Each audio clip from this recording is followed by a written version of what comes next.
You've now probably heard political experts over and over refer to the fact that what we're witnessing is a color revolution. And they're right. And let me explain why. A color revolution is a communist globalist playbook to take over a country without tanks actually rolling down Main Street. It's how they flipped places like Serbia, Georgia, Ukraine, and they tried to flip a dozen others. The same exact playbook every single time. This is how they do it. 1, they demonize the leader of the people who they actually voted for. 2, they flood the country with chaos like riots, open borders, economic pain. 3, they weaponize the courts, the media, and big tech to finish him off. And 4, they install a puppet who sells the country out to China and the UN. And that's not theory, that's the manual. They opened it on us in the United States the day Donald Trump won in 2016. And here's how they ran it on us step by step. From 2016 to 2020, they gave us the Russia collusion hoax, FBI spying, 2 fake impeachments, Antifa burning cities while CNN called it fiery but mostly peaceful, and the goal was to make you hate the guy you voted for. In 2020, we had 2 a.m. ballot dumps, boarded up windows, 51 Intel agents lying about Hunter's laptop, Zuckerberg dropping $400 million to help count votes in Democrat cities. And the goal there was to steal the election while calling you a conspiracy theorist for noticing.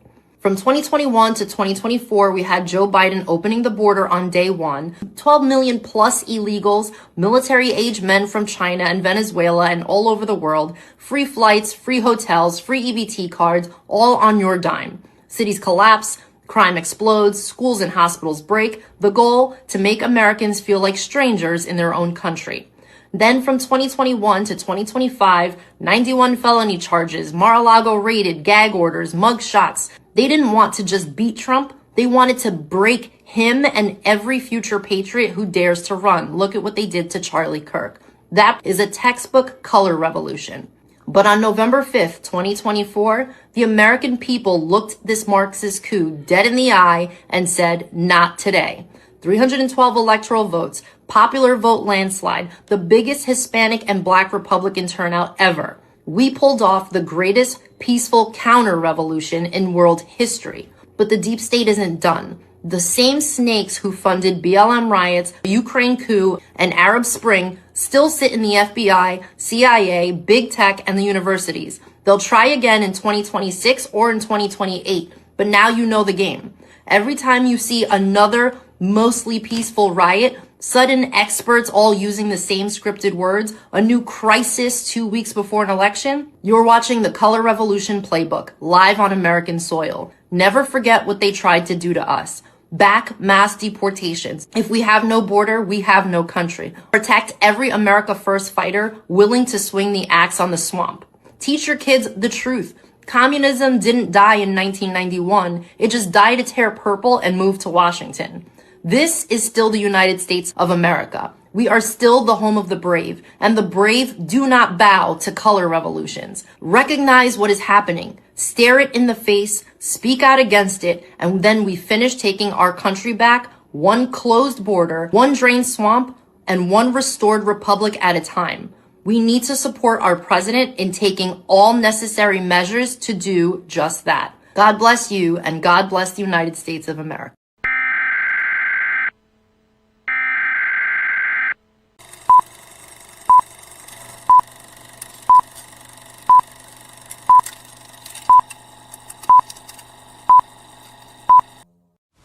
Welcome to the next generation of warfare, psychological warfare. In modern conflict, the mind is a potent weapon. Discover General Michael T. Flynn's groundbreaking guide, The Citizen's Guide to Fifth Generation Warfare. Unlock tactics, strategies, and the mindset to navigate this cognitive battlefield that we all find ourselves in. Equip yourself against manipulation and emerge unscathed. Unleash your potential. Order now.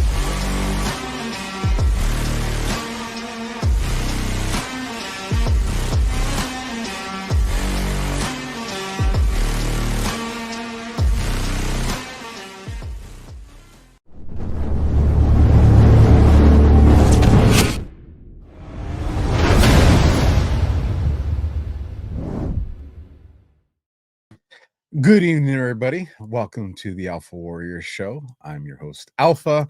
Tonight is Just Alpha 2.0. That's right. We've started this new tradition because the demand was out there. And let's just be frank, there is too much stuff going on to try to cover it all in one Monday night show. So if you're not aware, Thursdays at 8 p.m. Pacific, 11 p.m. Eastern is Just Alpha 2.0.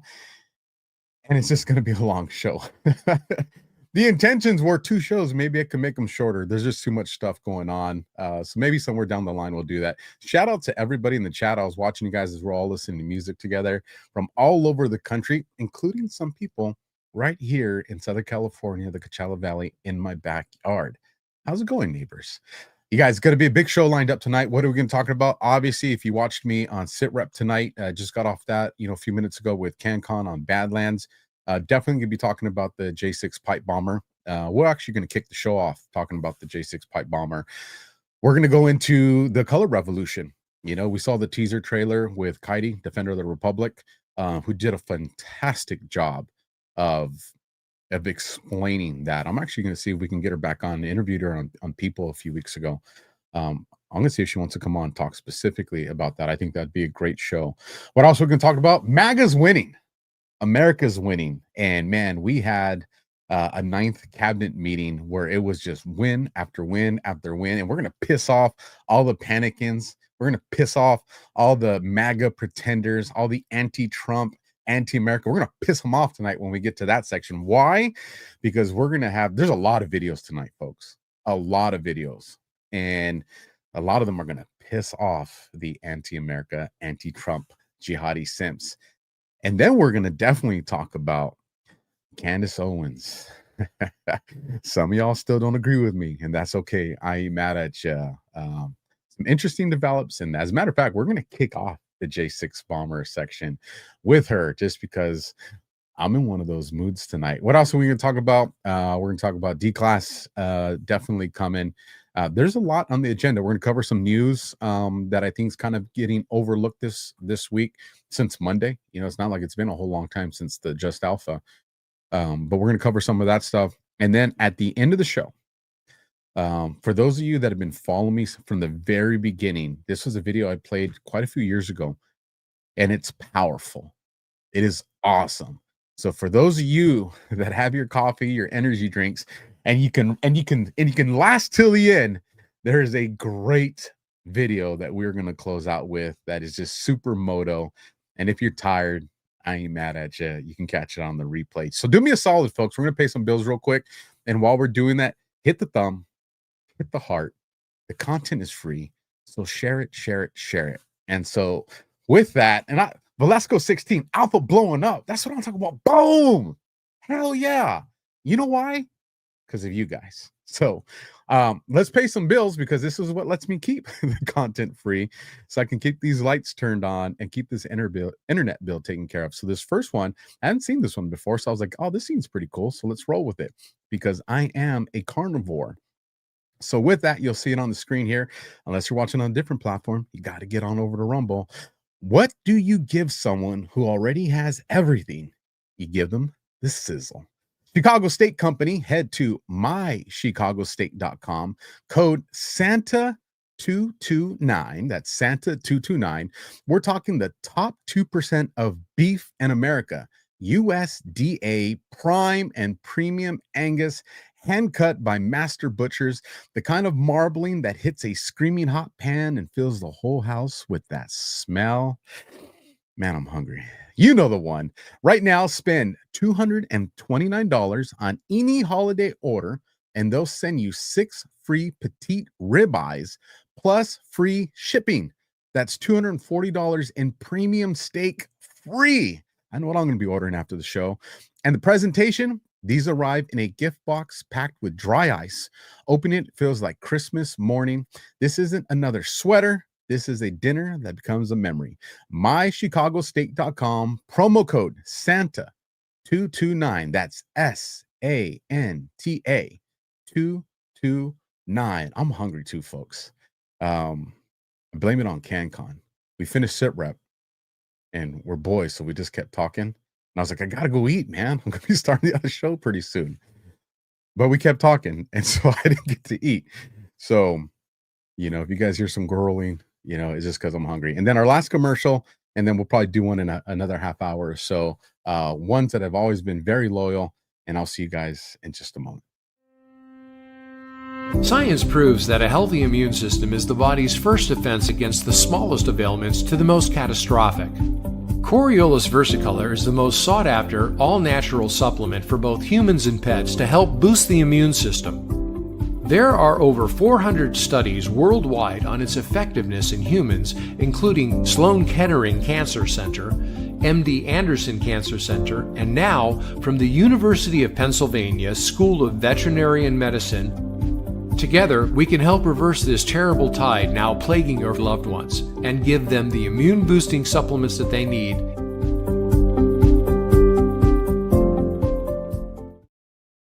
You guys know I swear by that product at Pet Club. A lot of people don't realize it's not just for pets. It's for us humans too. I take it every single day. I got the yellow bottle and blue bottle right in front of me. Try it out, folks. You have nothing to lose, and you got some awesome guarantees that come on that website. So all the links down in the description. If you guys are watching on different platforms and somebody wants to drop it in the chat, I appreciate it. I said we were going to come out, and we're going to come out hard charging tonight. Listen, you guys, it's going to see all the tabs up there. That's an indicator. It's going to be a long show. Long show. I need to do intermissions, huh? It's either that or I won't even describe how I'm going to survive. But what we're going to talk about is this video is from Candace, and it's not from that long ago. It's from November 10th, Marine Corps birthday. And from convict to conservative, he posts, former Capitol Police officer Shawnee Ray Kirchhoff has been identified by Forensic Match as the J6 pipe bomber. Why is the media silent about this? And I thought that this video was the perfect way to kick off the show tonight. So let's take a listen to this. If I can find it. There we go. This is going to set the tone. After 5 long years, finally, the person, and I'll say allegedly, because I guess we're going to have to wait for the feds to dispute this, but the person responsible for dropping off those pipe bombs was revealed to be a Fed, more specifically, a 31-year-old woman and a United States Capitol Police officer named Shawnee Ray Kirchhoff, right? A reporter named Steve Baker, which deserves all of the credit on this amazing discovery. And I'm going to let you listen to Glenn Beck, who is interviewing Steve Baker, to tell you about how he came across this footage and how that went down. When I stumbled on what I stumbled on, and because as I said, I've been pulling these threads for years, and I pulled one last Wednesday, 2 weeks ago today, rather. And when I pulled this thread, I was so shocked by what I saw, I immediately took it to a source in one of the most important, highest level investigative federal agencies in the country. I immediately took it to our sources there, and I said, you have to see this. After they looked at it for about 2 hours, the response that I got back was, holy F. And then the follow-up response was, she's one of us.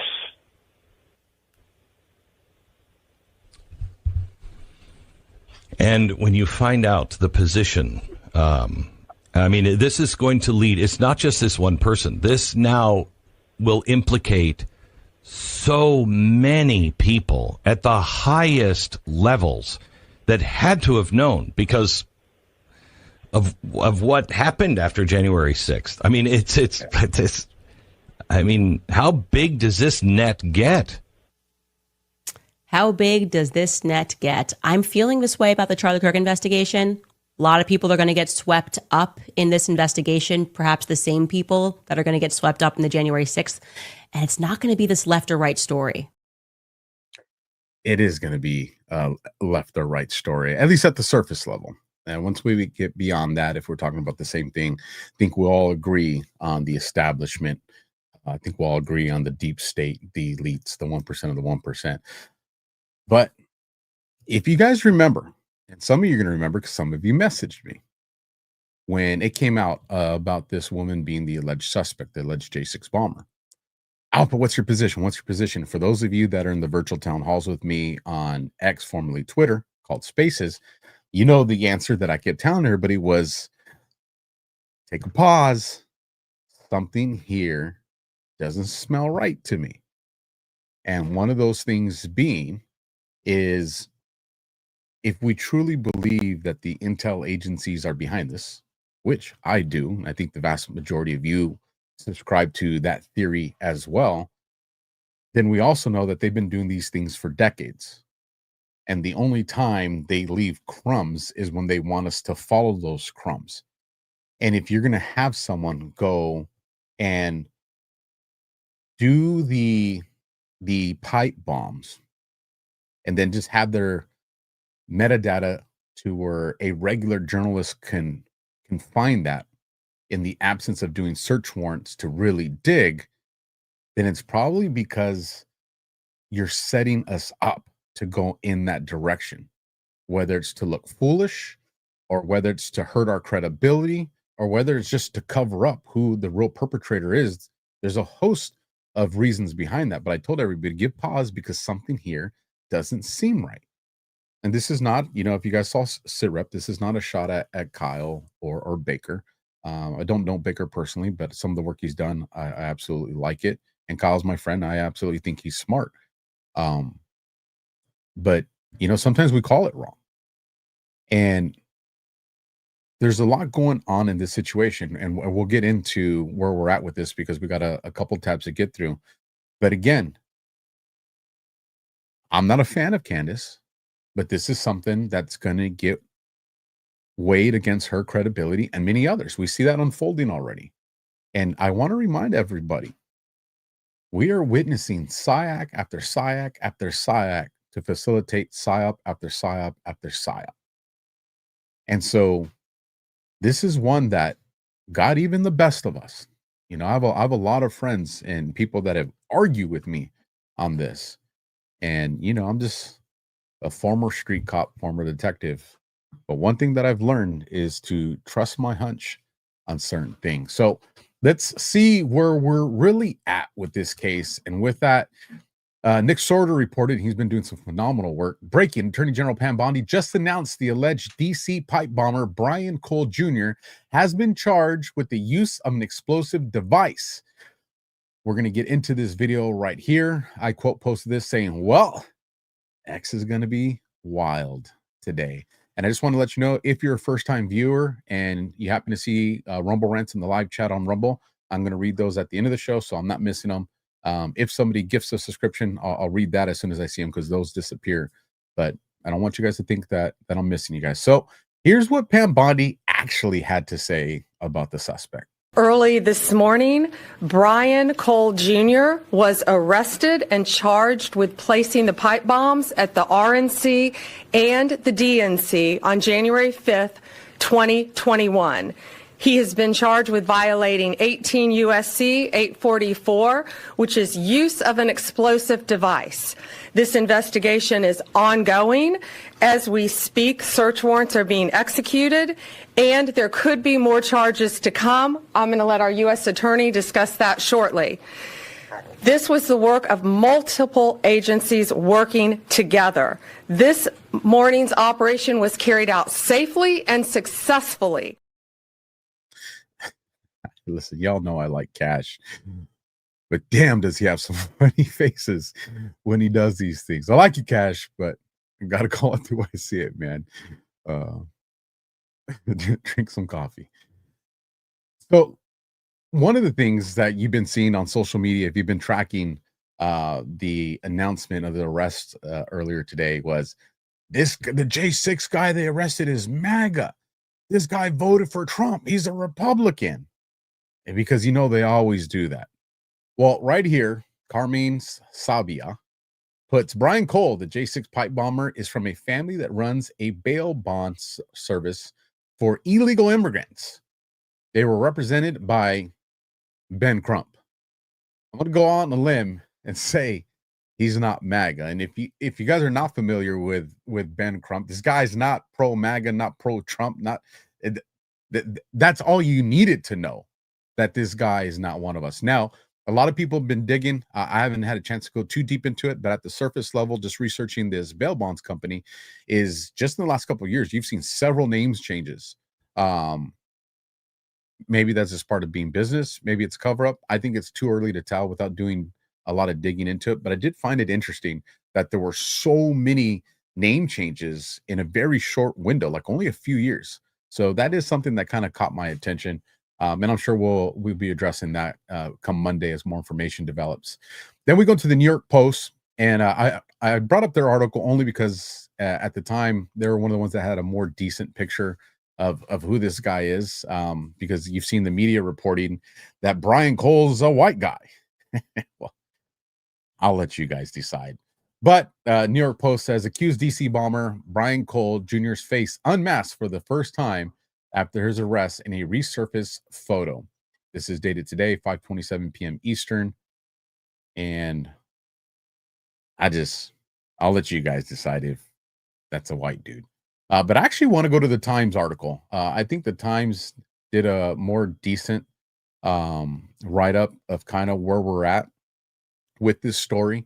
If you guys were watching SIPREP a little bit, this was kind of be redundant. It's very short, so if you guys bear with me. But what do we know about suspect Brian Cole's arrest in the January 6th pipe bomb case? And I do see on one of the platforms that you guys are saying there's an audio issue on one of the X channels. So if you guys can do me a solid, because on my end, it looks good. And I've noticed every now and then there's somebody that has some bad audio. So if you guys can just throw me some 5x5s in the chat, just so I know we're all solid, we'll be good. That'll take away the anxiety of me. When you're doing live shows, one of the biggest fears you have is that you forget to unmute yourself, which I've done before. And the other one is that your audio is either terrible, you're not on the right microphone, which I did that one time while I was doing a phenomenal, important interview. And then I didn't realize it till after the fact and I was crushed. So audio is always a concern. So I do rely on you guys to make sure you guys cover my 6 on that. But as we continue on, I see 5x5s coming in. So now I'll get into reading this article because now I feel we're confident and good to go. This says nearly 5 years after the pipe bombs were planted near the headquarters of the Democratic and Republican National Conventions in Washington, D.C., the night before the January 6, 2021 attack on the Capitol, authorities have arrested a suspect in the case. Brian Cole Jr. of Virginia was arrested Thursday and charged with transporting an explosive device and attempted malicious destruction by means of explosive materials, marking the culmination of a years-long and still ongoing investigation, federal officials announced. Now, you heard her make that statement in the press conference, and you're seeing them report this. So obviously that went out in the public information report because they wanted to capture that. Now, is that an uncommon statement? No, it's not. But again, the emphasis to that statement when she said it there, I think this is again tying into kind of what we talked on SIPREP, kind of what I've been talking about for the last couple of weeks, RICO. And I truly believe that, there are some citizen journalists and friends of mine that force the FBI to deploy this publicly when they actually probably didn't want to, because I think they are working on some stuff behind the scenes. Nonetheless, here we are, and now we have their arrest. But I do think that this is a strong indication of RICO that's going on. I think as we get more information, we'll be vindicated on that. Like we have, we're batting 100%, folks.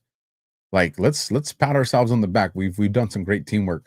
For those of you, again, if you're new to the show, one of the reasons I'm able to get a lot of this information is so many of you are brilliant and email me stuff. I appreciate it. And again, when you send me those emails, let me know at the top of it in the subject, somewhere, if you don't mind me giving credit. If you don't put that, I'm always going to protect your anonymity. But if you want to give credit, because I think credit's warranted, let me know and I'll give it to you. This is an ongoing, it's very active. Search warrants are still being executed. And I think that's probably from the electronics that they pulled from his home at that time. They're probably running Sally Bright on his phone, his laptops, his computers. There's probably a lot of that going on. Many charges potentially to come. Attorney General Pam Bondi said at a press briefing Thursday afternoon, she added that no new tip, or witnesses led to the arrest and charges. Just good, diligent police work and prosecutorial work that took months of sifting through evidence. Officials said that Cole was residing in Northern Virginia, just miles from the capital. A motive has not yet been identified, but two people familiar with the matter described Cole's political beliefs as extremists to the Washington Post. And MS Now reported, also citing two people briefed on the matter, that the suspect has been tied to statements supporting anarchist ideology. Cole, 30, is from suburban Woodbridge. So this would have put him 25 at the time of the crime, or 25, 26, right around there. Virginia, where he lives with his mother and other family members and works for a bail bondsman office in Northern Virginia, according to an FBI affidavit filed in the case. He graduated from Hilton High School in 2013. Prince William County Public School spokesman Diana G. confirmed that multiple outlets he does not have a criminal history, but has received several traffic violations in the years since the pipe bombs were placed, according to USA Today. The Associated Press reported that he was not registered to vote. The FBI reviewed Cole's transaction history and found that between 2019 and 2020, he purchased what authorities described in the affidavit as multiple items consistent with the components that were used to manufacture the pipe bombs placed at the RNC and DNC, allegedly including pipe bombs of the same size and shape of those, pipes of the same size and shape of those used to manufacture the devices, battery connectors, and two white kitchen-style timers. Records from the cell phone towers near the RNC and DNC also indicated that Cole's cell phone was in the area the night that the bombs were placed, according to the filing, and a license plate reader observed in 2017 Nissan Sentra driving past a spot less than 1.5 miles from the location where the individual who placed the devices was first observed on foot about 24 minutes later. Authorities allege that Cole continued to purchase components used in bomb making after January 5th as well. Pamela Smith, chief of the Metropolitan Police Department of the District of Columbia, said that investigators sifted through thousands of hours of CCTV footage from around the DC and RNC headquarters and followed up on thousands of leads. The FBI offered a substantial monetary reward for information leading to an arrest in the case, which increased from $100,000 to $500,000 in 2023. The pipe bombs were discovered roughly 15 hours after they were placed, which officials said gave Cole time to get away from the area. The devices were disabled quickly and after they were discovered, but the FBI said before that point they were viable and could have potentially injured or killed people in the vicinity. Former Vice President Kamala Harris was in the DNC offices at the time the bomb was discovered nearby, at which point she was evacuated from the premises by her Secret Service detail. Quote, "What I will say today is that Washingtonians can rest easier today, knowing that the suspect responsible for this act is now in custody," Smith said on Thursday. Quote, "You're not going to walk into our capital city, put down two explosive devices, and walk off into the suspect," FBI Director Dan Bongino said. Ongoing with the quote, "Not going to happen. We were going to track this person to the end of the earth. There was no way he was getting away," end of quote, end of the article. Now, right here, you have the affidavit. I'm not going to read it. We actually ended up covering this in SITREP, and we didn't know at the time because we didn't plan on that. And so rather than go and read into this whole thing again, I'll just say, if you guys want to see this affidavit read, go watch SITREP on Badlands. We just did it and you can catch it there. If you don't want to, immediately following this show, I'll put the link to this full affidavit down in the description, so you can copy it, share it, and read it yourself. And if one of you already has it and you want to drop it in the chat, I don't mind you doing that as well either.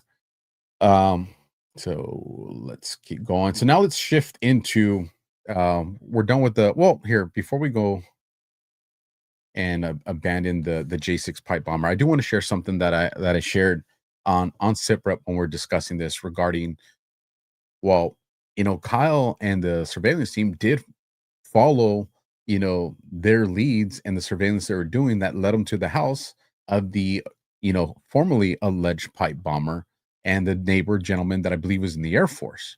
So what gives there? And this is what I'll caution people too, because I'm going to see a lot of people that are probably going to come out and immediately subscribe to the idea of, oh, you said it was that person, and they have nothing to do with it.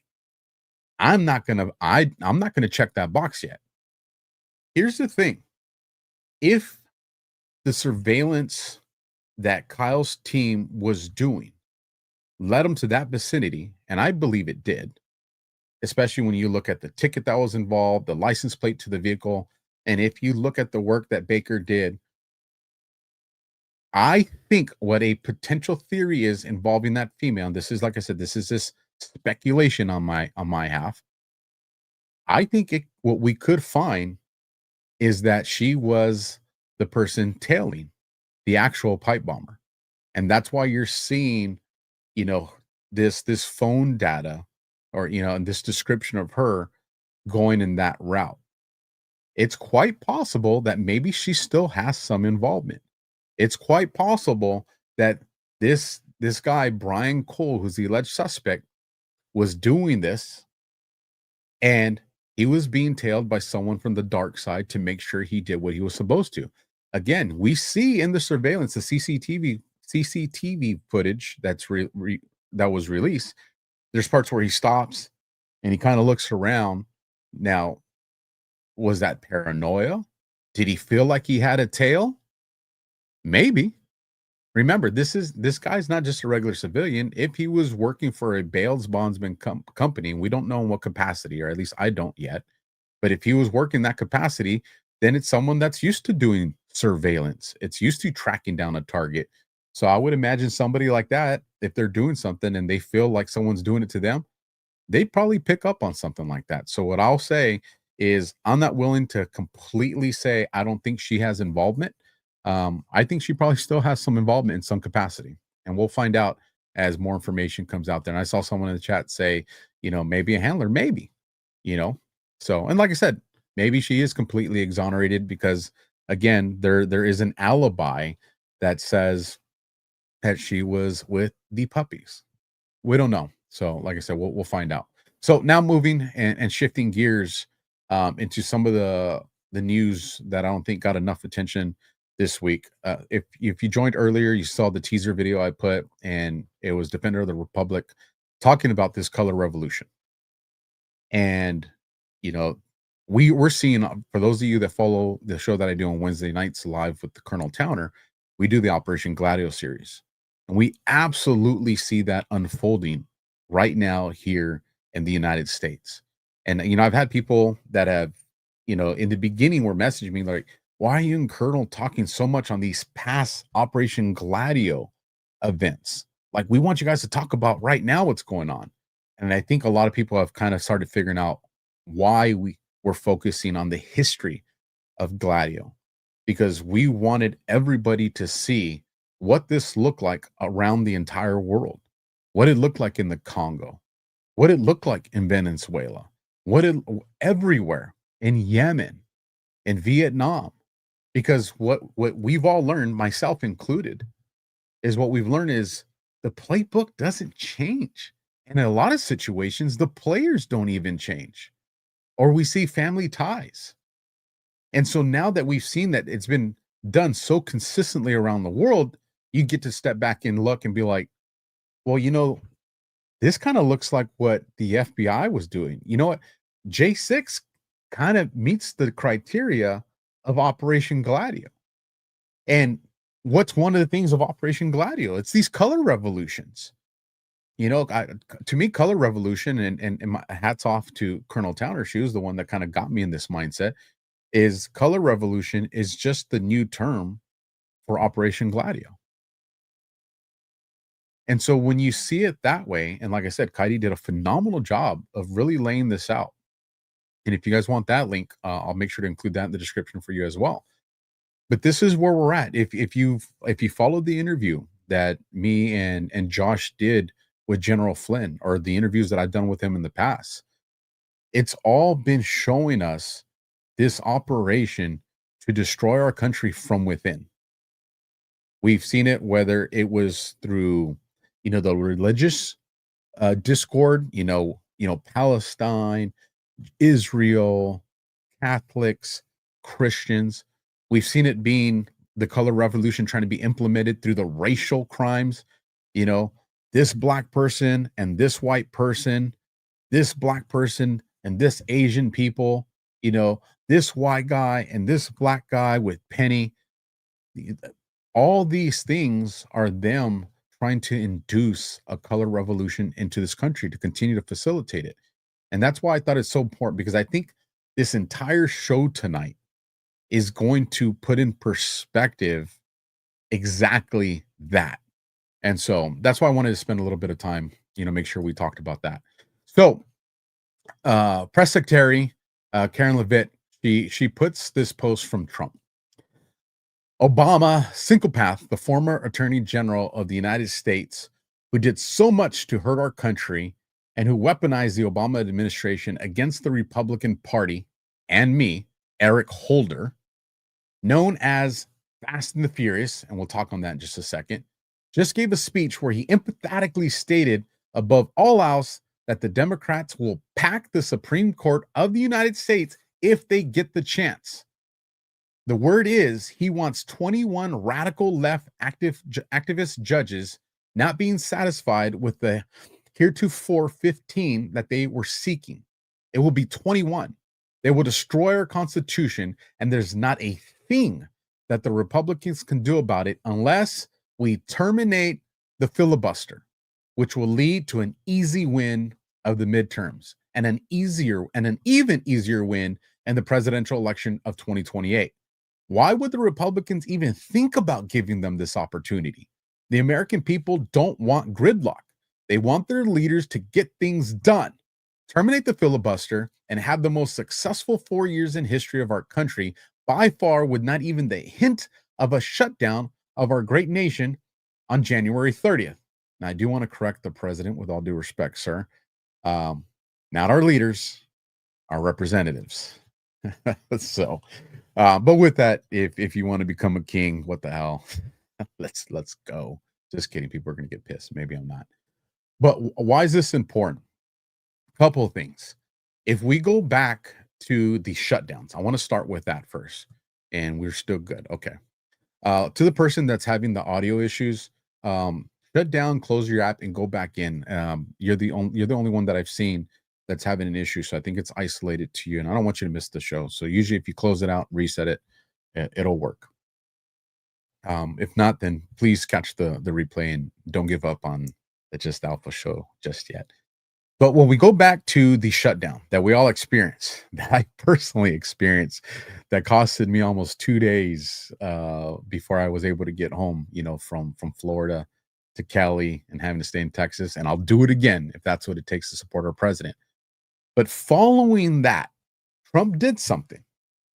And I told everybody, pay attention to this. He said, all of the workers that continued to work through the filibuster are going to get a bonus. And somebody helped me out in the chat. I think it was 5,000 or 10,000. Like, it was a significant amount of money. And there were some people that were like, whoa. And I said, no. Let me tell you what he's doing. They're going to try to do a shutdown again. They're going to try. And what he just did was he just put ammo in his pocket. One, he just showed, I made them concede. I made them take a knee, and we didn't give them shit. Like, hands down, nobody can argue that part. The other part is by rewarding the people that stayed to work. It was $10,000 per person. Grits Girl Trisha, thank you for that. And Just Sharing 7, and who else? Patriot 12, Earth Lady, thank you. Freaking love the fact that you guys can help me out with this. What did he do by giving them this $10,000 bonus? What do you think is going to happen when the Democrats go to shut us down again? There are going to be workers that are going to be like, man, what if he does the bonus again? Which I don't think he will. Maybe he does. I don't think he will. But they're going to be like, I'm going to stay and work because I could use a $10,000 bonus. And that is going to have a massive impact, because one of the things that helps facilitate these things is people are going to be like, hey, you know what? I'm not going. Well, I'm not going. I'm not going. Well, now people are all going to want to get that bonus. And so what he did is he just crippled one of the things that they had that was working for them. And what is that going to do? That's going to give him more negotiating power and leverage as we approach this, which I think is going to help with terminating the filibuster. Because here's the thing, and I by no means am an expert on this. As a matter of fact, I rely heavily on, asking, CanCon and Ash when it comes to these things. And when Trump at first introduced, and we're spending a lot of time on this because, like I said, these are the things I don't think have been getting a lot of attention. And I think these things are very important. So bear with me. And I promise we'll have some more exciting things as the show progresses tonight. But one of the things here is a lot of people were like, well, what is the filibuster? And is it good? Is it bad? And there was actually a pretty good amount of podcasts out there talking about the pros and the cons to this stuff. And so one of the things that me and Can agreed on is if you eliminate the filibuster, you have to. It's a shall, not a should. It's a shall. The president has to, with absolute certainty, secure our elections before he leaves office.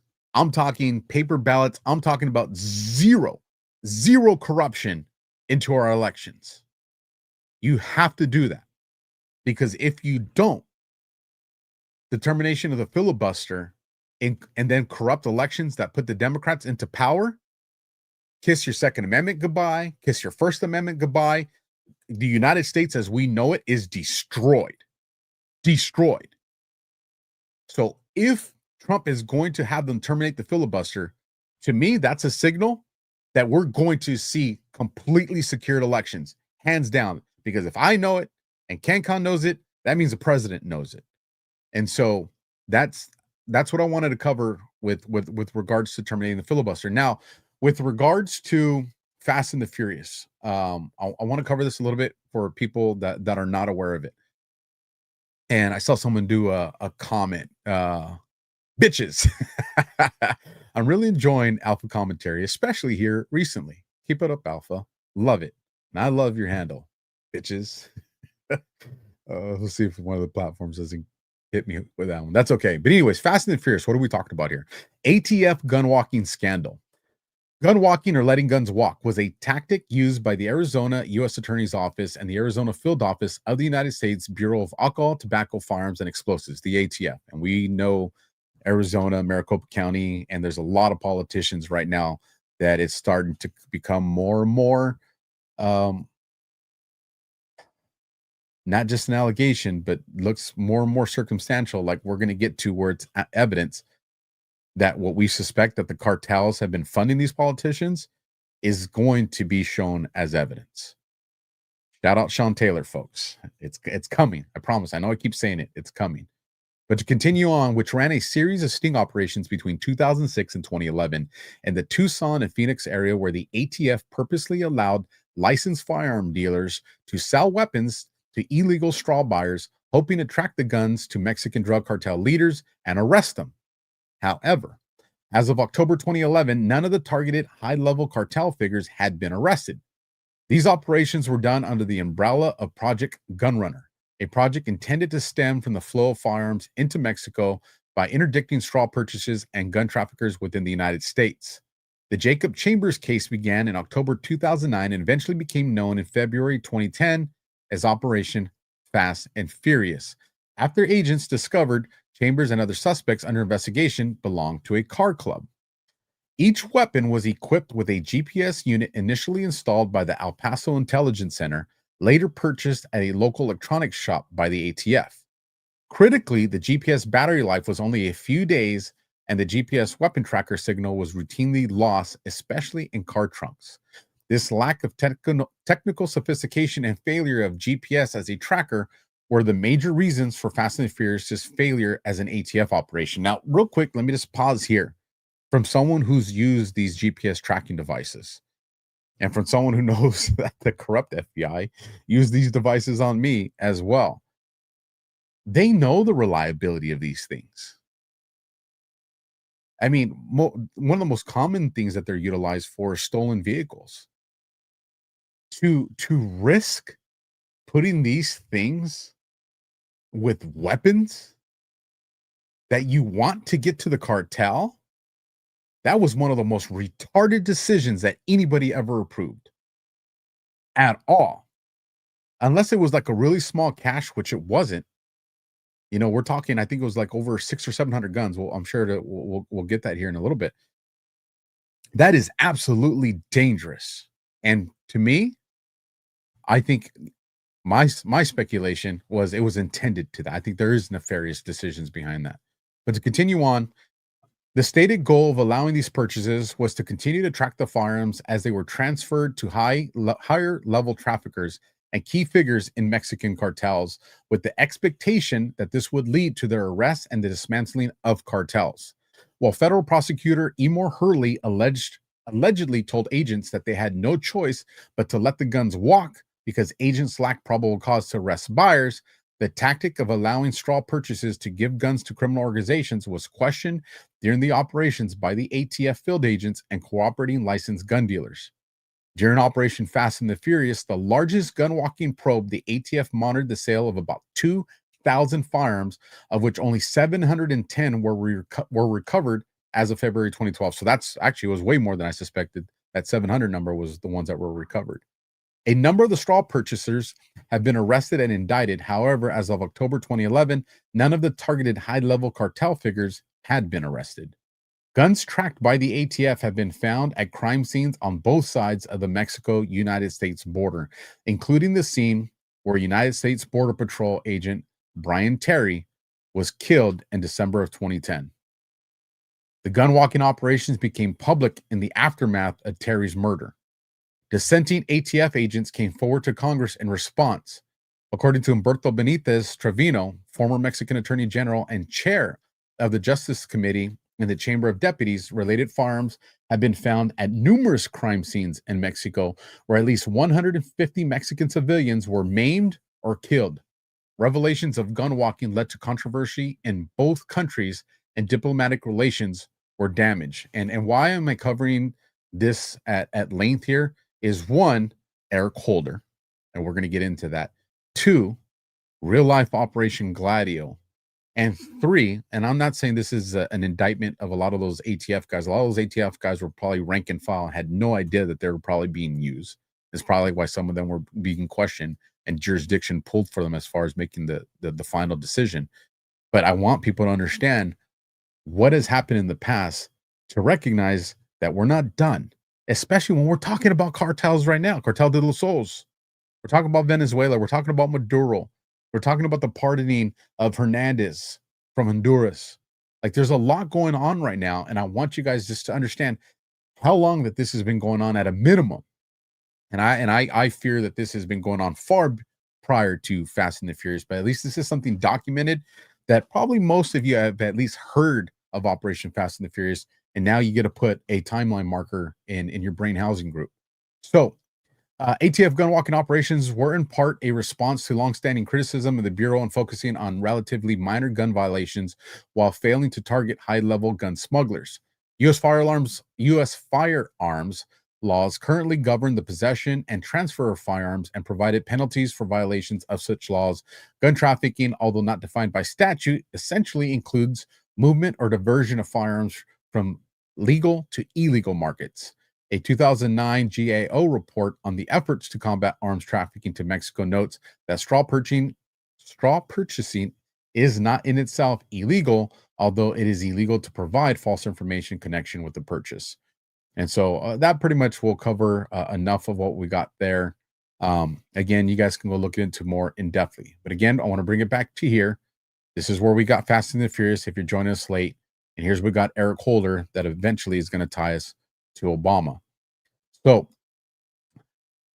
on Trump's truth post, and this is the part that we read from the press secretary, but then he posted this 25-second video of Eric Holder. And I am going to play this for you because this is where he is alluding to exactly what their intentions are with the Supreme Court if they get power. I think the Supreme Court is a broken institution. We cannot leave in place without a discussion, at least, and I think without substantive reforms being put in place, this Supreme Court as it is presently constituted. if there is a Democratic trifecta in 2028, Supreme Court reform is something that has to be considered. Potentially expanding the court is something I think that also should be considered. You know, someone asks, why do you show so many videos? I want you guys to see it and hear it with your own ears. They're telling you what they're going to do. And why do they want to stack the Supreme Court? It's to take down our constitutional protections. They want to look at Newsom here in the state where I'm at in California. Even though I heard there's a rumor circulating that I've moved to Texas. Not a diss on Texas.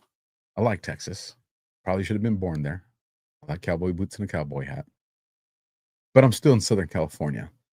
So for the person that circulated that rumor, it will probably hurt their credibility. So anyways, let's continue on. One of the other things I wanted to pick on, just to go that route, some of you love it, some of you don't.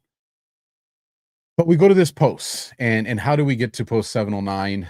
If we go back to Trump's post right here, 4:09 my time. So this would be 7:09 p.m. Eastern. So I wanted to just take a look at the boards at 7:09 to see what it says. And it's dated February 10th, 2018. JFK Conroom has a link to the CIA.govs, and I'll bring that link up here in just a second.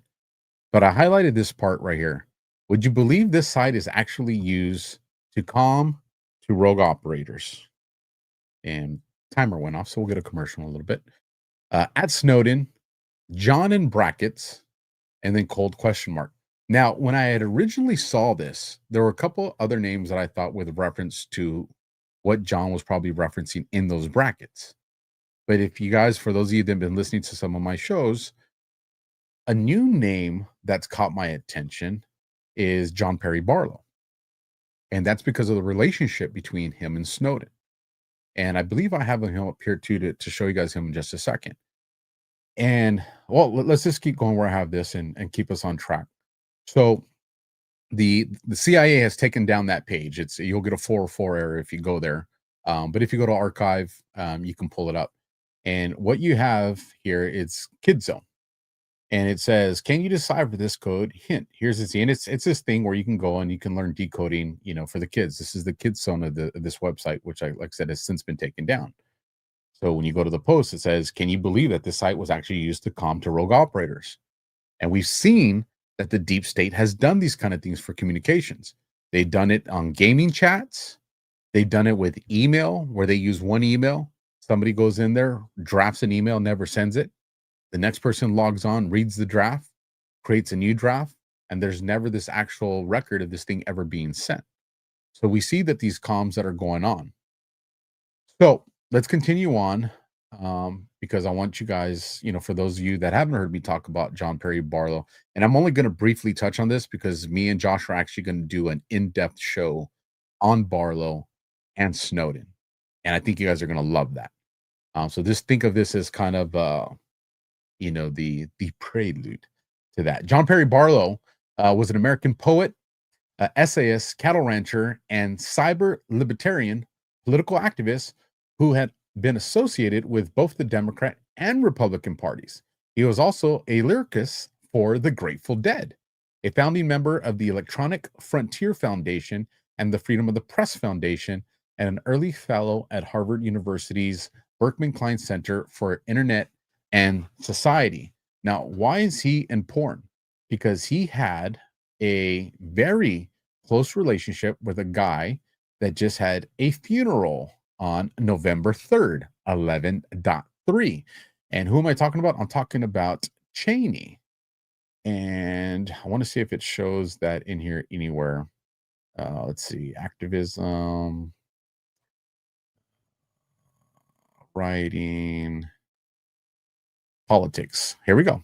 Barlow is chairman of Sublette County Republican Party and served as the Western Wyoming campaign coordinator of Dick Cheney 1978 congressional campaign. Now, when you go and you read into the story of Barlow and Cheney, which I said it's going to be for another show that's coming up, Barlow had a lot to do with Cheney winning. And one of the issues that ended up developing is that Barlow saw Dick Cheney as being taken over by power. And he didn't like that. And so what once was a great relationship turned very adversarial, in my opinion. And when you go into, and how does Snowden tie into? And like I said, it's very long, so it's why this may seem vague. But Snowden ended up speaking at one of the memorials or remembrances of Barlow. And I went and read Snowden's speech in that. And there was some statements in there that were very like, huh. And that's where I actually learned about Barlow's position when it came to Cheney. And the sweater that Snowden was wearing, the hoodie, when the famous photo of him came out, because it was actually Barlow's foundation. Now, to me, I think that was a signal. And like I said, that'll go into the show. But there's a lot going on here. And remember, this all comes from a post that Trump's putting out there regarding Eric Holder, Fast and the Furious, and all this. And so why do I say all this? Because this ties into kind of what we're talking about preceding this color revolution, this ongoing criminal enterprise, this continuing conspiracy doctrine. This is what we're reading here. This is how intrinsic this operation of the deep state is. And we're seeing what Trump's doing in these posts is he's bringing it to the surface. And the only reason he would start doing that now, at the rate he's doing it, because he's doing it quite a lot lately, is because Declas is coming.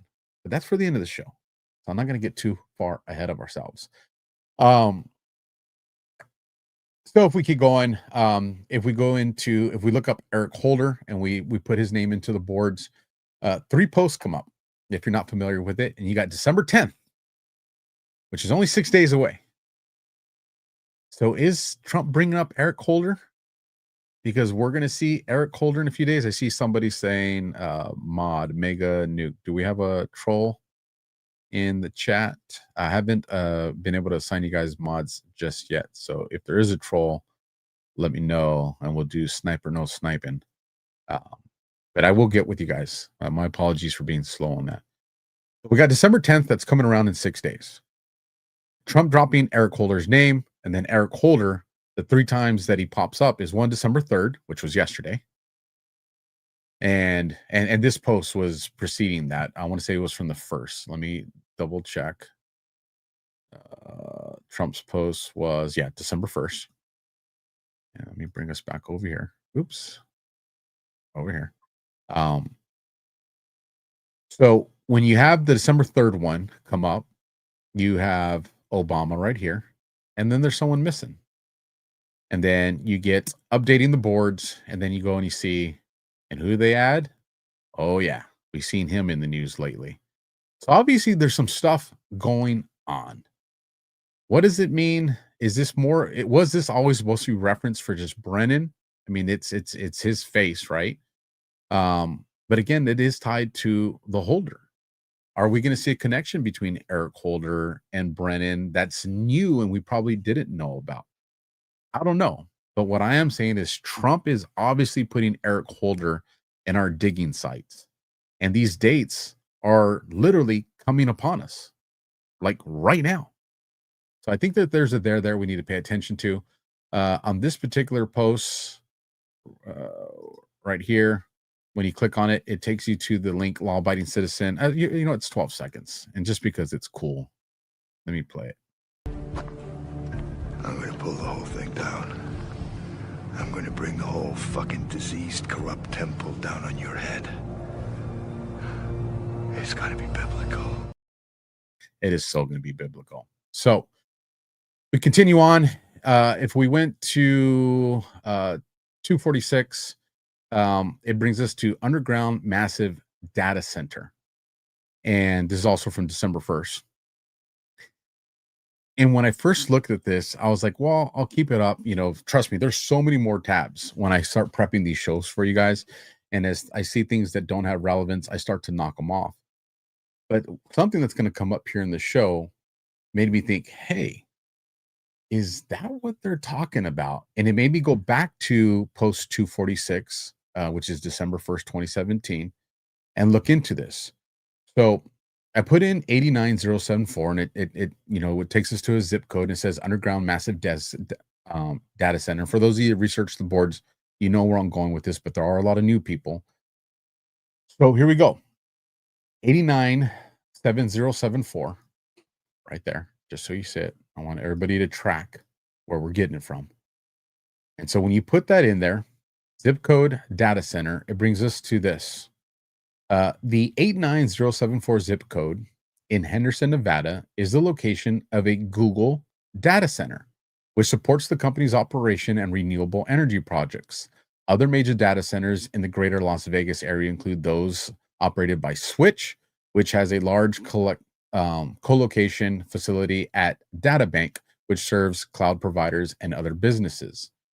And here is that site right there, if you guys want to see it, just to make sure that it's real and not just playing around, kid in the basement, like a lot of people like to suggest. And so then, if you go to post 21, which is dated November 1st, that brings us into, I've dumped some crumbs like this over the weekend, which started the intense shilling. At this point, we are far enough along that you can paint the picture without the risk of jeopardizing the operation. What are they talking about here? Well, we're going to come back to this, but I want you to remember this and remember post 21. And it'll be a little bit later when we come back to it, but those last two things are going to make sense. So, and with that, let's pay a bill real quick. And shout out to you guys. Over 1,500 people watching live on Rumble and almost 2,000 on the other platforms. So thank you guys for that very much.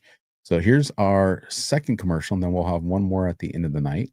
And this one, let me go full screen with me just so it's easier for you guys to read and screenshot later. Should have did this on the first one. I don't know if I did or I didn't. But, and this one's one of my favorites. Let's be clear.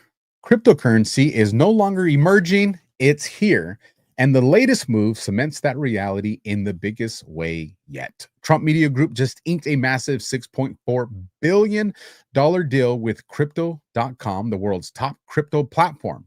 They're teaming up to scoop up $6.4 billion in CRO, the powerhouse token that fuels fast, low-fee DeFi, staking rewards, and real-world perks like cash back on your spends to launch America's first CRO treasury. When it's done, this new company will be the biggest CRO holder out there. Want in on the action? Head to Crypto.com today and grab some CRO. Let's make crypto great again. And again, if you're watching on a different platform, got to go over to Rumble, click that link in the live chat, or it'll be down in the description following the show as well. So with that, let's get back into our content here and shift gears into some other stuff. So I came across this video. Now, I was weighing sharing this or not. I haven't had a chance to dig into this, but it did resonate with me. And, my discernment alarms weren't going too crazy, but I do want to caution you guys, I didn't have a chance to fully vet this. As a matter of fact, I'm going to see if I can get her on the show. So if one of you has a connection, make it happen, please. So let me play this video. It's about 5 minutes. We have a couple of videos that are going to be long tonight, but they're well worth it. So let's take a listen to this one. Fans, AJ Kern here. I recently received a letter from the United States Citizenship and Immigration Services that I'd like to share with you in a moment. But first, a little background. In 2019, Ilhan Omar changed her birth year from 1981 to 1982 on her Minnesota State Legislative page, Wikipedia, and her U.S. Congressional page. You can watch a video explaining why on ajkern.com. You can also watch another video of my visit to the Minnesota Secretary of State's office, where I learned that they did not verify Ilhan Omar's citizenship. Now, last year I learned that you may request records such as naturalization records on refugees who are deceased. Now, Ilhan Omar's father, Nur Omar Mohammed, did pass away in 2020. So I did submit a request to the U.S. Citizenship and Immigration Services, the federal agency that processes and maintains naturalization records. Now, why would I want to do that? Well, Ilhan Omar claims that she obtained citizenship when she was 17 years old, meaning that she's claiming she derived citizenship through her father. How it works is an adult refugee, they apply for citizenship, they go through the process, and when they naturalize, their minor children derive citizenship through that parent. On the form that I sent, I included the name her father used when he lived in Somalia. I also included a news article with a photo of her with her father, and this news article did verify that he did pass away in 2020. Whoever conducted the record search, they knew exactly whose records I was seeking. So it took a whole year. I did receive the letter on June 20th, and ironically, June 20th is World Refugee Day. Interesting. Your index search request was received in this office on June 27, 2022 regarding Nur Omar Mohammed. Yada yada, we completed a thorough search for records. Unfortunately, we found no matching index reference. Our search included all variations of the subject's name, including Nur Saeed Elmi Mohammed, with the same results. There's no records. You can see the letter on ajkern.com. And I want to be clear about this. The federal agency which processes and maintains naturalization records, they have no index reference. There's no record. He never naturalized. So it's impossible for Ilhan Omar to have derived citizenship through her father. It looks like Ilhan Omar is not a citizen. She just didn't count on the fact that someone might request her father's records. So it looks like Ilhan Omar has committed voter fraud and may have perjured herself when she ran for Congress. So this is a call to action. If you live in Minnesota, I'm asking you to go to ajkern.com, print out the letter, then go to the Hennepin County Attorney's Office and file a voter fraud complaint. You don't want to go by yourself? Good. Take a friend. Take your entire Senate District BPOU with you. You can all sign the complaint. Contact your Minnesota state legislators. They should also file complaints and take action. Contact your members of Congress. They should file a voter fraud complaint with the FBI. It does affect a federal election. Additionally, your very own Michelle Fischbach sits on the Congressional Ethics Committee, and this is the committee that would initiate the removal of Ilhan Omar. Every citizen across this nation should be contacting their member of Congress to do whatever it takes to remove Ilhan Omar. All the elected officials took an oath to defend the Constitution. Now it's time for them to step up and do so. So we cannot allow a Somali nationalist to be in Congress writing and voting on laws that affect the American people. I don't know about you, but I'm not having it. Our founding fathers sacrificed way too much for this nation and for our freedom. I'm asking you to share this video. I'm asking you for your prayers. Please pray for our nation every day. And remember, Genesis 12:3. I'm AJ Kern, and I approve this message. Now, Alpha, you said you didn't really have a chance to vet it yet. I haven't. But if you notice, the president did post this on Truth. So shout out Julie Donuts. Ilhan Omar is not a U.S. citizen and committed voter fraud too. President Trump posted this. Bye-bye, lying traitor. So share out the video, folks. Clip that if you want to get it from this podcast. If you don't follow Julie Donuts. And she did get reposted by the president. So that is pretty awesome. And not everybody can take that claim. So now, even though we have just been so serious, I am going to also show what just pisses off the left, anti-MAGA, and anti-Trump people. The official account of Homeland Security at DHS.gov, the CBP Home app is offering illegal aliens the best Cyber Monday deal of the season. Fly home for free and receive a $1,000 exit gift. And yes, of course, I'm going to show you guys this 30-second video. Are you an illegal alien in the United States? Are you looking for the perfect holiday gift for your family? Then DHS has the best holiday deal of your life. It's the CBP Home app. It's free. It's fast. Just download the CBP Home app and fill out your information. We'll take care of your travel arrangements, and once you're home, you'll receive a $1,000 stipend. So don't delay. Join the 2 million illegal aliens who have already left. Download the CBP Home app today and get home for the holidays. I don't care what people say. I love this administration. Oh, we do a little trolling. Now, this next one, listen, folks. Alpha's no traitor, but we need to keep an eye on Alpha. You know, there's a politician that is definitely on my shit list. You know, I am not a fan of this particular politician. I do not like this politician at all. If you haven't guessed it by now, talk about Thomas Massie. Thomas Massie puts, I introduced the National Constitutional Carry Act because no one should have to beg the government to exercise constitutionally protected rights anywhere in the country. 29 states already acknowledge this reality. Let's make it 50. And he's talking about pro-Second Amendment. So if you're watching the bottom of the screen down there, I commented, damn it, you trying to honeypot me, Rep. Thomas Massie? You know I don't like you.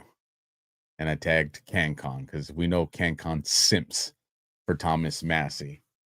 And this is definitely one of my weaknesses. So I don't know, folks. I think Massie knows I've been going hard on him. And he's just like, we got to find a way to get Alpha back off a little bit. And damn, folks, this one might work a little bit. Just saying. Don't panic. I still got my eyes on him. But I did think that was pretty funny. X22 report. And shout out to you, Dave, for posting some of my work on your shows. You're one of the first people I watched when I was an audience member.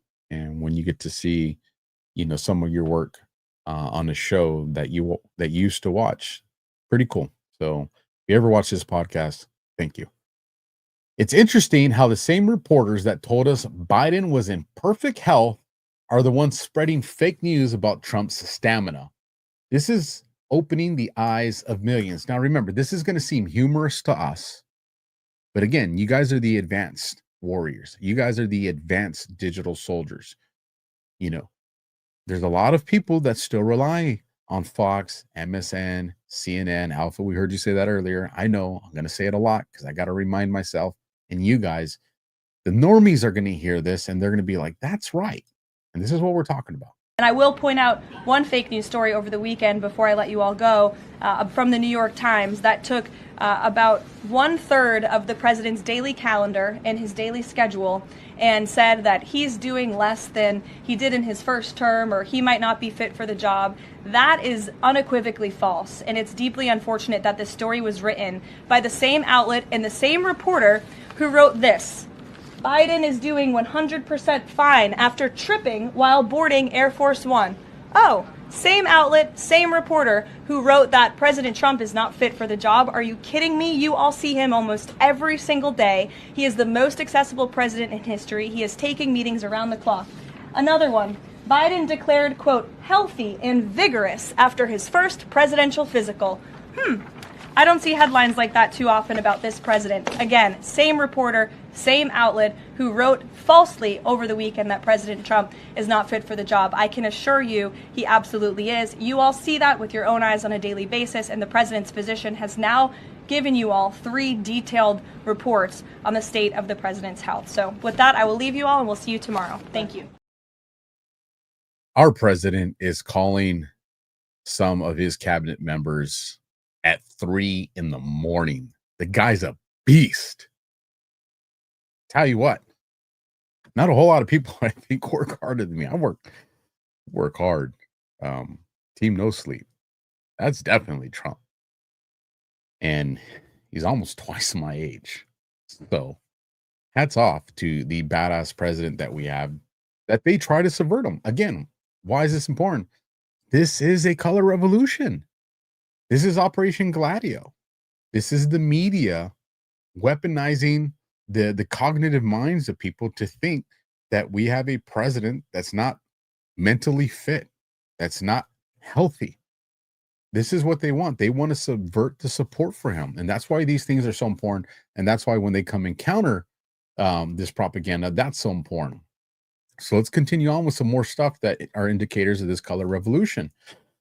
Dan Bongino reports, look at what happens when you get the FBI out of the weaponization business and into the grabbing bad guys business.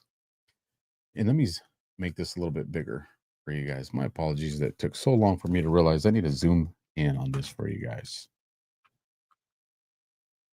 There we go. Here are some stats from the past 9 months alone. Violent crime arrests, 100% increase. Espionage arrests, 40% increase. Homicide rate, double-digit drop from 2024, on track for a record low year. And this one, child victims identified or located, 23% increase. And this is just a small sample. Some people would like a return to the old guard, not happening. And when you include local police, our border agencies, especially with regards to the child trafficking and human trafficking, that number exponentially starts growing even faster. So when people are dogging on the FBI, folks, and like you guys heard me saying, SIPREP, if you're going to tell me that you're not happy with the FBI, I'm going to ask you why. And when you say, well, because there's no arrests, I'm going to ask you where you're getting that information from. Because there is, in a substantial amount.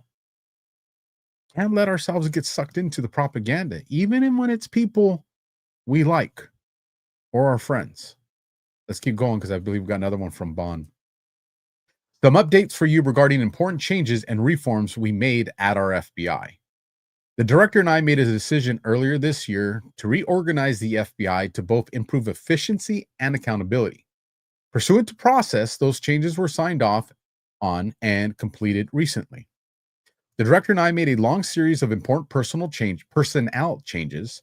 The new leadership team has produced dramatic results, which we will produce for you in detail as the year wraps up. They will include a historic drop in the homicide rate, along with the record disruptions, arrests, and drug interdictions. Many of these personnel changes have upset a group of Comey Ray era disgruntled former agents who prefer the old ways of operating. We're not going back. We have been working on the AI project to assist our investigations and analysis in the national security space. I received an update yesterday, and I'm happy to report that that product looks promising. More coming on this. I'm going to pause there before I finish reading because you see a lot of propaganda from the panicans, from the pretenders, from FAGA, anti-MAGA, anti-Trump, anti-America, that where they keep telling you, oh, this is going to get weaponized against Americans. Oh, they create the problem so they can deploy this. We're going into month 11 of Trump's presidency, folks. And these same ass clowns, pardon my language, I know it's still early, but these same clowns have been telling you that since before Trump even got inaugurated. The sky is falling for this. The sky is falling for that. Do you remember? And I think we have a post coming up here in a little bit. Are you willing to sacrifice your sons and daughters? They're going to be boots on the ground in Iran. This is what's coming. The Zionists control Trump. Bibi controls Trump. We're going to be in nuclear war with Iran. Do you remember that? And do you remember all the same clowns that were in lockstep with it are the same clowns telling you that this is getting weaponized against us? Folks, this is what AI is. AI is the loaded gun that's put on the coffee table in front of you. The genie's out of the lamp. It is not going back. It's not. There's an AI. That is the arms race of our lifetime. The question is, who do you want that weapon in the hands of? Someone you trust or your adversary? Because the gun's not going away. And that's what AI is. And so just understand that a lot of these people, not all of them, some are getting sucked in because of emotions and not researching it. But a lot of them, the majority of them, are pushing that for an agenda because they hate America, folks. If these same people that are telling you this refuse to call the Houthis a terrorist organization, if the same people that are telling you this tell you that Hamas are just rebellious people, they're not doing nothing wrong. If these are the people telling you, why do you trust them? They want to see the collapse of Western civilization. They specifically want to see the collapse of America. And that's why they want us to lose this AI arms race. So, continuing. We're in the end stages of a redesign of the FBI crisis management process. The redesign is intended to make information more accessible and transparent in a crisis to enable quick and effective decision-making. The project should be complete by the end of the calendar year. We saved the taxpayers billions of dollars by scraping the plan for an expensive new FBI headquarters building. We will be moving to the existing Reagan building after decades of fruitless haggling as the current FBI headquarters building crumbles. We relocated over 1,000 headquarters-based personnel out of Washington, D.C. That is great news. Area and into field office and into the field to focus on violent crime, crimes against children, and terrorism.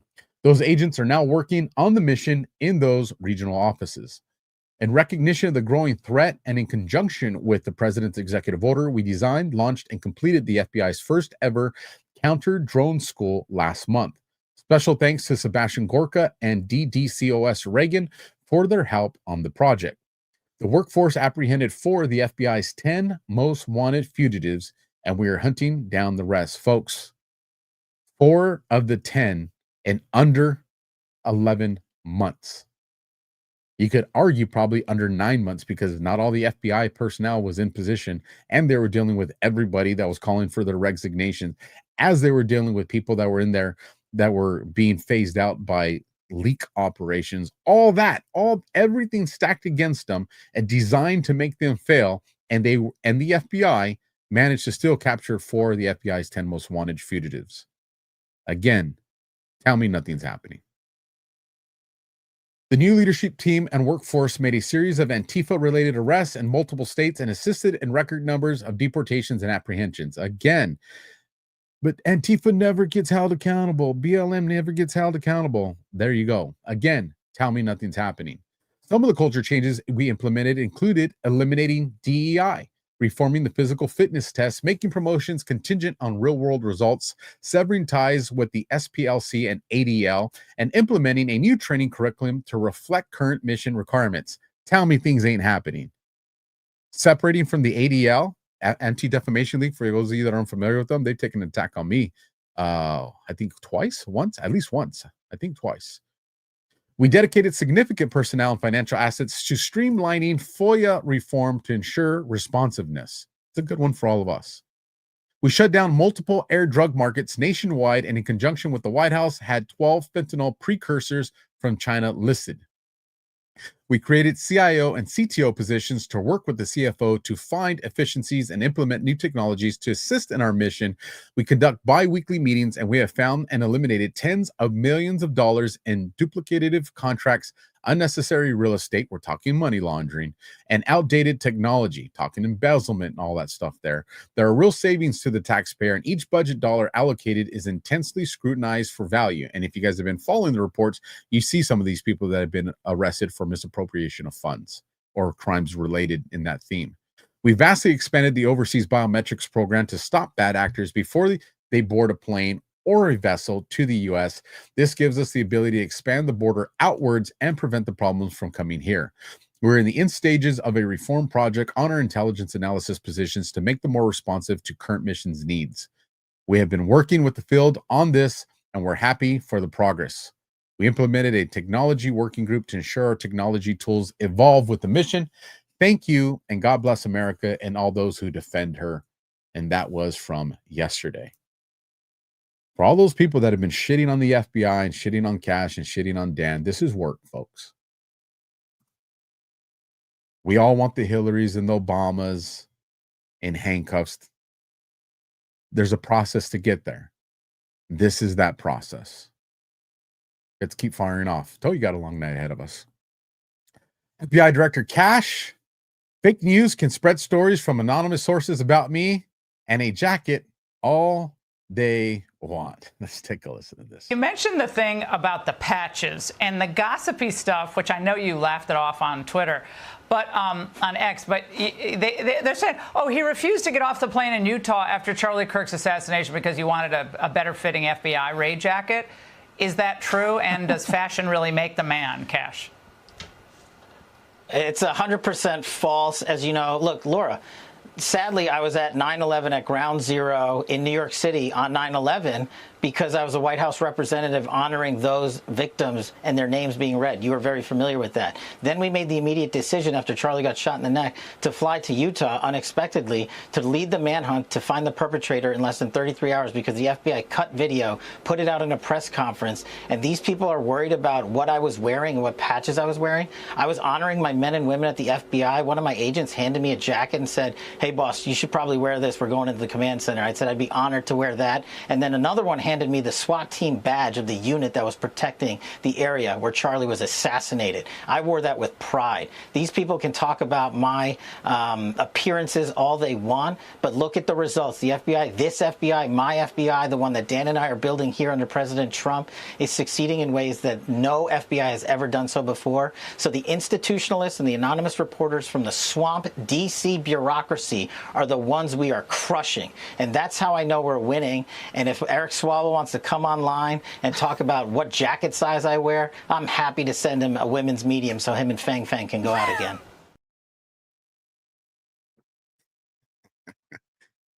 I've gone at it with Eric Swalwell on social media too, so I love it when they throw pun at those guys. Let's carry on. Pete Hegseth, no classified information, total exoneration, case closed, Houthis bombed into submission. Thank you for your attention to this IG report. And he's quote posting Sean Purnell. Shout out to Sean. This Inspector General review is a total exoneration of Secretary Hegseth and proves what we all knew all along. No classified information was shared. This matter resolved and the case is closed. This is regarding Signalgate earlier in the year. One of the first things that they wanted to come after the Secretary of War for at the time, I think it was probably still the Secretary of Defense. And we kind of covered this in detail this morning on Badlands Daily. So if you really want more into this conversation and some of the articles on it, you can go watch Daily on Badlands this morning where we talked about it. But again, another attempt to facilitate this color revolution, and they're vindicated. Do you see mainstream media that was blasting Pete and the DOD over Signalgate out there saying, hey, we got it wrong? The IG report came out. No. Why? Because it's not about truth to these people. Just like the trolls that come into our chats on our shows, it's not about giving you the honest, correct information. It's about throwing garbage in front of you to distract you, demoralize you. Why? Y'all know what I'm going to say. Morale is a weapon. This is all part of the color revolution. This is the picture that I'm doing my best to reveal so we know what's going on, so you see what it looks like. Homeland Security. This is awesome. Make sure you guys screenshot this, put it in your phones. Want affordable housing? Help report illegal aliens in your area.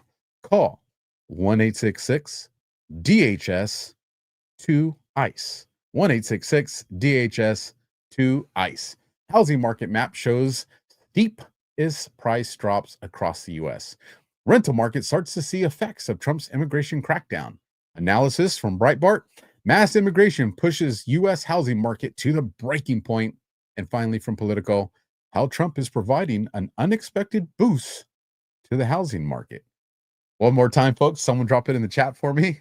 Call 1-866-GHS-2-ICE. Let's get all those illegals out of here. This one's going to piss you off. We're going to move into a little bit more of the sinister stuff in this color revolution segment. Eric Dowder reports just in, the Minneapolis police chief is demanding Somalians and residents call 911 on ICE if they start arresting third world migrants with a mask on, and accuses them of kidnapping. This shit is just sick. This one I'm going to play because I want you guys to hear this guy actually say this stuff. This guy has no business wearing a badge. This tells you the level of infiltration into our government, and this hurts because this guy wore a badge like I used to. This one's going to piss you guys off. Folks that are masked, that they're not sure if they're law enforcement, that they may be kidnapping people. Like, we have had those reports. I want to be clear to the community. The community should know that if you see something like that is legitimate, that you don't know if someone is law enforcement, you should call 911. And you should provide as much information as possible, because let's not forget, we very recently had tragedy in this state by someone who was purporting to be law enforcement. So please, let's be clear. That's something everyone should report, and that we will immediately respond to, and we will document, whether it's somebody's not sure if there's a kidnapping happening, somebody's not sure if there's law enforcement present or not. And that's something else, that's additional policy requirements that we are implementing, that we will document and report these types of things anytime that we hear it, and reminding our officers of their duty to intervene. So if there is anything that is a violation of someone's human rights or civil rights, excessive force or anything like that, they absolutely have a duty to intervene as police officers. That is crazy, folks. Let me tell you what he's actually saying. He's giving his guys the green light, or what we call in the military and in law enforcement, it's paramilitary, top cover. You guys have heard me say this before. He's telling his guys, if ICE comes in, you have my top cover to do what you need to do, impede their investigations, to protect illegals.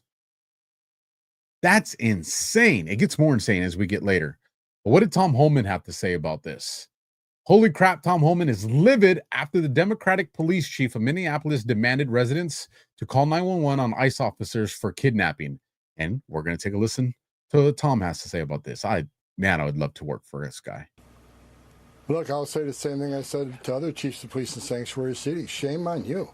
I mean, your number one responsibility is the safety and security of your communities. And ICE is targeting criminals. Criminals. So for you not to partner with ICE to make your community safer is shameful. He ought to put his badge in the desk drawer and walk away, because he stopped being a cop, become a politician. If a true law enforcement official would work with ICE, okay, look, I don't want to be an immigration officer.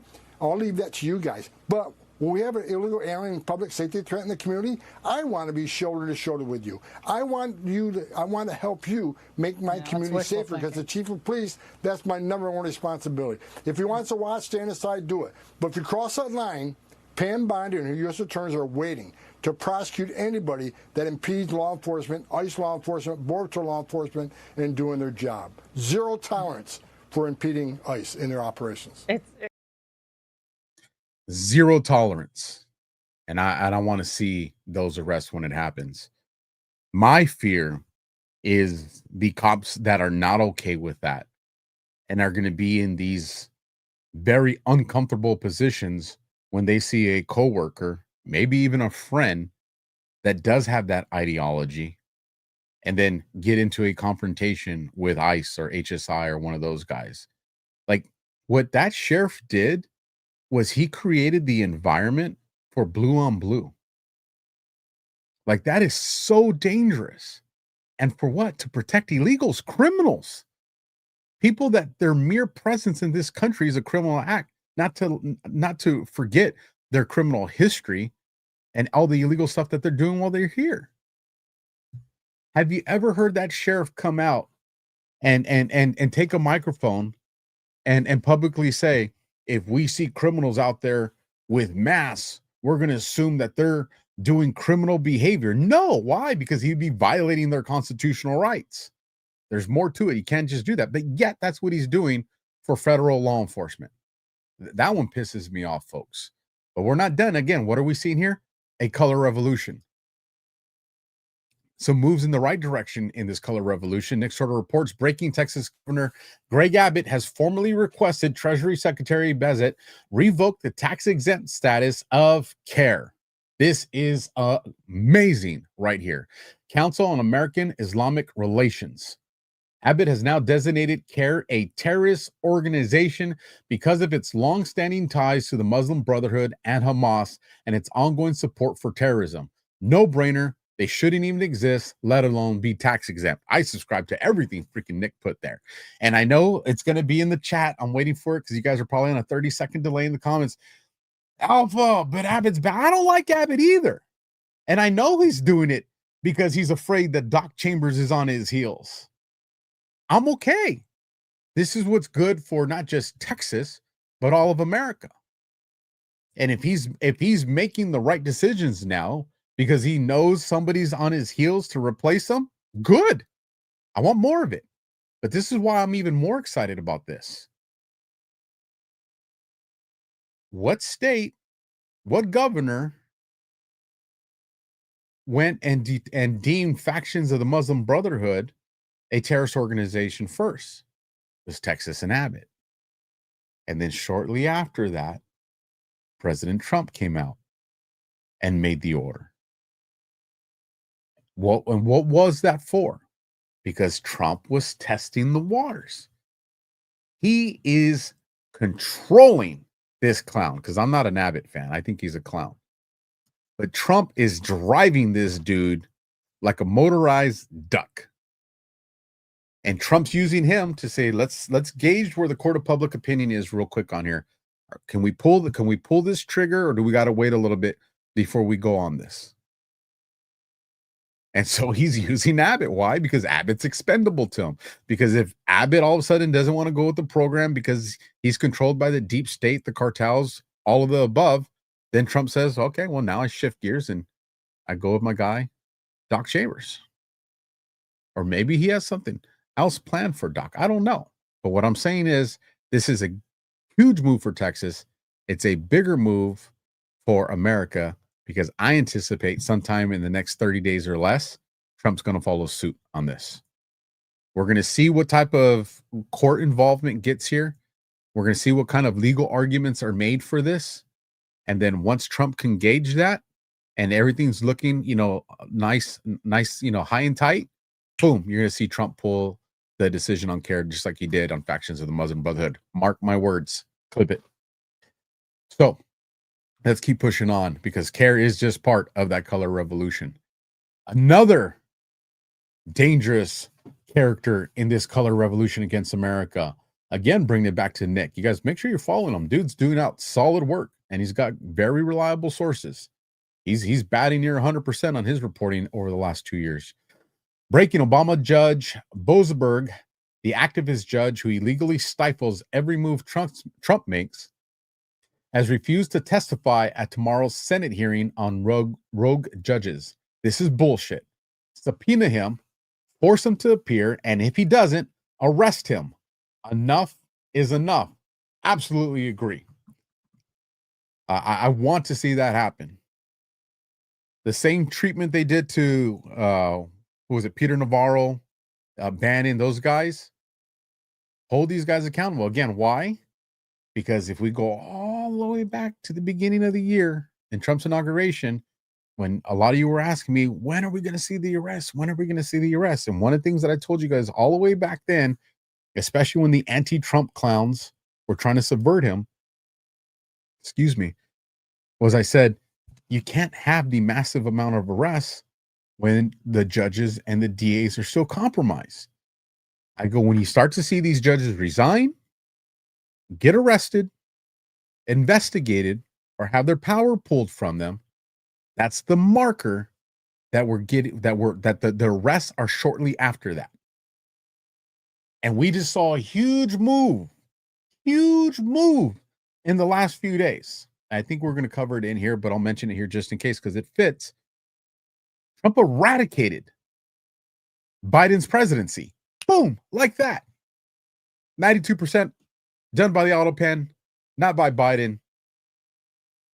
Undoing everything. And remember, we talked about this in this week's First Just Alpha. Defining terms. And he just defined Biden's term as irrelevant, illegal, and unenforceable. You're talking over 200 judges like that can be told you aren't legally appointed. If that move comes, damn, stand by. Gunther Eagleman, Mark Kelly just got caught red-handed. He now openly admits that a video telling troops to disobey Trump's orders wasn't about any illegal strike at all. He did it preemptively based on statements Trump made a decade ago.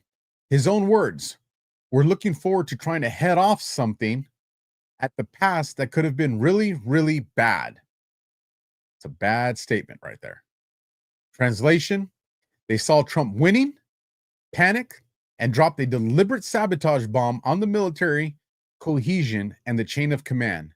Zero illegal orders, zero war crimes, just pure premeditated chaos from a sitting U.S. senator trying to fracture our armed forces. This is the definition of sedition. Mark Kelly and his crew thought they could play 4D chess and weaken Trump. Lock him up. I think we're going to see this guy called back to duty, and I think we're going to see him court-martialed. And I think that is going to create some chaos on the left when that happens. That's what I voted for. Let's take a listen to what this dirtbag has to say. Sort of flimsy legality that was being offered during the briefings. Were these sort of strikes that are now in the news what you were making reference to when you posted that video telling members of the military that they needed to feel okay just obeying orders that they felt were illegal? Based on who this president is and who the Secretary of Defense is, and specifically things that the president has said in the past and things he was talking about doing in the future. Let me give you an example. 2016, he's talking about something on a debate stage that was clearly illegal. And he was reminded by Brett Baer from Fox News that that would be an illegal order. Military won't do that. You know what the president's response was to that? The military will not refuse my orders. Implying that even if they are illegal, they will not refuse them.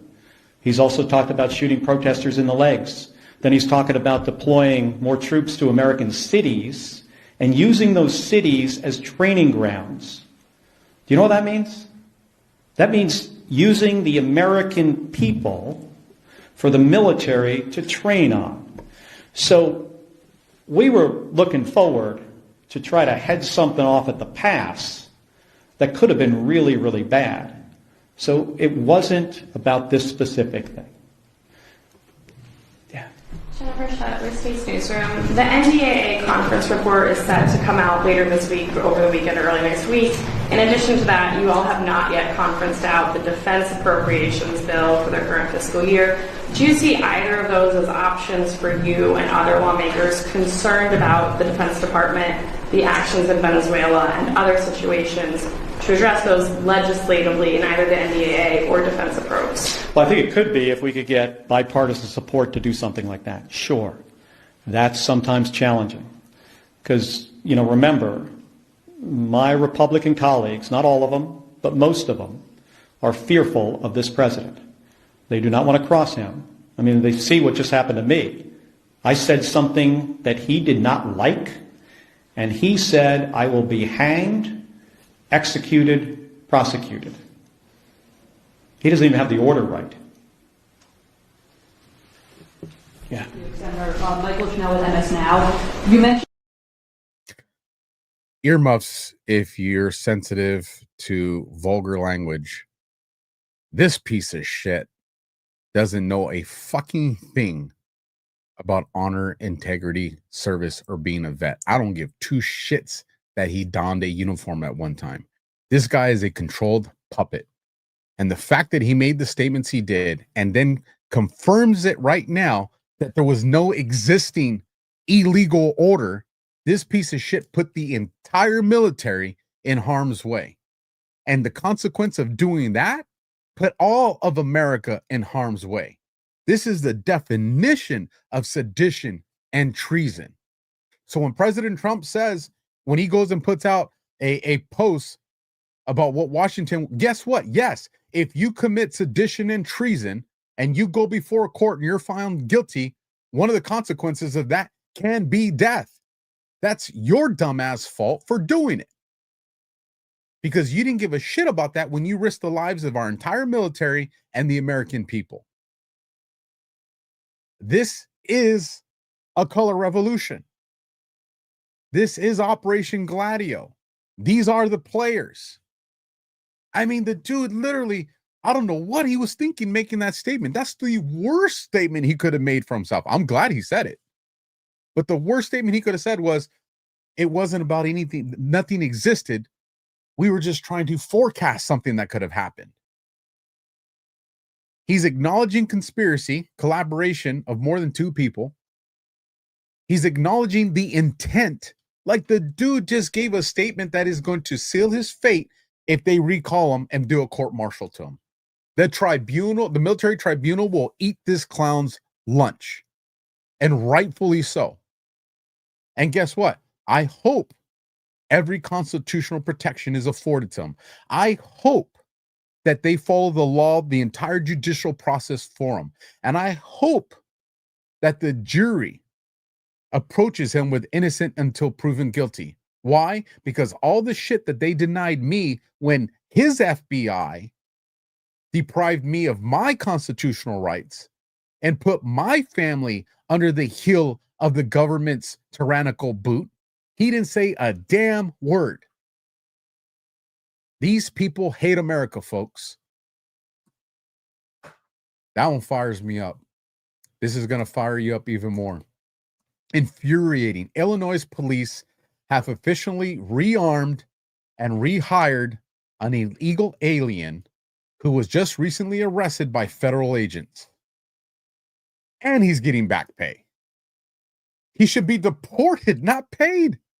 This is insane. And the reason this one, and I promise folks, we're in the section of color revolution. That's why it's like, damn, this is a lot of bad shit, Alpha. It is. This is what's playing out in our country. We're going to get into some good stuff as we progress, but we got to cover this. And the reason this one's a concern to me is because we see this happening with LAPD here in California. We see this happening with a lot of the campus police here in California.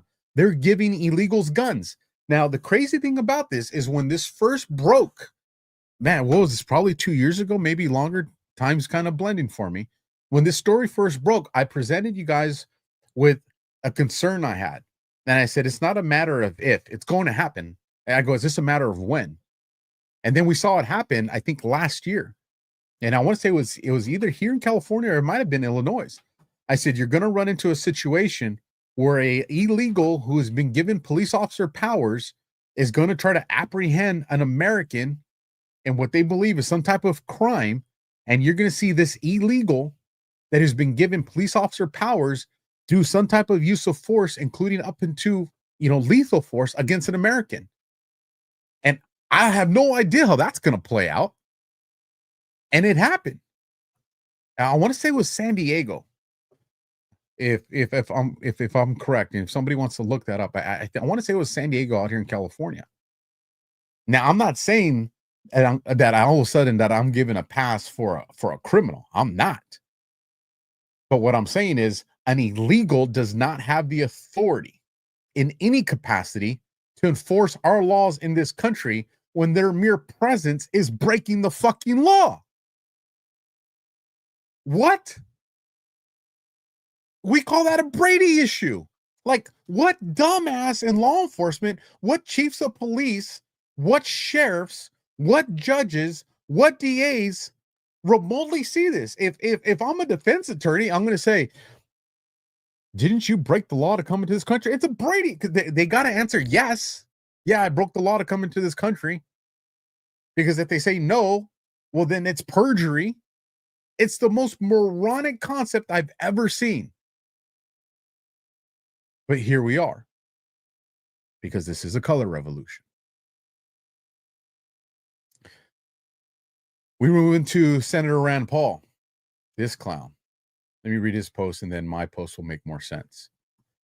Coast Guard records show that prior to the reign of blow them to smithereens, 21% of boats off the coast of Venezuela possess no drugs. Oh, shit, folks. Jesus. Sometimes I'm like, I got to breathe. This is woo-saw. Woo-saw, Alpha. I ran out of my healthy juice. Did he think that post was going to vote well for him? So what you're telling me is that 79% of the boats are carrying drugs. Holy shit. That's insane. Insane. He's literally acknowledging that nearly 80% of the boats that are stopped are carrying chemical weapons, aka drugs. And the 21% that he's trying to take this entire conversation out of context, let me explain that to you guys. What a liar Senator Rand Paul is failing to tell you is that these narco boats, when given the time of boarding, arrest, and warnings, dump their contraband. The contraband has devices to recover them in later boat missions by the narcos. Narco boats that go boom don't leave usable contraband behind. Don't be retarded like Rand Paul.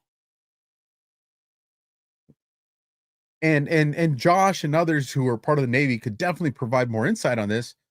But when these narco traffickers on the boats know that they're going to get boarded and captured by the Coast Guard, they dump all their product because it's going to sink. And it has delayed flotation devices and GPS markers, and there's grid coordinates that are given so that the other fishermen, since that's what the left likes to call them, come down a known drug trafficking route. Those things have now surfaced, or they're able to pick them up because they got them marked on GPS. That's what the 21% is that he's not telling you about. Homeland Security. You're playing word games to keep illegal alien murders in America.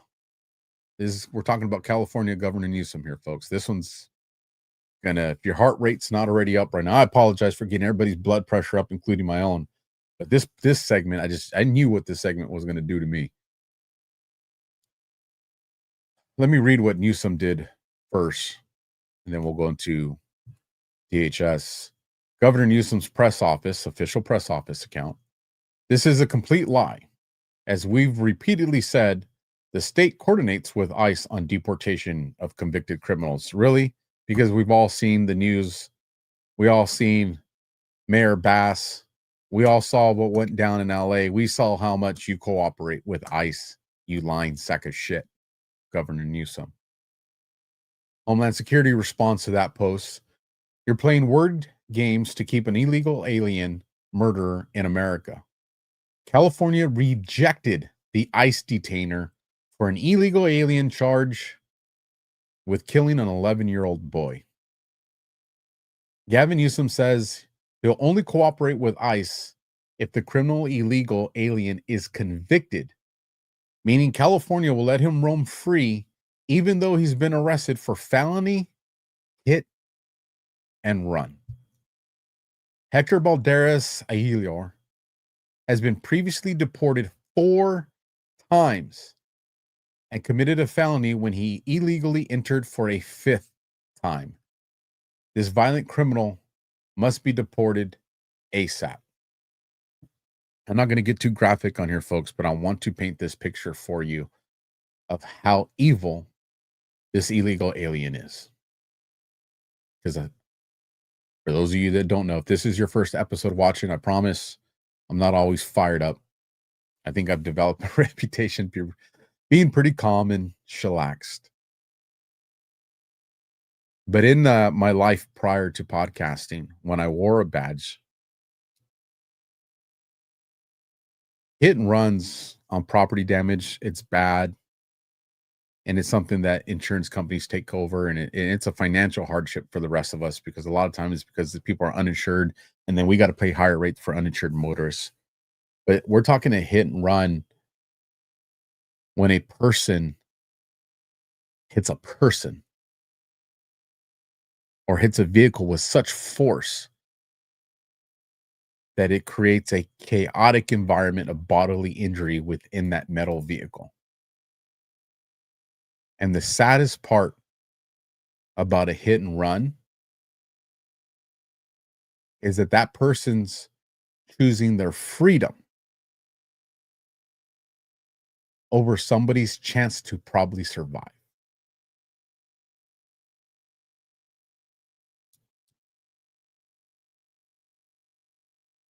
You're not even giving the person a chance to live. And in some situations, and I would imagine, and at least speculate, I don't know the details surrounding this case, but I would imagine if he's 11 and he's in a vehicle, he's probably with an adult. I'm hoping this is not a vehicle versus pedestrian. That's even more atrocious if that's the case. But in a hit and run scenario, the person or persons, they're going to be in pain and die alone with no hope of hearing sirens. Like, hit and runs that result in bodily injury or death are some of the most evil things that are out there. Because in some situations, it's a slow death, folks. And this is who Gavin Newsom's protecting. And he's not the only governor. This is why we got to secure our elections. The last one in this color revolution phase.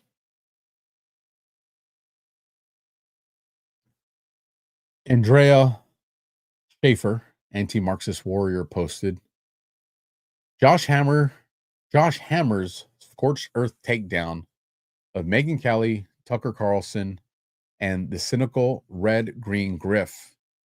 Kelly's sudden transformation is all just a deeply cynical, self-serving design, play the algorithms, and play the Pakistani bots. Now, we're going to play this. It's a little over 2 minutes. I believe I have this one lined up for you guys. I do. And then we'll comment after this. Because a lot of times when we're thinking color revolution and we're thinking deep state and we're thinking Operation Gladio, it's easy, at least at the surface level, it seems easy to look at the dark side of it. But how many of the people that are playing good guys, that are gaining your trust and gaining your notoriety, how many of them are actually color revolution and being controlled opposition? How many of them are walking people into the trap of limited hangouts? Well, let's take a listen to what this gentleman has to say, and then we'll talk about it. But there's something to be said for people that are just so deeply cynical. They're just playing the algorithms. They're playing the Pakistani bots. They're just trying to do that there. Megyn Kelly is one instance where I do think that she ultimately is about Megyn Kelly, that she is about cynicism. Megyn Kelly now is holding herself out as being the true kind of tribune of MAGA, that all these other folks who are criticizing Tucker are insufficiently MAGA. Megyn Kelly was MAGA as of like 5 minutes ago. I mean, she was a deeply centrist commentator, center-right at the most on Fox News. She famously sparred with Trump in the very first presidential debate back in August of 2015. When she was at NBC News in that brief, ill-fated tenure, there was this clip that went around recently of her welcoming on these transgender teenagers to applaud them for their courage for being transgender. I mean, it's all just a deeply cynical, self-serving ruse. But the fact that they keep saying that their main goal is to just oppose the left. when in fact, in this, confirmation of the old horseshoe theory of politics, they're joining forces with them. They are helping the left on this issue. They are. I mean, they're useful idiots of the same red-green alliance, Jonathan. That's kind of what it boils down to, is that you have this red-green alliance of Marxists and Islamists who are threatening to overthrow Western civilization. People like Zohar Mamdani are really kind of the singular encapsulations of this there.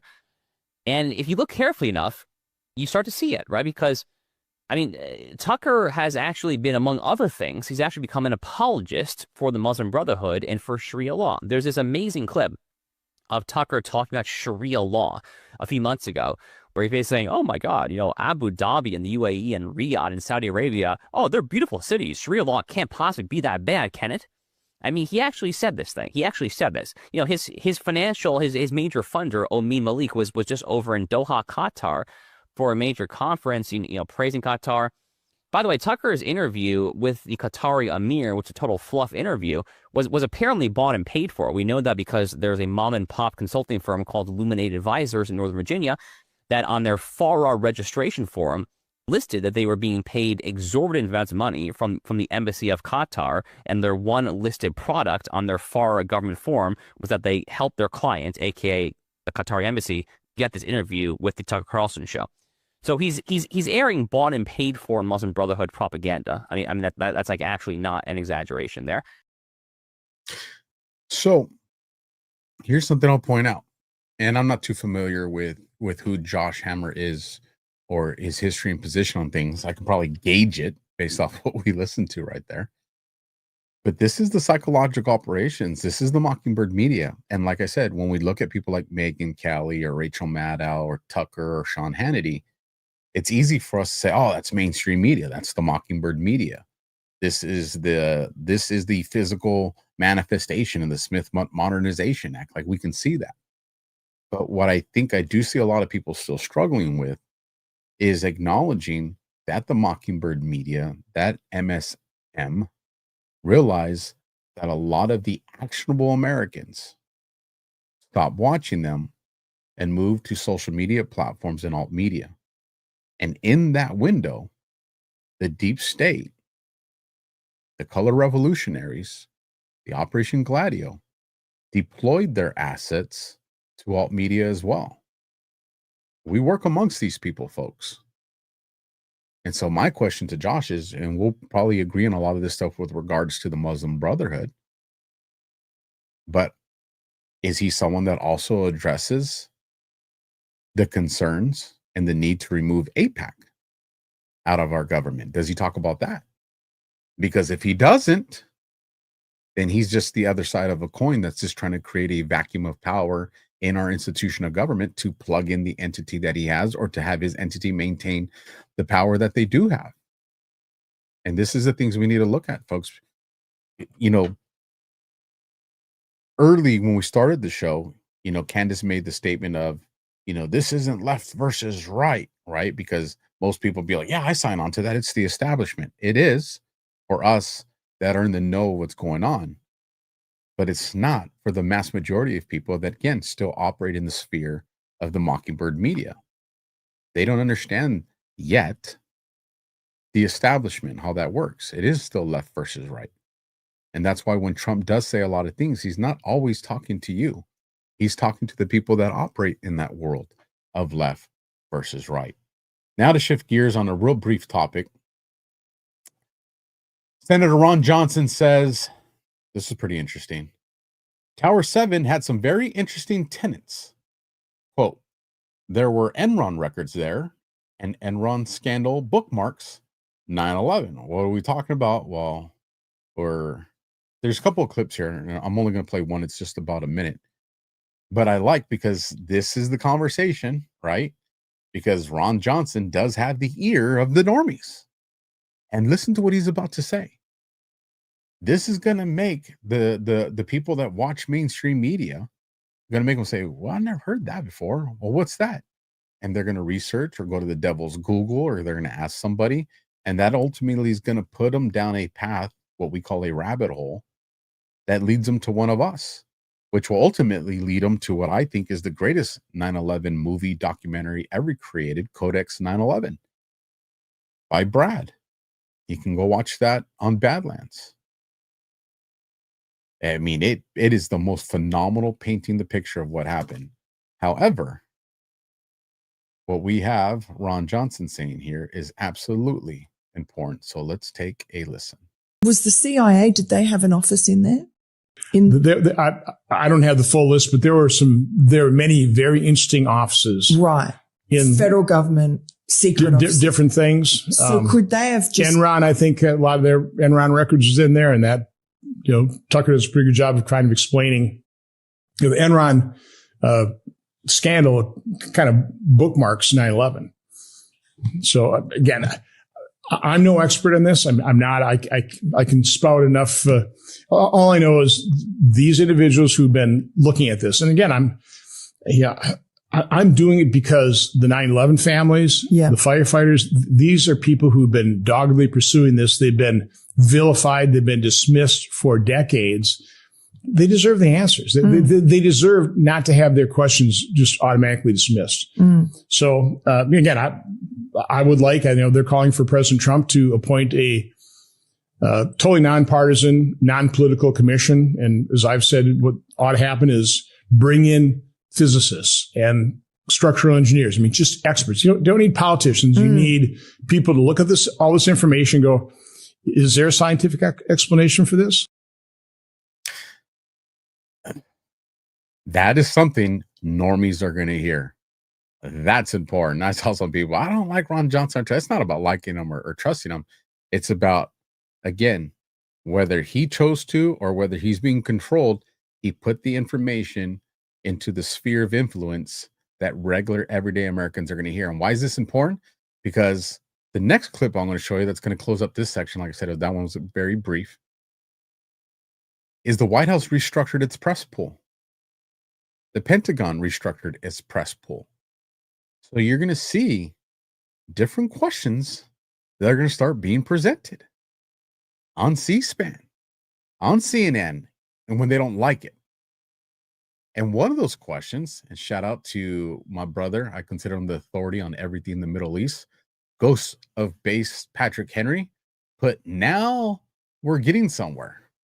And he's referring to a post by RT where a reporter asked the question that we very rarely hear, or maybe never hear, being asked in the White House press pool. This is the first time you heard it. Some of you are going to have a little smile on your face. And if I could follow up on Laura's question, actually, but from a different angle, she mentioned that, are we reassessing our relationship with Qatar because of funding of the Muslim Brotherhood? It's been widely documented in mainstream Israeli papers that the Israeli government funded Hamas, which we also designate as a terrorist organization. Are we therefore reassessing our relationship with Israel because of this? That would be a better question for the State Department, as they're the ones who have those foreign diplomatic channels. Oh, snap! Oh, ruh-roh. It wasn't shot down. It wasn't disrespected. He was very professional, and he asked a legitimate question. We are going to start seeing questions like that asked, folks. Declas. Now, we went through a very rough section of the color revolution, and now we got to balance things out. We got to bring our blood pressure down. We got to chill out a little bit. So we're going to go into MAGA's winning, America's winning. Now I say I'm going to take care of my people, right? And me as well. We're going to go through a series of win after win after win after win. So if you've been completely upset, I'm going to make you feel better now, right? You playing with our emotions a little bit. But we're being honest. We're being honest here. So let's get into some of this winning. What does that look like? Let's start with this. White House reporting mass deportations are going to continue. 2 million illegal aliens removed from the U.S. since President Trump inherited the Biden border crisis. They posted that yesterday morning on December 3rd. You're going to see this number exponentially grow at a much more rapid rate as well, because what? Self-deportations are growing super fast. And as you start to see SNAP being pulled from these people's benefits, as you start to see the exploitation of the American tax dollar pulled out of these people's pockets, they're going to self-deport. And as we see this administration giving these people incentives to leave, that's going to accelerate. But again, we're just over 10 months in, 2 million illegal aliens gone. What else? So we got White House. President Donald J. Trump is ensuring every young American family shares in the American success, empowering the next generation with Trump accounts. What are Trump accounts? Let's take a listen. Children born between 2025 and 2028 who are U.S. citizens are eligible for a $1,000 government contribution. Up to $5,000 total per year per child may be contributed from all sources. Governments and qualifying charitable organizations may make additional contributions that do not count to the limit. Start date. Parents, friends, family, and employers can begin making contributions on July 4th, 2026. And somebody's went out and did the math. I don't see it here. Sometimes in the comment section, people will put it. My apologies if there's something inappropriate. You never know what you're going to get in the comment section. That's why I very rarely will go through them. It looks like this one might have it. I don't know. I don't want to rely on that math. I haven't vetted it. But somebody went and did the math on if you do these contributions at minimum and maximum, what it could look like by the time these kids get to the age of 18. And it's pretty significant. Pretty damn significant. And here's something, for a lot of people that don't understand the relationship of, the Sovereign Alliance and Russia and Putin's deployed some of these tactics to increase the birth rate of his countrymen. Because again, part of the color revolution of this country was to bring in people that are out birthing Americans. Who am I talking about? Don't care if I hurt people's feelings. Facts are facts. Muslims are out producing a lot of people in America. And so Trump is incentivizing this as he gets rid of these illegals. And we've seen Putin did it. And I think Putin's one of the plans that he had was, and I don't remember what the dates were, but every child that you had that was born after that particular cutoff date, removed the percentage on what people owed in their mortgages. It was something so like that. It was, I don't know how accurate I'm in that statement, but it was something in the realm of that. And so again, to see Trump, following suit and providing, financial motivation to up our numbers to ensure, that America, maintains being American as we've known it for the last, 250 years, kind of important. So shout out to that. I think that's another big win. Here's another win. Holy smokes, fake news. And now we're going to a series of, it's just going to be a video clip after video clip after video clip of some winning. And this is the first one, 43 seconds. As I sit here today, I can't be more proud of how you did it, sir. You've created the greatest cabinet. It is a joy to be at this table. One thing we will mention, so they came to see me from Intel, and they had a problem. I said, look, we'll fix your problem, but I think the United States is entitled to 10% of your company. And the chairman looked at me and he goes, you have a deal. Tell them, how much money have we made since I made that deal? It's only $40 billion. $40 billion. We made $40 billion. That was, 3 months ago. Does anybody write about it? Nobody writes about it. That's okay. Anybody keeping track of the math? Marine Corps math, baby. We know, and I think it's actually being one of these upcoming videos here on these wins. $33 billion in revenue from tariffs in 1 month. $40 billion right here from Intel. So we're talking significant funds coming in with what this president's doing, folks. Some major wins right here. Let's get into another win. Secretary Sean Duffy. You're going to like this one. Let me make sure I got the right one lined up. I move some things around. All right, here we go. Many of you have heard that we have an infrastructure made of copper. We have to transition to fiber. The last administration said it was going to take more than 10 years to complete the transition from copper to fiber. They had no plan to actually do it. We have already completed a third of this transition from copper to fiber. Now it's going to take longer for us to go from analog to digital.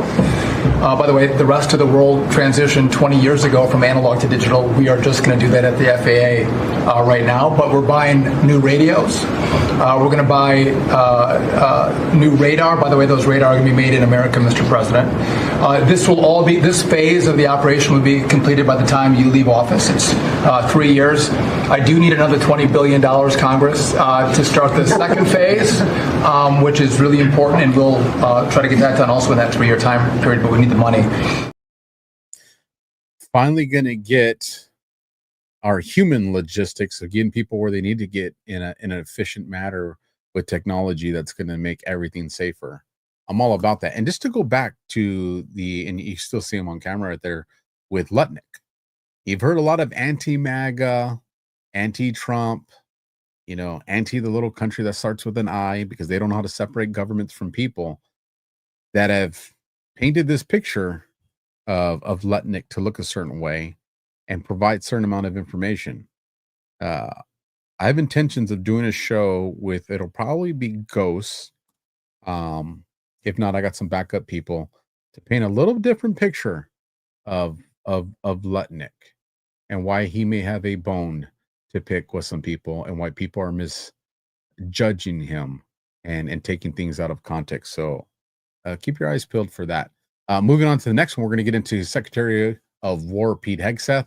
The funding provided by the Big Beautiful Bill is ready to be used to mount an effective sprint to build combat power. We call it drone dominance.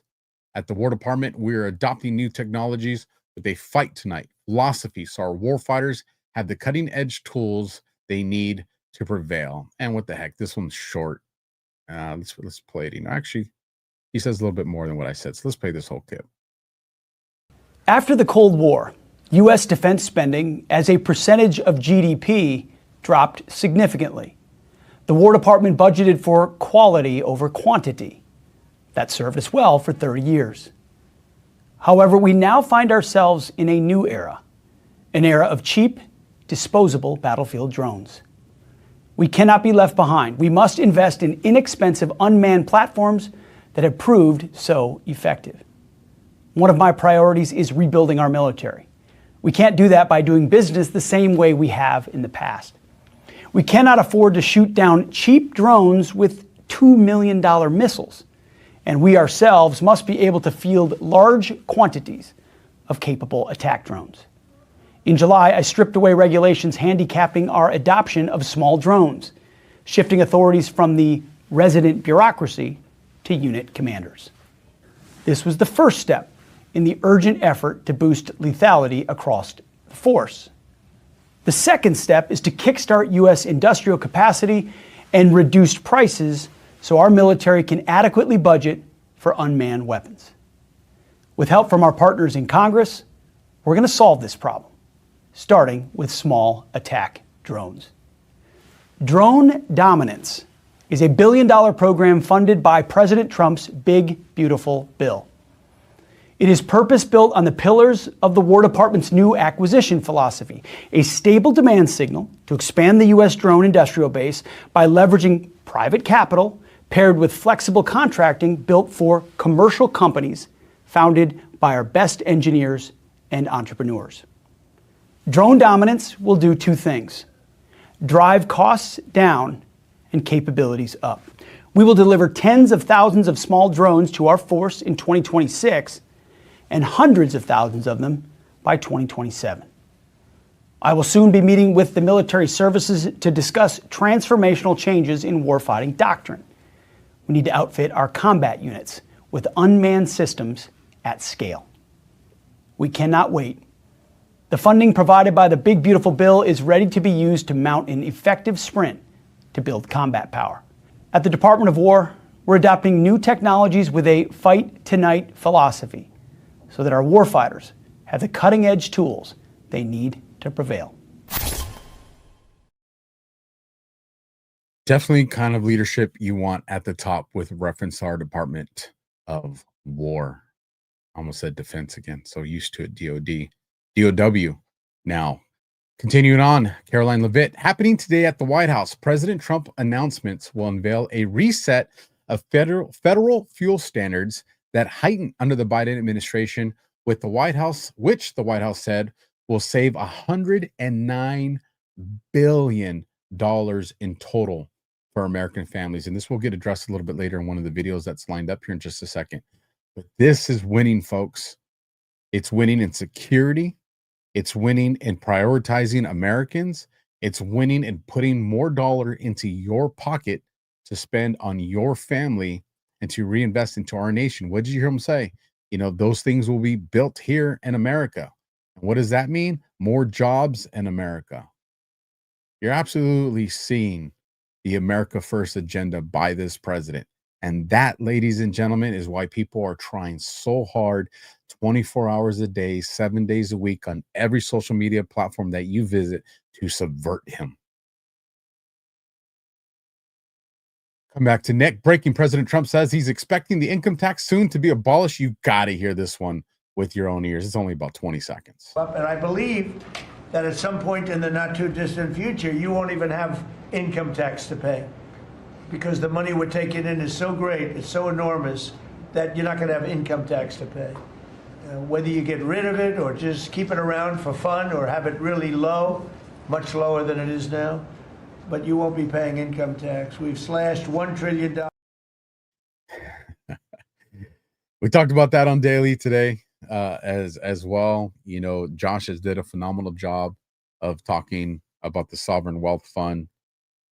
You see the shifts Trump's making with gold, you know, with Bitcoin, you know, with digital currency. It's this man and his team is setting this country up for success down the long haul. Going to be some growing pains, but I'm here for it. Breaking. President Trump is signing an order to terminate Biden's Green New Deal standards for automakers, which do nothing but drive up costs for Americans. I'm going to start bypassing some videos in the interest of time because we still got a lot to get through. And we do have a very long video that I want you guys to hear the entirety of it. It's about 14 minutes, but I want us to hear it. So I'm going to eliminate some of the videos I had planned, and we'll just go through a brief synopsis. But what do we got here? Biden's fuel economy mandates terminated. Biden's tailpipe emissions regulations terminated. Biden's emissions waiver for Newsom's California terminated. Go straight to jail. Gone. Whole lot of winning, folks. No data, no money. It's that simple. If a state won't share data on criminal use of SNAP benefits, it won't get $1 of federal SNAP administrative funding. Let's see which states stand for accountability and which ones are just protecting their bribery. And one of the things that Brooke Rollins, the Secretary of Architecture, says here, it's never been asked for these countries. And they're not giving the information. And the red states that provided the information, they were able to find so much fraud within this program that they're able to fix and rectify, saving billions of dollars for the American taxpayer. And these other states don't want to participate in that. So, hey, time out. You ain't going to get them federal benefits then. Money ain't going to come your way. They're balancing the sheet, folks. Breaking. The DOJ is aiming to present new indictments against James Comey and Letitia James as soon as this week, per Reuters. Great. Do not let them off the hook. Corrupt Comey's celebration should be very short-lived. And hopefully we see that announcement tomorrow. If not, we'll probably see it early next week. Justin, Maduro caves to Donald Trump, resumes accepting illegal alien deportation flights from America. Trump always wins in the end. Maduro is weak. Let me play the first 20 seconds of this one because I do want you guys to hear this. Let me find where we're at. Make sure I play the right one. Here we go. Today, Venezuela announcing it will now resume accepting deportation flights from the United States at President Trump's demand. This as the Pentagon continues to defend its strikes on alleged narco-terrorists at sea. Lucas. So, again, concessions. Trump is winning. We're going to start shifting gears into the conversations leading us into Venezuela. So we are going to start with my brother. Haven't seen him in a couple days in a space. Hope he's doing well. Patriot Storm 17, huge wake-up call for everyone. You can't allow people in the country that aren't vetted. Agree with him completely. The Biden administration showed an example of what happens when people pull out of Afghanistan like we witnessed. People have to go through things and experience firsthand to understand, so it won't ever happen again. And you see Pam Bondi, this was about 2 days ago, puts this Afghan national came into America during the Biden administration and, as alleged, explicitly stated that he came here in order to kill American citizens. The public safety threat created by the Biden administration's vetting breakdown cannot be overstated. The Department of Justice will continue working with our federal and state partners to protect the American people from the prior administration's dangerous incompetence. AG Pam Bondi. Now you know why these anti-America, anti-Trump, anti-MAGA people are pushing so hard against the AI that our FBI and DOJ wants to utilize. They scream back to, oh, this is the Patriot Act. They're doing it us too again. No, the Patriot Act was a lie. They never used that surveillance to help us. It was always meant to deprive us of our rights. It was always meant to make us be like, we're going to give up freedoms and liberties for security. And as Benjamin Franklin said, you won't have both and you deserve neither. That surveillance state is already out there. Commercially, through the military, and through the government. It's been weaponized by us for forever. What you're seeing now is they're going to finally take those tools and use them against the soldiers of the deep state that implemented those rules to attack us. And these people don't want you to believe that. They don't want you to believe that because the reality is we've been so beaten down by our government that there is no trust there. And that part is understandable. But at some point, the government that we put into place here, we got to allow them to cook. And if we don't see results, well, then we shift gears and game plans. But here's the thing, and that's why I spent so much time on what I did tonight to show you they are cooking and they are providing results. These people are lying to you when they say nothing's happening. I'm showing you the receipts. I'm not giving you interpretations. I'm giving you my speculations on bigger investigations that I see coming. But even then, I'm batting 100 because a couple weeks from now, a couple months from now, the things that I told you are happening now, we're going to see they're going to be vindicated then. And I appreciate that a lot of you guys have put, your trust into me. And it's not blind trust, it's educated trust because you are judging me on my accuracy historically. And I'm telling you, folks, this is the direction that we're moving in. U.S. Department of Justice puts Joaquin Guzman Lopez, son of El Chapo, and leader of the Sinaloa cartel, pleads guilty to federal drug charges in Chicago. The Sinaloa cartel is a terrorist organization that has spent decades destroying American families through brutal violence and deadly drug trafficking, said Attorney General Pam Bondi. Yesterday's guilty plea from El Chapo's son is a major victory against the Sinaloa cartel and underscores the Trump administration's historic aggressive campaign to dismantle terrorist organizations that target the American people. And trust me, these people will sing like a bird. Now it's posted 12:01 my time, so that'd be 3:01 or 15:01 Eastern time, which is going to kind of lead us into, let's get a little Jewish right here. Post 301, dated December 7th, which is just in a few days. Hashtag fly, Roths fly, sweet dreams. And if we go military time at 15:01, remember I told you Google was going to resurface on something that made sense earlier tonight in the show? Takes us to post June or date June 15, 2018. And what does that bug look like? It looks like the colors over there at Google. Access kills, POTUS in good spirits today. Morning strolls are refreshing. 2.5 hours, which is the mark we just hit on this show. As a matter of fact, holy smokes, we're at 2.5 hours and 7 minutes on that. Pretty interesting how that worked out. And we're not done. We're going to see another little hat tip as we move in that direction. But now let's get into this. Shout out to one of my favorites, Cag Drogo. In 2006, Lou Dobbs reported Smartmatic voting machines were managed by Venezuela. Sidney Powell has been saying it since 2020. This is how they stole the election. So let's take a listen to this one. This is a little lengthy, but this one's very informative. A firm owned by Venezuela could be allowed to take over one of this country's top voting machine firms. Venezuela, of course, led by Hugo Chavez, working to change the views of most South American countries, moved to the left. Critics of the deal say our nation's very democracy is now for sale without anyone doing a thing about it. Kitty Pilgrim reports. The use of some 19,000 electronic voting machines in the city of Chicago and Cook County primary on March 21st of this year is now under intense scrutiny. The U.S. company that makes the machines, Sequoia, was bought in 2005 by Smartmatic, a private company primarily owned by Venezuelan businessmen. When Chicago had problems with the machines, a dozen Venezuelan employees were there to help with the election.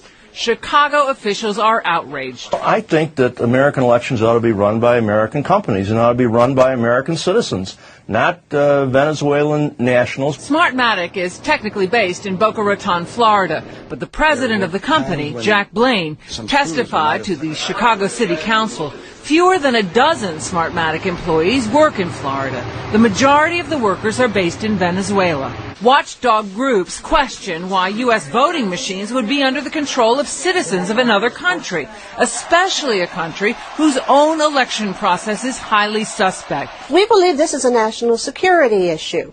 There is no way that companies belonging to non-U.S. corporations should have access to our elections. The Treasury Department is supposed to monitor sales of U.S. companies to overseas investors where there is a question of national security, such as in the Dubai ports deal, the so-called CFIUS review process. Some in Congress are demanding an investigation. In the case of Smartmatic, there are a number of unanswered questions. That's why I wrote to the Secretary of the Treasury and asked them to review the ownership. It's offshore, it's murky, no one seems to know who owns it. Certainly our government should know. A potential risk to the democratic process. Now, we called the Treasury Department to ask if the sale of Sequoia in 2005 had been reviewed or not. Treasury told us they were aware of the sale, but can't confirm if it's been reviewed or not. And some in Congress and voter watchdog groups also are demanding a better answer than that, Lou. Well, this Treasury Department is filled with incompetence. They have stopped in over 1,500 reviews, only one sale to foreign owners' American assets. But a voting machine company, critical to this country's election count, and they can't tell you whether or not the Committee on Foreign Investment in the United States reviewed it or not? They have no answer for us. And these are the most arrogant, incompetent, bureaucratic idiots. I mean, the Treasury Department is trying to move ahead of a number of other departments in that category. It's incomprehensible that this would be in any way Have we put a call into, I know John Snow's on a short tenure and shortly on tenure, but perhaps somebody who works for him would have some basic sense that he owes the American people an answer? Lou, we have been trying to get the officials. They said they thought it was this company. So there are a lot of people in murky territory right here, and I think it really does deserve some examination. Great. It certainly does. We're going to continue to do so. I think we need to tip our hat to the Congresswoman. She did a marvelous job in looking into this, and hats off to her. At least somebody is trying to make some sense. This administration, call the White House. Let's find out the answer so this audience knows exactly what's going on by Monday evening. And this is ridiculous. We are looking into it actively, Lou. Thank you, Kitty. What a great band. I was very honored to realize that he was following me on social media. Quite an honor to have that. One of the things that CAG says here, and I agree completely with, and he sets up that statement. He says, a Venezuela military intelligence whistleblower just confirmed that the CIA outsources this election rigging technology from Venezuela. This is more than narco trafficking. And I absolutely agree with that and subscribe to that mindset. 100%. Again, at the surface level with all the normies, what are they seeing? The narco trafficking, the drug problem, the fentanyl, the cocaine, the heroin, and all that. That's something that's they can digest. But what we're all finding out, we're going to find out even more of, and Patrick Byrne has been delivering this through Emerald Robinson with some videos that are going to come lately. I know some people like it, some people don't. Forget about the messenger. Look at the message. Judge the content of there. It's something that can be corroborated, or is it something that can be debunked? You know, that we're in a phase. Remember, there are good people that are going to turn out to be bad, and there's bad people that are going to be turned out to be good. So we need to be attached to information, not people. And I know that's hard. I struggle with it too. We're all human.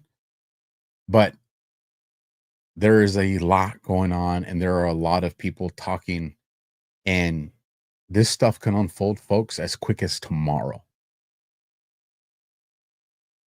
And how crazy and wild that looks like has a lot to do with how much information we all can get out.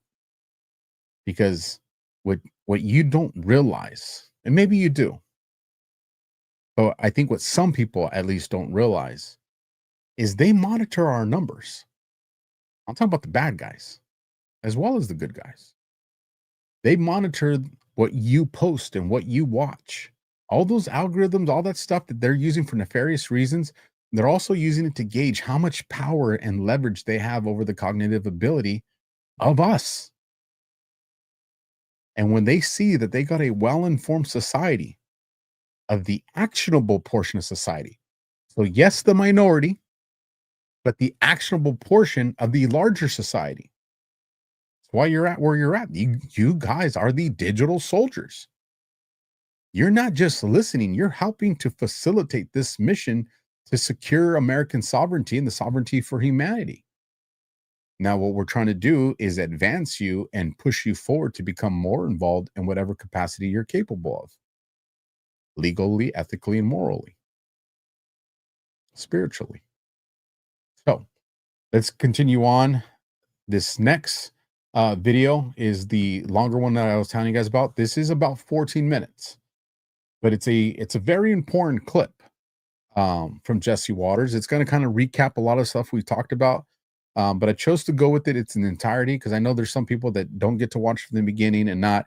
This is something that if you watch it, and we'll do a real brief summary at the end of it, and then we're going to fly through the rest of this, folks. This is going to at least make people kind of very aware of what's going on.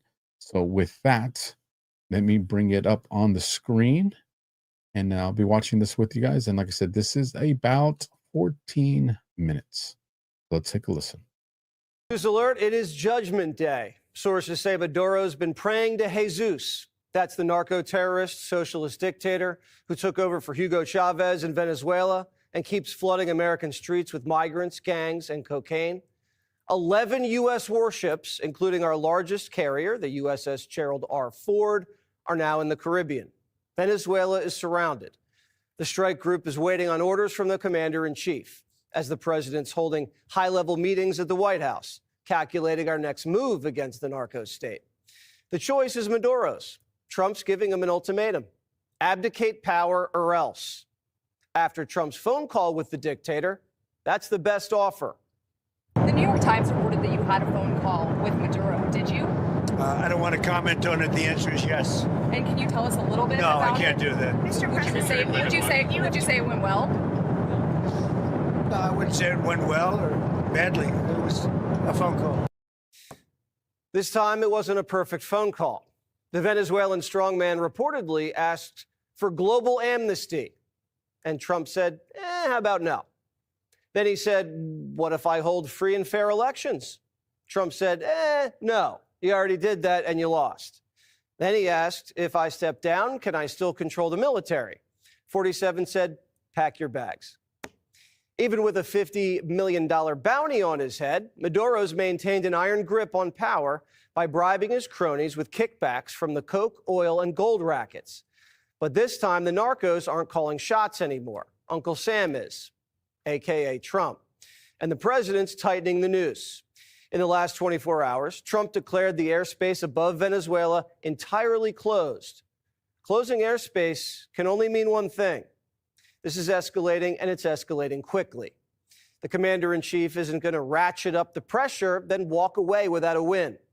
There's no way Maduro can face down the full force of a U.S. carrier strike group. The president is keeping his options open. What's the position on whether U.S. troops on the ground is a possibility there? Is that, I know you've answered that before, but what's the current operative in Venezuela? I think my previous answer stands. There's many options at the president's disposal that are on the table. Maduro's a sitting duck, and the word on the street is he'll be out of power before Christmas. No one's bailing the socialist out. He's getting no love from his sponsors in Beijing and Moscow. Putin and Xi Jinping are at the table with Trump doing much bigger trade and diplomatic deals. They're not going to throw Maduro a lifeline and jeopardize the deals over a small fry in our backyard. And we're doing the Europeans a big favor. Venezuelan gangs have been trafficking boatloads of coke to West Africa, and the Africans have been pouring it into France and Germany. Maduro's isolated. According to UN investigators, he's guilty of crimes against humanity, torture, murder, sexual violence. He only got 20% of the vote last year, stole the election, and wouldn't leave. And he's unleashed migrants, gangs, and poison onto our shores. Chuck Schumer's backed military action in Iraq, Afghanistan, Syria, Libya, Yemen, and Ukraine.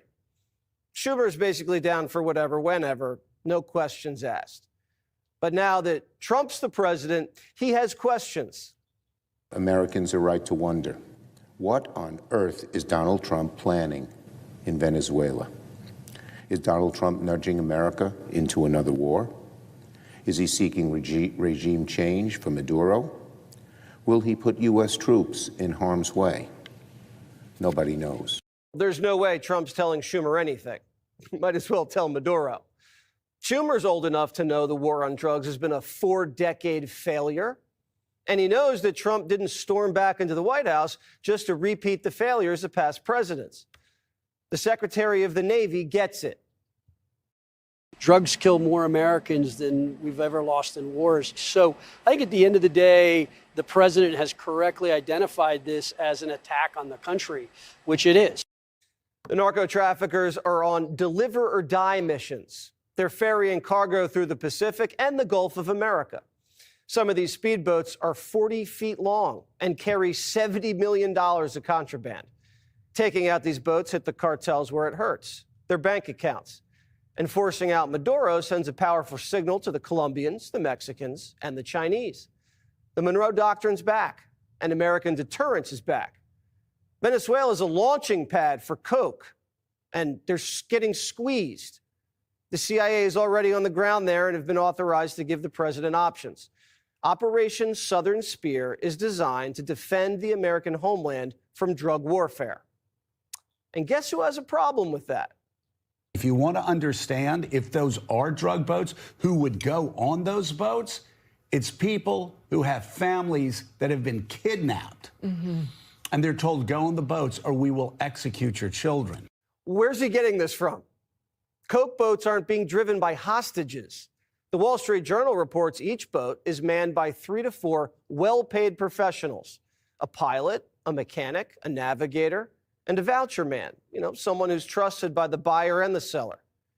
Now, someone's trying to sabotage U.S. operations, and the saboteurs are coming from within our own country. Over the weekend, the Washington Post accused the Secretary of War of committing war crimes. Hegseth order on first Caribbean boat strike, officials say, kill them all. The story goes something like this. U.S. Southern Command launched an airstrike against a coke boat. They saw that there were survivors and launched a second strike. So there were none.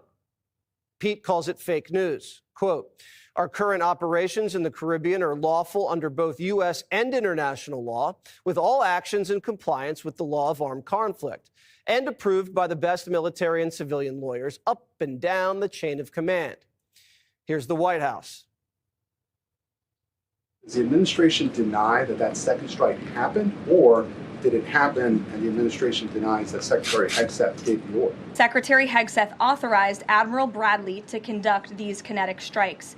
Admiral Bradley worked well within his authority and the law. Lethal operations like this go through layers of lawyers.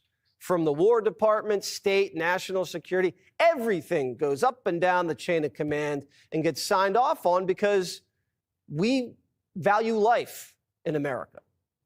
The United States has conducted strikes all over the globe like this for decades. But for some reason, when President Trump does it, it's a crime. What law is it that allows no survivors? The strike conducted on September 2nd was conducted in self-defense to protect Americans in vital United States interests. The strike was conducted in international waters and in accordance with the law of armed conflict. When Barack Obama authorized lethal strikes against ISIS during the war on terror, and our operators launched a missile at a convoy of ISIS fighters, and the missile hit, boom, everyone's dead. Wait, the smoke clears. You see one guy still hanging off the back of a Humvee, trying to get away. You double tap, boom, you finish the job. You're not going to send American men in to grab the surviving terrorist, put him in handcuffs, and take him to our base and give him a dinner and a doctor. This is no different. These cartel traffickers have been designated as foreign terrorists. We're blowing up terrorists in the Caribbean, but we're supposed to rescue them from drowning if they survive? Now, I don't know what happened with this strike, but Senator Van Hollen, who never met a Latin gangbanger that he didn't like, has a new hoax. New hoax alert. New hoax alert. New hoax alert. I think it's very possible there was a war crime committed. Of course, for it to be a war crime, you have to accept the Trump administration's whole construct here. That we're at war. Which is we're in armed conflict at war with this particular, with the drug gangs. Of course, they've never presented the public with the information they've got here. But it could be worse than that, right? If that theory is wrong, then it's plain murder. Barbaric cartels are injecting billions of dollars of narcotics into our country, causing death and violence and addiction. That's not a war crime, but stopping them is a war crime. Now we know what the Seditious Six video was setting up. Do you believe if there was a second strike to eliminate any survivors, that constitutes a war crime? It seems to. If what has been reported is accurate, I've got serious concerns about anybody in that chain of command stepping over a line that they should never step over. It makes sense, doesn't it? Kelly and his crew were telling soldiers to disobey their superiors to hit coke boats. Next time the Secretary of War orders a coke boat blown, we could see soldiers mutiny. Democrats are telling soldiers to mutiny. Just say simply, I'm not going to do that. That's against the law. It puts a lot of burden on the troops to make a decision in real time. But a reasonable person can tell something that is legal and something that is illegal. So would you refuse these specific orders to strike drug boats if you were still in uniform? Well, the difference between the initial strike and what is being reported, as a second strike, and those things are different. I think this administration has tied themselves in knots. Well, the ladies of The View, who I know have never done cocaine, ever, says not only is Hegseth a war criminal, but all the rank and file should go on trial. The person who gave the order can be held accountable and put in prison. The people that conducted the orders, that pulled the trigger, are also responsible and can be held accountable. So now you have people that are serving their countries, that are serving this country as patriots, perhaps following an illegal order, and then themselves can be court-martialed. I don't think American servicemen and women participating in Operation Southern Spear are watching The View, but word's getting out that following orders in Latin America could land you in Leavenworth. Senators are telling soldiers to use the N-word. You mentioned that you were a captain in the Navy. If you received that order, would you have carried it out? No. Trump says no one's getting punished except the people interfering with military operations. Quote, there are laws that affect our nation. Read Title 18, Chapter 115, Section 2387. Whoever with the intent to interfere, impair, influence the loyalty, morale, or discipline of the military and naval forces will be fined or imprisoned up to 10 years. So where do these people even get off?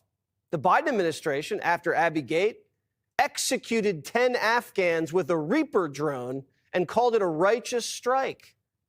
48 hours later, oops, it was an innocent family. I guess it's not a war crime if it's an accident. Bombs Away Barry dropped over 20,000 bombs on 7 countries in 2016. Killed thousands of people. Not all of them were terrorists. There was a lot of collateral damage. Was anyone court-martialed? What we're witnessing now is a setup. The Washington Post leaks a story about a double-tap strike, and the Seditious Six comes out and calls it a war crime. A week after their video told soldiers to disobey orders. It's so obvious, The View sees it. Well, I know this is why those Democratic vets put out that video last week that people said, why would they need to say what's already obvious? The likelihood of this is it's not a war. We're not at war with Venezuela, but it's murder. It's flat out murder. And anyone that acted on those orders could be held on war crimes. They've been foaming the runway for a while. CIA Slotkin, who's running point for this domestic propaganda operation, said last month, Trump, not Maduro, is the real dictator. He seems to be laying the groundwork to stay in power. There are 2 ways this can happen, both straight out of the same authoritarian playbook. The first, a scenario in which Trump finds a pretext, invokes the Insurrection Act, and tries to impose martial law. Elections, therefore, could be canceled. Isn't it funny that the CIA-backed Seditious Six doesn't want a real war on drugs? They want us to do the same thing that hasn't worked for decades.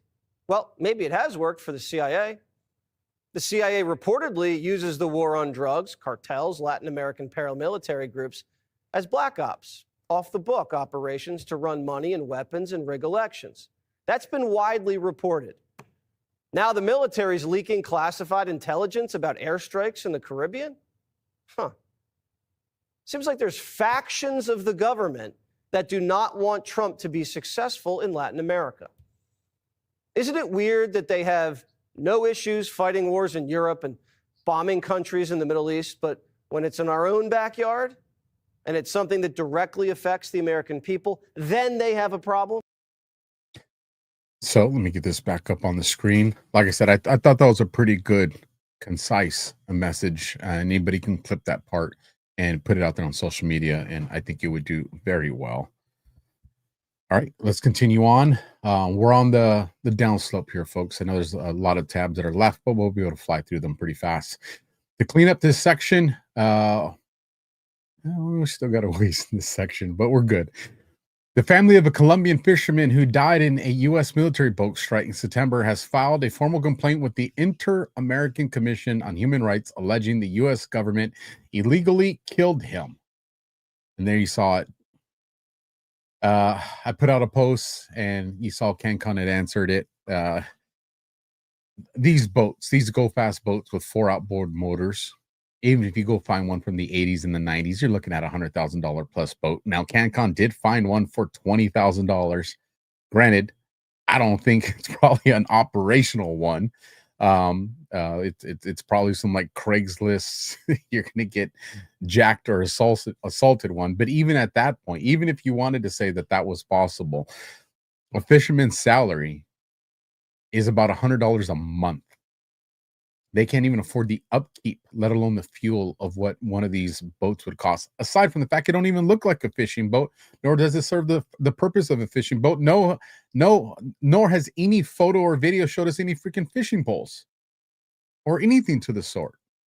So, again, that's the kind of nonsense that the left is running with. And again, that's going to be the kind of stuff that wakes their people up as well. So, let's continue on. We'll move past this clip, although the stamp on this one is November 7th, and it reads, the Senate was the target. Corker plus flake removed. How do you catch a fish? Mission forward. These people are stupid.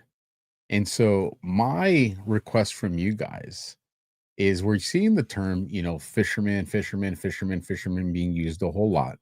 I'm very curious to if you guys can uncover through your digs some correlation between some of these posts that reference how do you catch a fish, and we're talking, baiting them here, and see if there's anything connections to this. One of the things that I saw that was very successful for me as a detective was when I used to call on the patrol guys and realize that 20 pairs of eyes is a hell of a lot better than one pair of eyes. And I think that applies here in the information battlefield as well. And so I'm very curious to what you guys can find. So if you find something good, if you find a rabbit hole or connection, some type of context that's relevant, drop it down in the comments. Let me know. I'll pursue it further if it needs it. I'll help if it needs it, or I'll acknowledge it if I feel that you found something that's legitimate. So let's push on. Donald Trump. There's only been 5 times in the last 105 years that an incumbent president has won seats in the Senate in the off-year election. Mr. Trump has magic about him. This guy has magic coming out of his ears. He is an astonishing vote getter and campaigner that Republicans are. Now, here's what's interesting, folks. This appeared on my timeline, but it's from November of 2018. And there's no one in my timeline or follower that has any recent post, like, or reshare of it. And I know a couple of weeks I brought this up where I saw these things that I was just like, why is this in my feed? It's old. It's old by years. And like I said, there was not a like or a reshare or a comment by my people, because that, that'll generate something into the timeline. So I was like, hey, if something like that's going to be in my timeline, I'm going to show it to my people, and we'll see if there's some context or something that resonates with someone. But again, there it is. It's from November 6th of 2018. Let me know if you guys find something interesting or some correlation there. Now to bring us back into the current scheme of where we're at, and why I wanted to precede this next series of videos with what Jesse Waters did was to make sure that if anybody did join the podcast late, they had at least that of a foundation as we move into some stuff that's going to be a little bit more complex, 5G warfare style. My brother Josh Reed, I do DEFCON 0 on Tuesday nights, 10:30 p.m. Eastern with them on Badlands. And then on Sunday night, me, him, and Brad do Q After Hours at midnight Eastern, also on Badlands. And then you'll, routinely find me, especially of late, doing a lot of collaborations.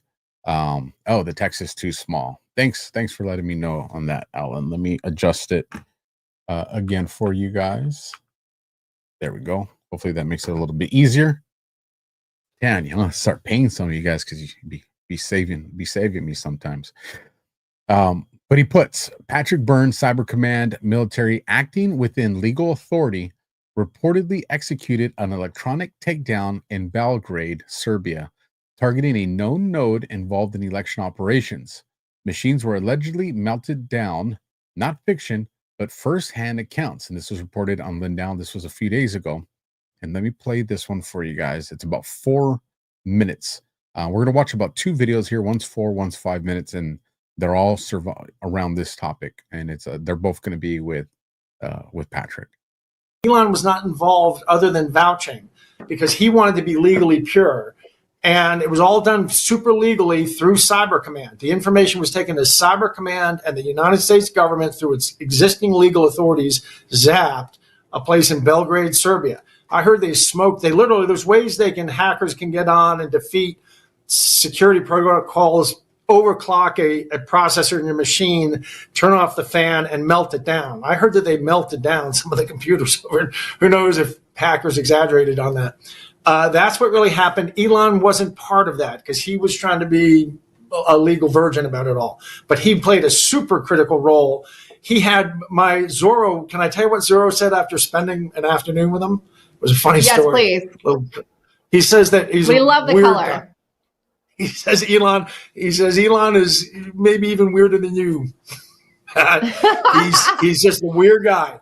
And I go in, so Zorro does have his presentation. And if you really just let him give his presentation at his own speed without going into detail, soup to nuts is a 6-hour presentation. he's been a master at compressing and taking out slices because he gives all these different pieces to all these different parts of the government and such. But Elon said, I don't want that. Just give me, do you have any documents? And he said, Zorro said, yeah, we got 1.7 million documents.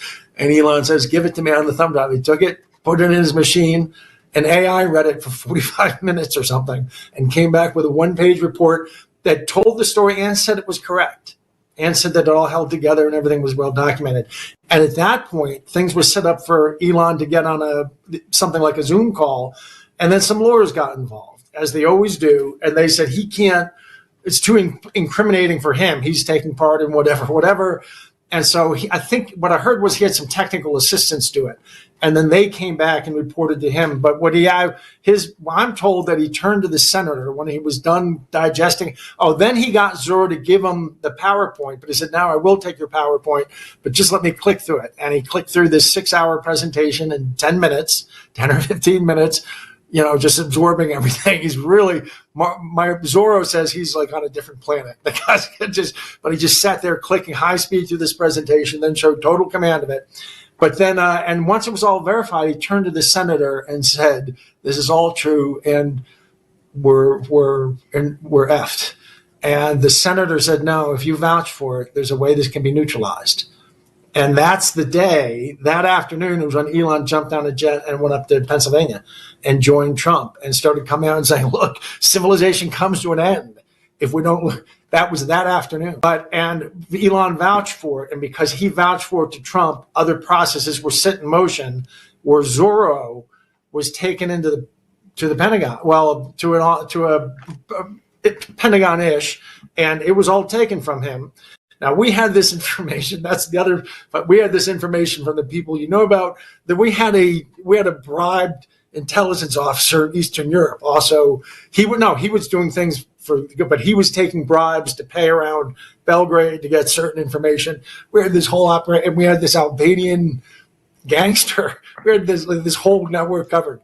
And so it was taken in officially and legally, and part of the government that already had the authority to do this, what it was put into where Joe Biden wouldn't hear about it.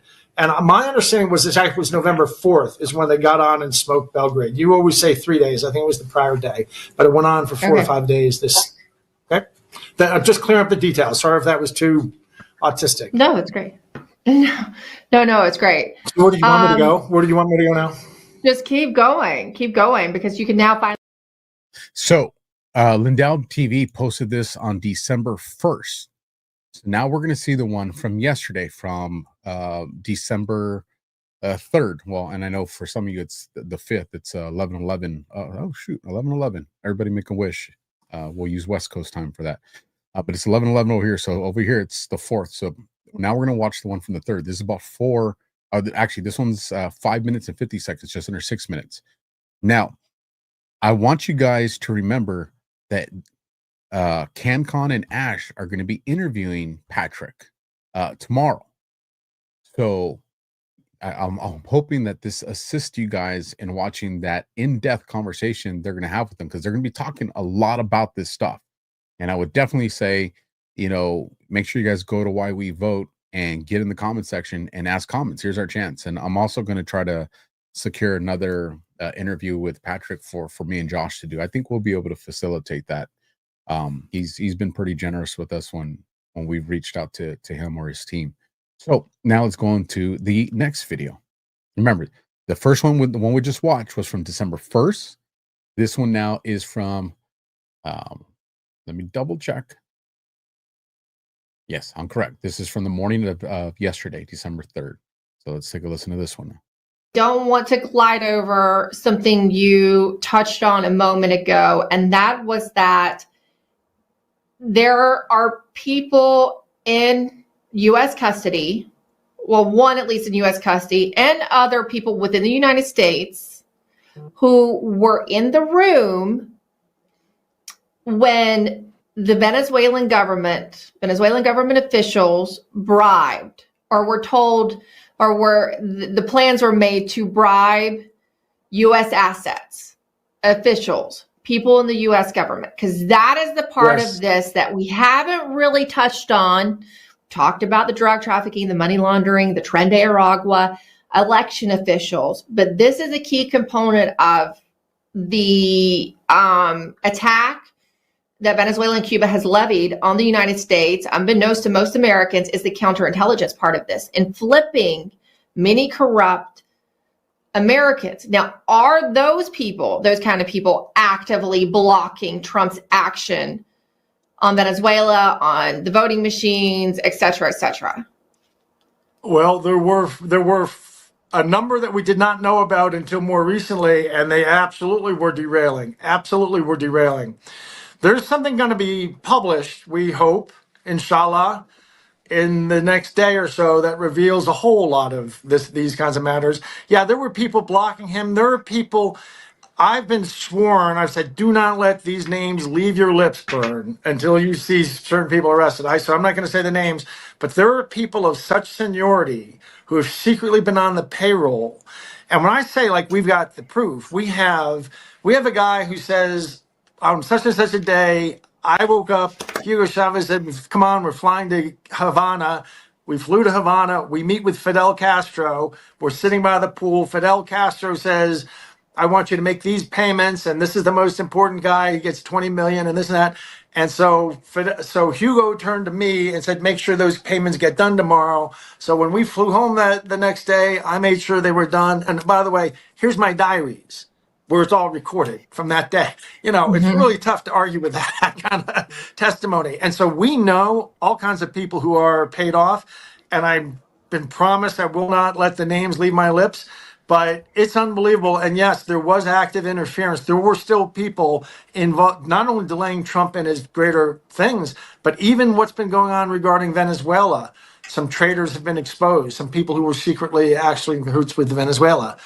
So let's talk about We're that. so Is one such person, can we talk about one such person? Because I have included this name in my thread and I've been allowed to talk about that. And that is Rick Grenell, who has been a special envoy during this second term. According to my sources, Rick Grenell has recently arranged a meeting at Mar-a-Lago with the Batista brothers. These are gentlemen who own a company called JBS in Brazil.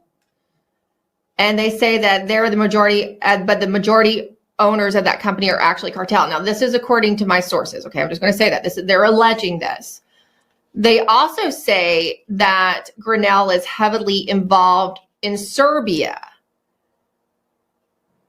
that he was on the contact list of Yorktown Solutions, a lobbying firm which lists Serbia's Chamber of Commerce as its client. Now, remember, Serbia is where Dominion had the office. Also, Grenell had actively went to Venezuela and took some action that the president did not sanction and got upset about. So is Rick Grenell one of these people of whom you speak? Rick Grenell was, I'll confirm, absolutely not named by these Venezuelans as having received any bribe. I should be clear about that. Secondly, yes, I've conversed with Rick Grenell in the past. He called me once, wanted some money, and but he was a fine guy. I mean, he was a gentleman. I actually always liked him, and I liked that Trump had an openly gay guy, and I thought that he was actually in the first term one of my guys I liked the most. I thought it was good, and I thought he was competent. Yeah, I've heard something. So I was mucking around in Eastern Europe, as you know, for some of the last 2 years, and I've heard things about Mr. Grenell that deeply trouble me. And I've heard them from different parts, from both intelligence service in Eastern Europe and mafiosi in Eastern Europe of a different country in Eastern. So people know some things about Rick Grenell that trouble me deeply. And I've said before, I think he's compromised. And so that's the background on him. But they're not related, setting aside Venezuela.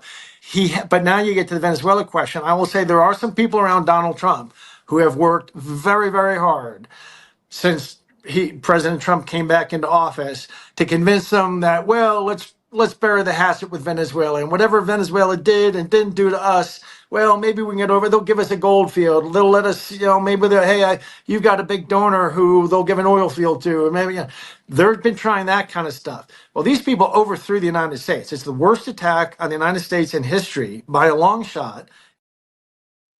So, two very probably critical videos of information, depending on how much you subscribe to it being plausible. I will say, with regards to Rick Grinnell, my spidey senses don't go off on him as a bad guy. Now, granted, I've never had any physical interaction with him, although we do live in a similar area out here in Southern California. And we do run some of the same trails.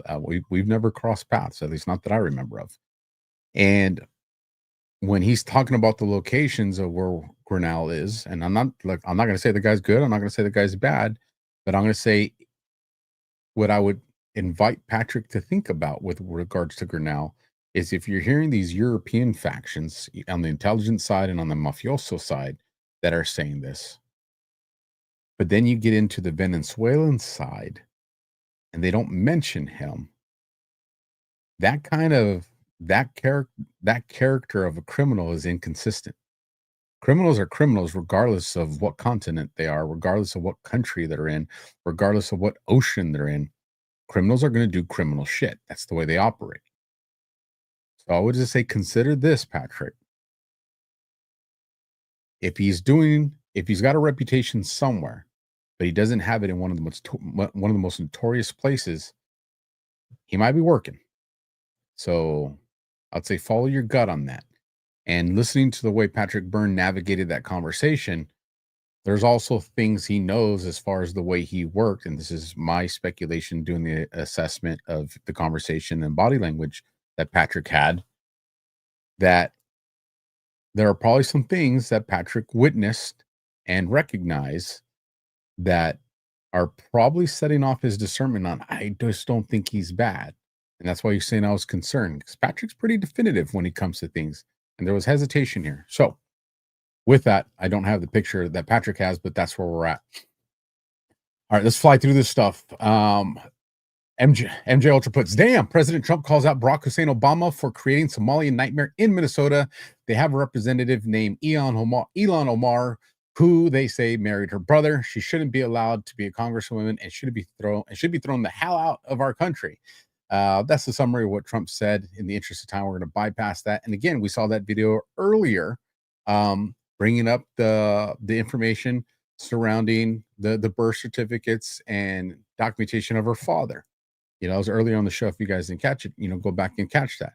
So again, are we going to see people pulled out of their positions of government because they are shown not to legally be in those positions? We're going to find out. On top of that, breaking CIA and U.S. Special Forces inside Venezuela. So this comes from Jim Ferguson, and shout out Jim, one that follows me. I appreciate that, man. Thanks a lot. I have not confirmed this, but I do like a lot of the information Jim puts out there. So I wanted to share this with you guys anyways. But again, I want to preface it with, I haven't confirmed this information. So let's take a listen. You'll see, you guys, what I'm talking about here. The hunt begins. Venezuelan officials have just confirmed what they feared. CIA operatives and U.S. Special Forces are now operating inside Venezuela with direct orders to capture or kill Nicolas Maduro. This marks the most serious escalation yet. Covert teams on the ground, high-value target missions activated, intelligence networks lighting up across Caracas, regime security forces on maximum alert. Maduro is running out of places to hide. The window for surrender is closing fast. Now, if we go back and think about the phone call that they questioned President Trump on with Maduro, was it a good one? Was it a bad one? He said, it didn't go away. Probably Maduro wanted it to go, right? And Trump has been very definitive on his expectation of what he demands from Maduro. Remember, surface level, what the majority of people need to see. Could this information that's gone leaked, that has made its way into the cartels and generals and the people that surround Nicolas Maduro, could that be a leak operation to put this artificial pressure on him, or legit forces in position to do it. Here's the other thing. If you say, because I want to address all the different theories here, because there's still a lot on the table on what direction this can go.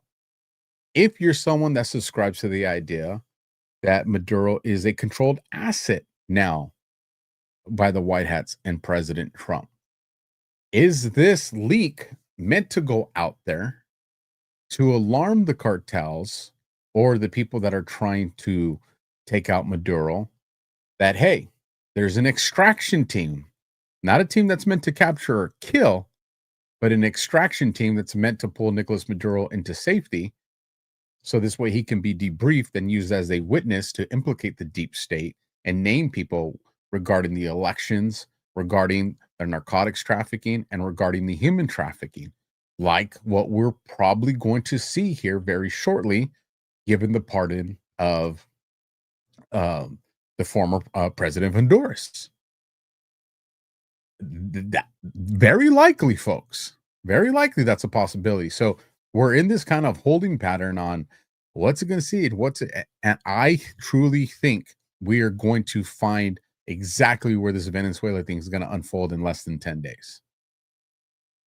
So let's keep pushing forward. And for some of us, another 35 more minutes, it'll be D5. You know, is there a move we're going to see here on December the 5th? You know, make sure you tune into DEFCON this weekend. Sure, that's going to be a hell of a show. Let's keep firing off. Right here, Maduro calls Netanyahu 21st century Hitler, condemns Israeli strikes on Iran. I wanted to share this because I was talking about it in a space and people were like, no, he didn't. He never said. And so I wanted to share this on the show so you guys can see. And this comes from the Iran press, but there's multiple outlets out there where you can read this. And I want to highlight these two key points. Maduro labeled Netanyahu as Hitler of the 21st century, and he condemned Israel's military attacks on Iran as a criminal.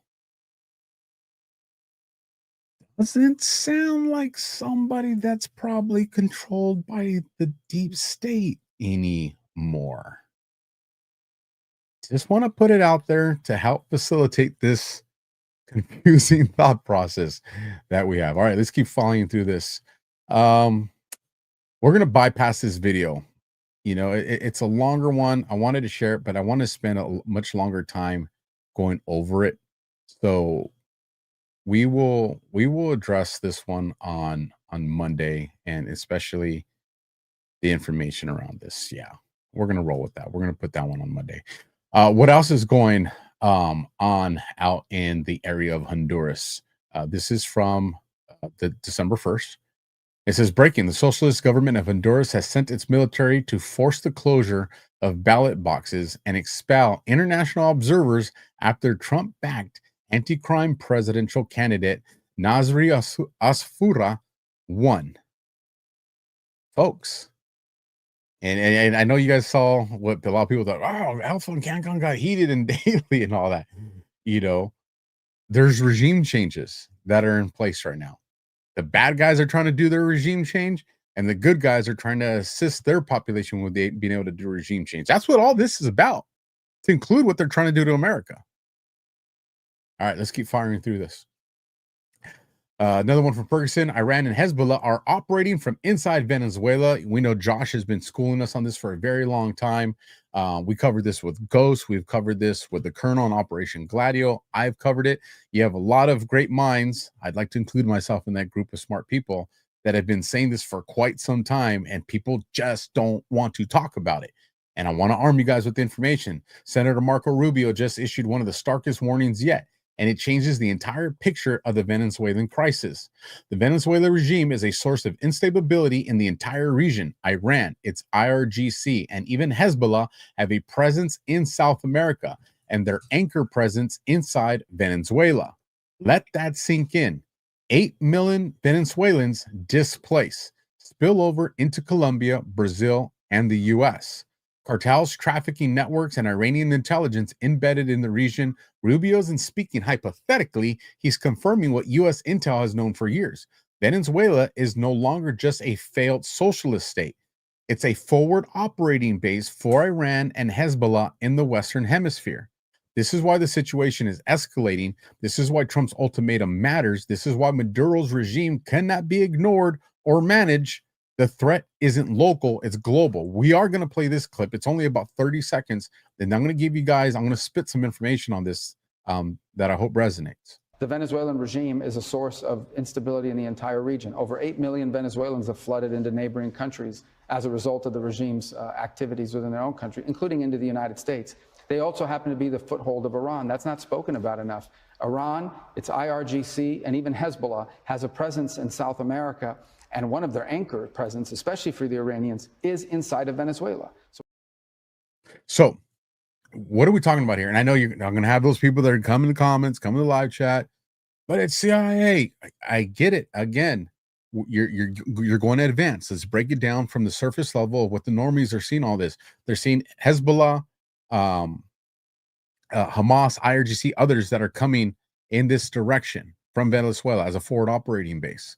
Why is that important? We know that when Trump did his I guess you can call it his Middle East roundtable, right? Going to Saudi Arabia, hitting Qatar, all these different things. We know he's building this sovereign alliance. But we know that there's factions within these different countries that the deep state still has its claws into. And that's that faction that's deploying. So yes, on the surface level, we're using words like the IRGC and Hezbollah. But we recognize that that's the deep state. And so I think that even makes this statement matter even more of, this is why Trump's ultimatums matter. This isn't just narco trafficking. That's part of it. This isn't just elections. That's part of it.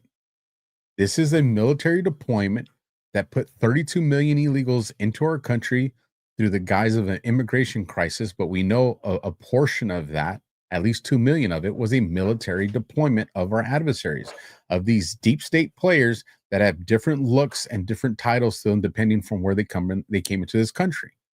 And this takes us all the way back to the conversation of the DOJ, HSI, and the FBI that are going to use surveillance to track these people down. And that's why these people are now trying to get everybody to panic about this type of surveillance and AI when we need this tool to help eradicate this evil that's coming to this country. So hopefully I didn't lose you guys all there. I feel like my brain's still operating at a decent level right now. Breaking, ABC just blew up Democrats' double tap hoax like a Coke boat.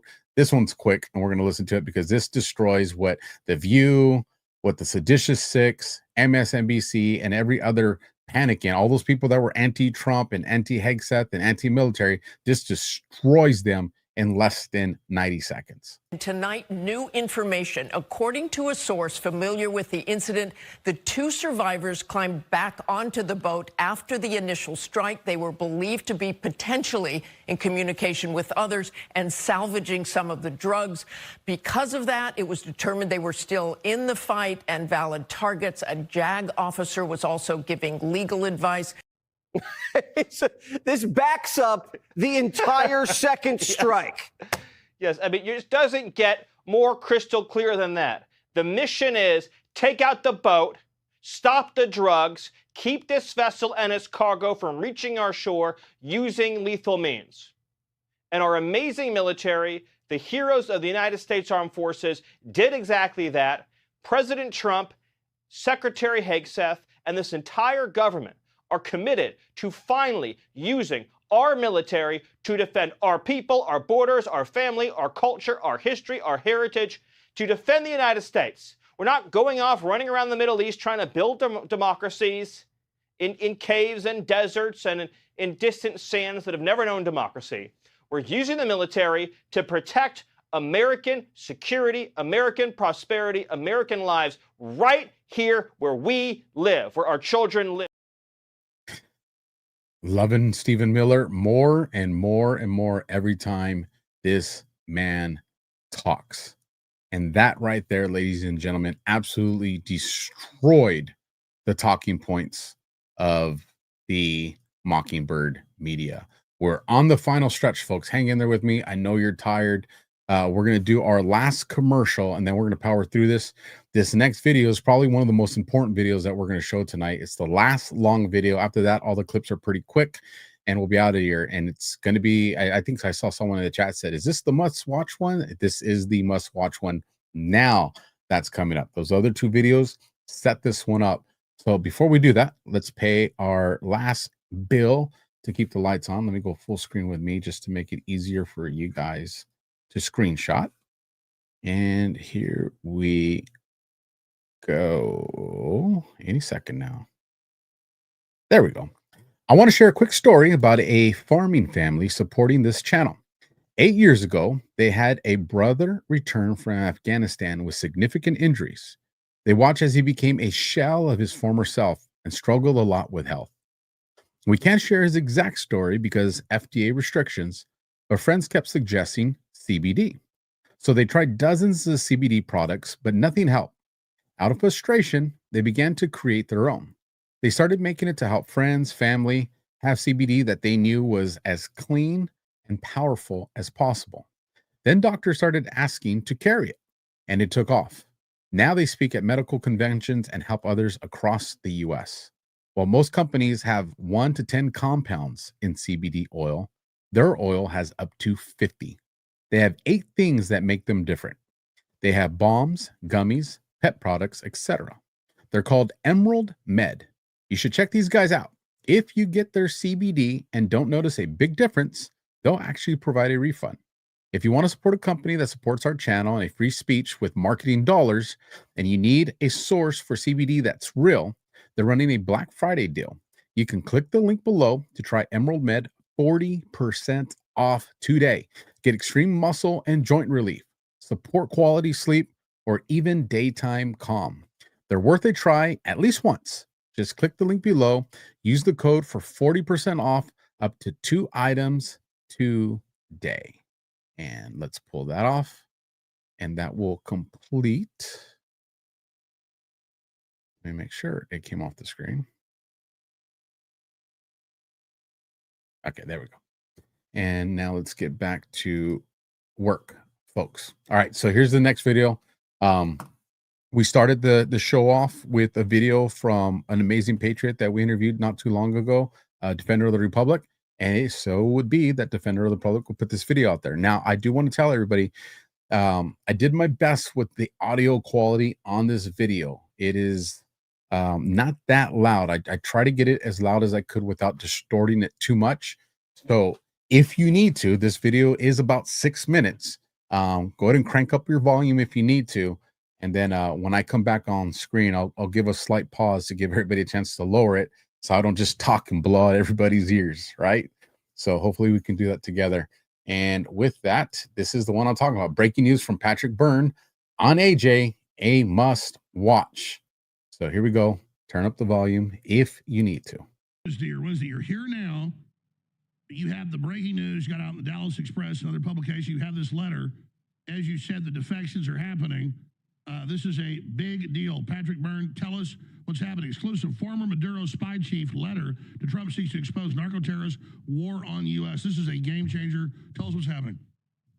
Yes, the former head of military intelligence of Venezuela, his name, Hugo Carvajal, he's been sitting for 2 years.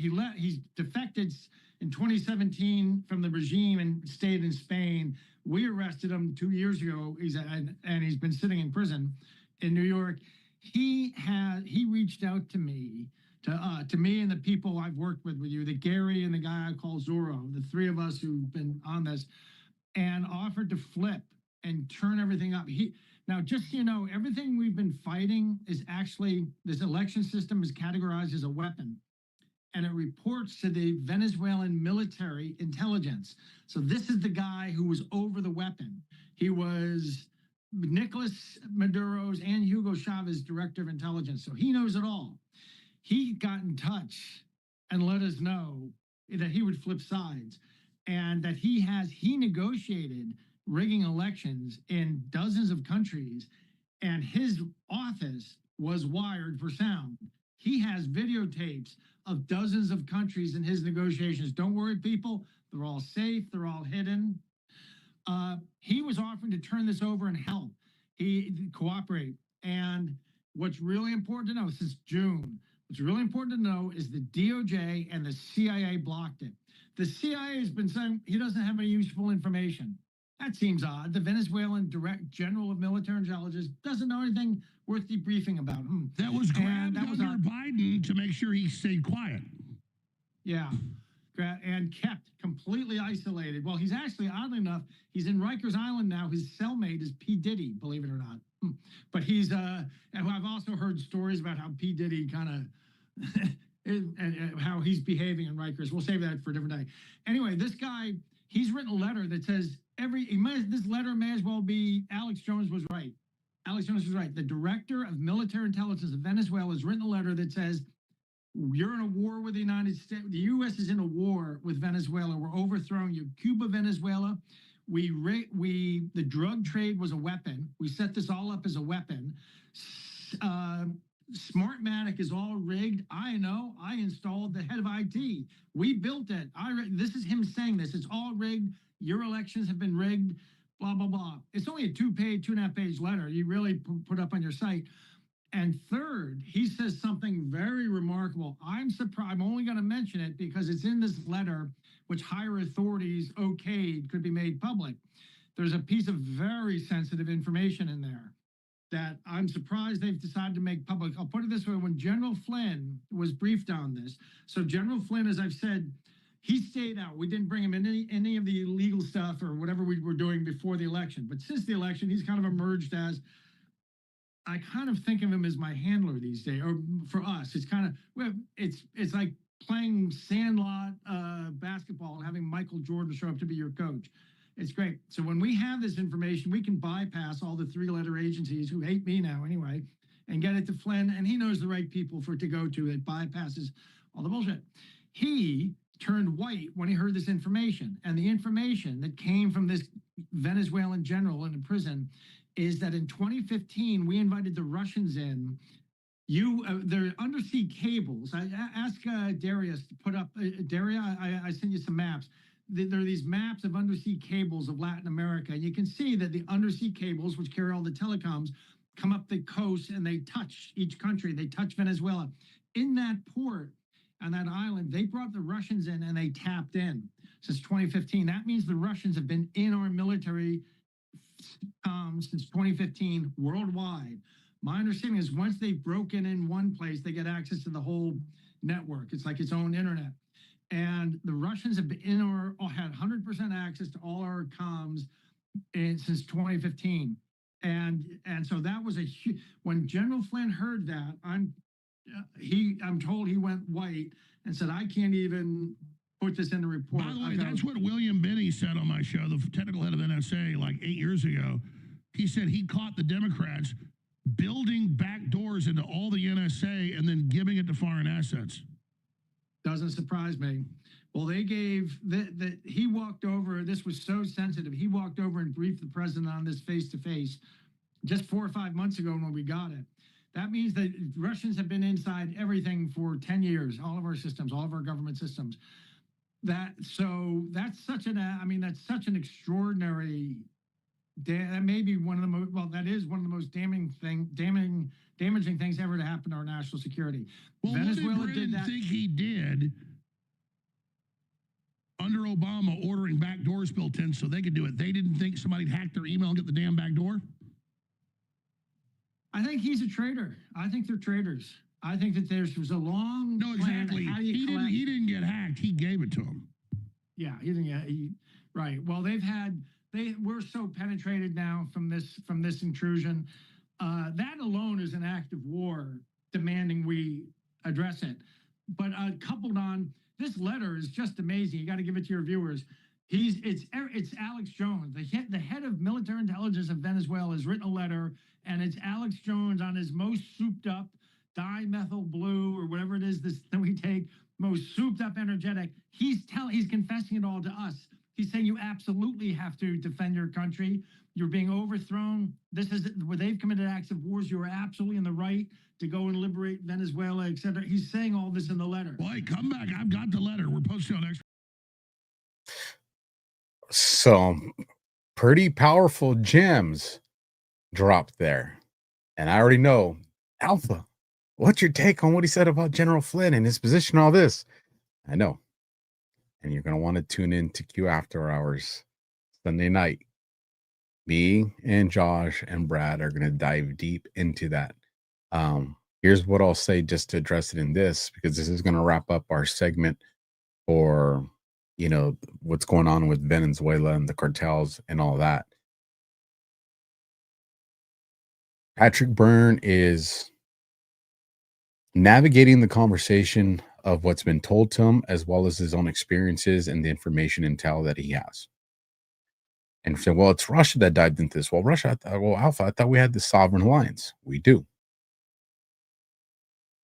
So imagine if there was an adversary, we'll call it the deep state, operating under another country's emblem or flag, that was trying to create, I'm trying to be careful with how I say these things in my words, was trying to create a scenario that, whether the scenario was successful or a failure, that the evidence that would be found would lead the American military to be like, oh, this was Russia. And then all of a sudden that leaks into mainstream media. It leaks into alt media.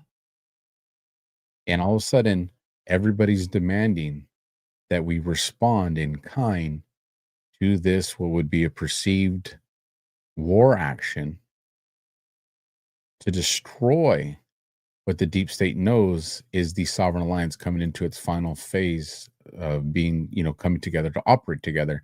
This would be a way to create a war or a conflict or something to, some type of kinetic response, some very volatile situation. Think the Cuban Missile Crisis, a scenario like that, to disrupt that.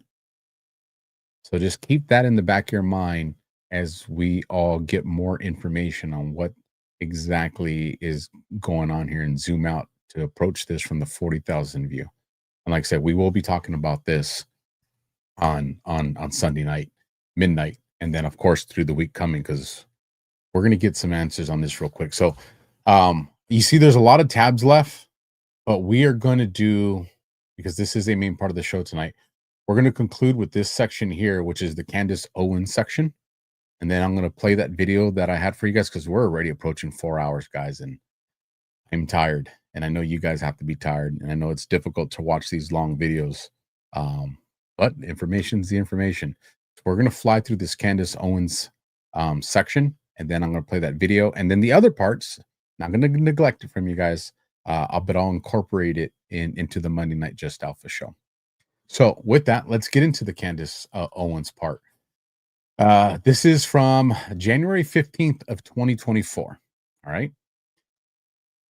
I don't make election predictions anymore, but here's what I will say to the voters in Iowa.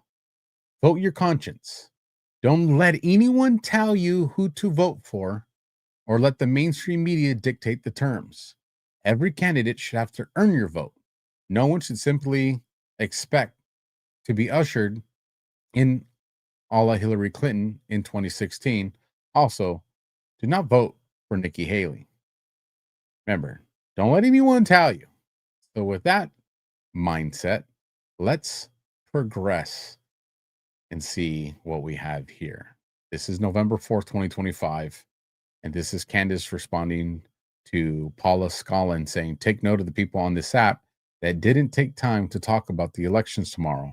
Remember who actually works hard to help us. And I have been battling this with so many people out there trying to tell people not to vote. Absolutely the most dangerous rhetoric to our republic. One of the most dangerous rhetorics to our republic. And then Candace Owens replies, not voting until we're learning the truth about who killed Charlie. Literally do not care how anybody feels about that. Not lifting one finger. Now, what you just witnessed in that post is psychological and emotional manipulation. Who's not heartbroken by the murder of Charlie Kirk? Even people that didn't know him, when they learned of the story, were just emotionally crushed. Morale is a what? A weapon. And this is an attempt at people to conquer their morale. She's insinuating, she's planting the psychological manipulation into the reader's brain that if you vote, you don't care about Charlie because you're voting when we still don't know the full story. That's the manipulation that she's doing here. That's how sinister this woman is. But yet that's allegedly his friend. We're not done. Let's keep going. This one's dated November 5th, 2025. Please do memorialize it.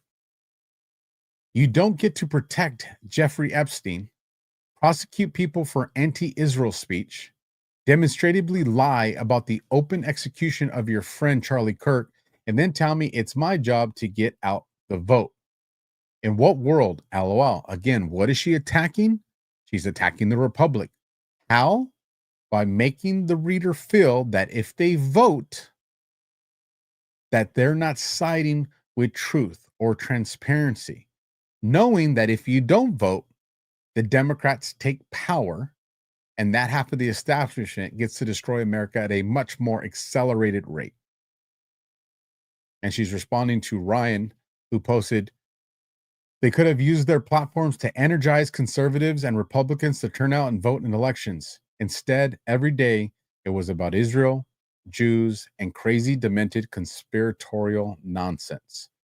And again, this is the post that we just read, not voting. Let's continue on. This comes from Bree, phenomenal journalist, investigator, reporter. She puts, crisis pornography fatigue is coming to a head. Should someone prove themselves innocent, or should they be assumed innocent until proven guilty? Can the falsely accused ever receive justice if accusers have no legal requirements to present evidence and no consequences to follow them? And what is she referencing? Well, if we click this Candace Owens post here, it says, I received information last night that put the final pieces together for me. I now can say with full confidence that I believe Charlie Kirk was betrayed by the leadership of Turning Point USA and some of the very people who eulogized him on stage. That's a direct attack at President Trump. Now, I'm going to have a lot of Candace simps that are going to be like, she didn't say who. What's the first name people think of? His wife and the president. They're not thinking Susie Wiles. They're not thinking Miller. They're not thinking Tucker. The first two people that's going to pop up in everybody's head is his wife and the president. And she didn't say here that some people who eulogized him on the stage did this with aside from his wife or the president. No, she left it open to interpretation, knowing that a large amount of people would read that and immediately either condemn his wife or condemn the president. This woman is fucking sinister. She writes these posts like this to deliver this psychological manipulation. It is planned to do it this way. That is how evil this person is. Let's keep going. Yes, I will be naming names and providing evidence for my claims, and I am making a personal plea to every well-meaning person who donated to this godforsaken organization to request a refund. You were lied to and the leadership knew. Speaking of lying, I want to remind Candace and Ian, you said way back then that RFK Jr. was compromised, that he was being leveraged, that he was going to betray the country. He wasn't going to deliver on the vaccines or the promises to clean up our food and all these other things, and that you guys had him dead right. So you guys said, he's cooked. He's cooked. This is not survivable. We're going to be coming out. Well, here we are. Almost a year later. Where is it? Where is it? And again, attacking a man that was trying to do things to improve the life of kids by exposing vaccines, showing the connection or the pathway to the connection between autism and these vaccines, taking out the poisons and the red food and the red dyes, all that. And literally That's who they want to take down. But then they're going to sell you, we're for the kids. We're for MAGA. We're for America first. Yet in the same breath, they're trying to sabotage the people out there doing the fucking work to accomplish that kind of sovereignty. So what did Bree mean? Well, you had Tim Pool, and Tim said, I received information this morning that put the final pieces together for me. I now can say with full confidence that I believe Charlie Kirk was betrayed by Candace Owens and some of the very people who claim to be his friend. Yes, I'll be naming names and providing evidence for my claims.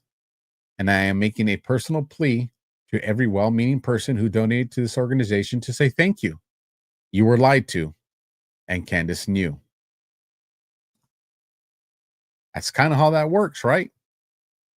You see the back and forth there. And you see what Bree was identifying. Let's punch through. We're almost done, folks.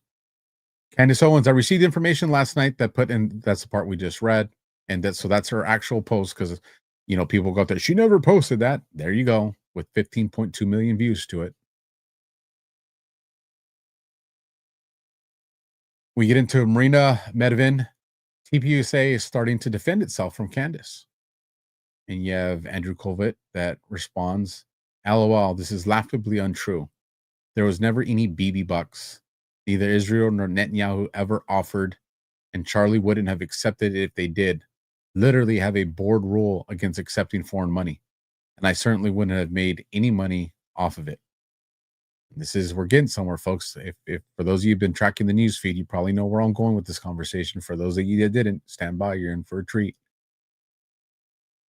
Let's just play this one. This one's only a few seconds, 30 seconds. Absolutely. I'm Kingsley Wilson. I'm the press secretary here at the Pentagon. We're in the Pentagon briefing room, and it's been fantastic. Get to come to the Pentagon every day, and now you all do as well. Yeah. So this is my first question, and don't laugh.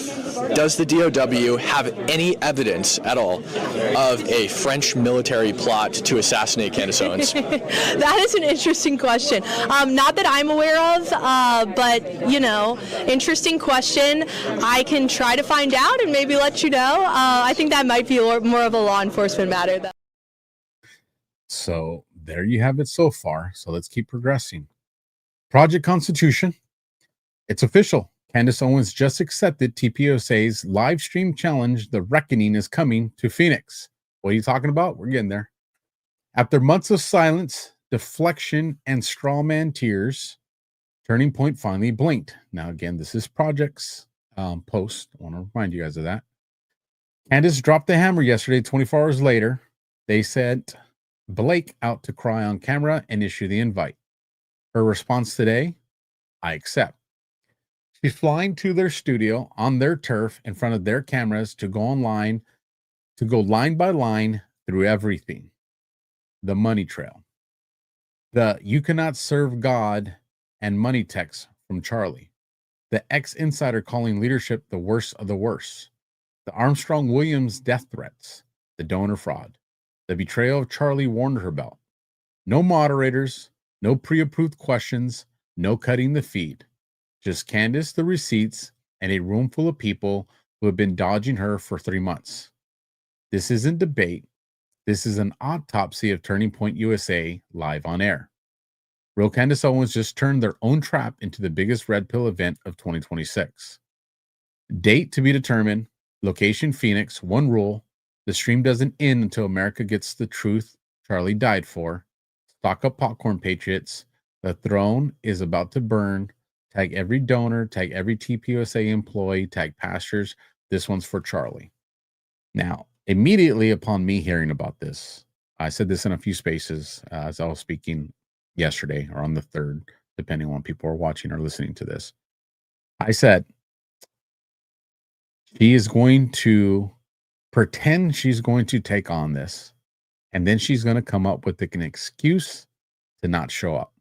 And I said that excuse is probably going to revolve around her saying that they're setting her up because of this quote unquote assassination plot that's been made against her.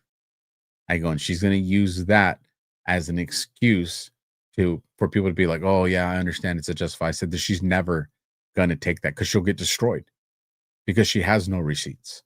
Because everything Everybody that's a Candace simp, and I love you guys, but if you're a Candace simp, I'm going to call you a Candace simp. None of you have provided me the receipts yet. We'll go watch your videos. I have. Conjecture and speculation.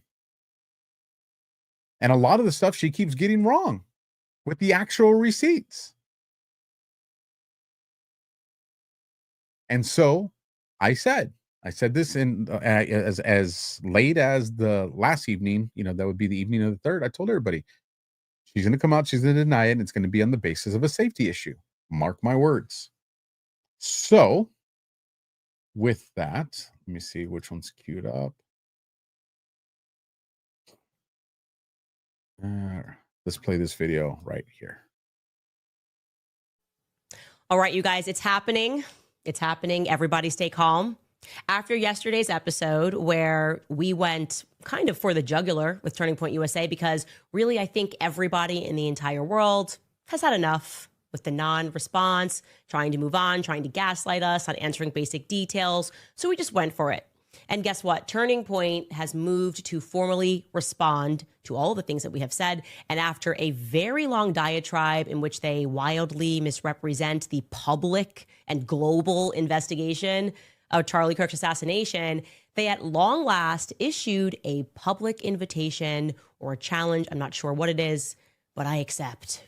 Okay?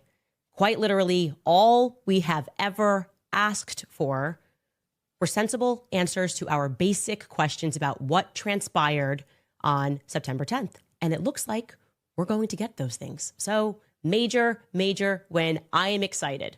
Also, later on in the show, what I have for you is The Game, whose rapper is releasing a song that is entitled The Assassination of Candace Owens. And I have more questions. I've got questions. Am I allowed to have questions? Welcome back to Candace. So first, and I see the chat, and I expected conversations like this to go. So Rose says, the only way to prove the assassination threats are real is to have her die. No, that's not true. And I know this from investigating threats. And I know this on also having a contract put on me as a gang detective. So I absolutely understand this from an investigative standpoint. And I understand this from having a gang put out a hit on me. There are ways to absolutely investigate this. One of the things that I said when she put out the very first time that she had put out that there was a hit against her, because this is the stuff I do. I investigate this stuff, people. You may not like what I'm telling you, but you're not going to be able to prove me wrong. I'm sorry. In that, she said that there was a threat to her and another small journalist. Now, that was a big concern for me. Because if a threat exists to you and you're truly terrified from it because you truly believe it's legitimate, are you going to be that irresponsible to mention someone else? To give their if it's real, to give their threat even more legitimacy and light to it? Hell no, you're not. But you did kind of touch on something, Rose, that I agree with you.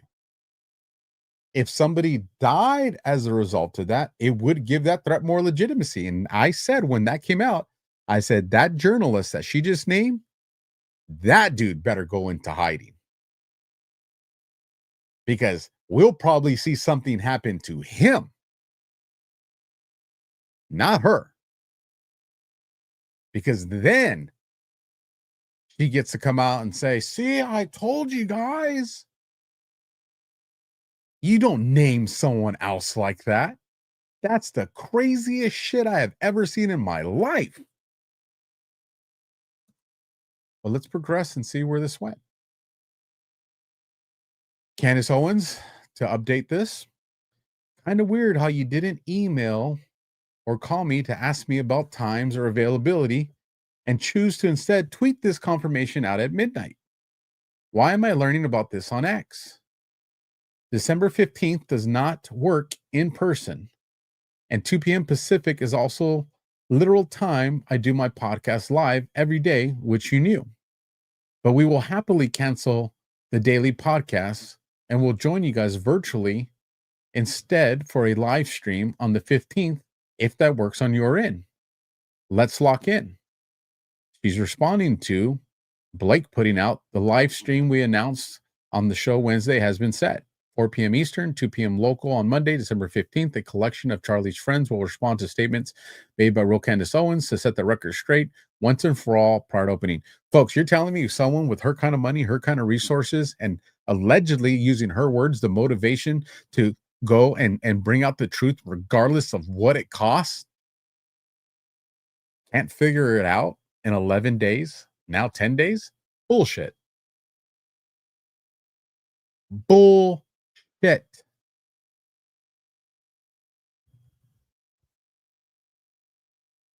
He comes out and says, you can say it today and I'll come out today.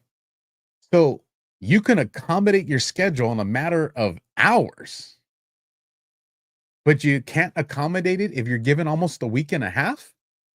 Somebody make that make sense. Yeah, your show's at 2 p.m. Your audience knows where to find you. 2, maybe it means you're going to miss the show. I thought you loved Charlie Kirk more than anything.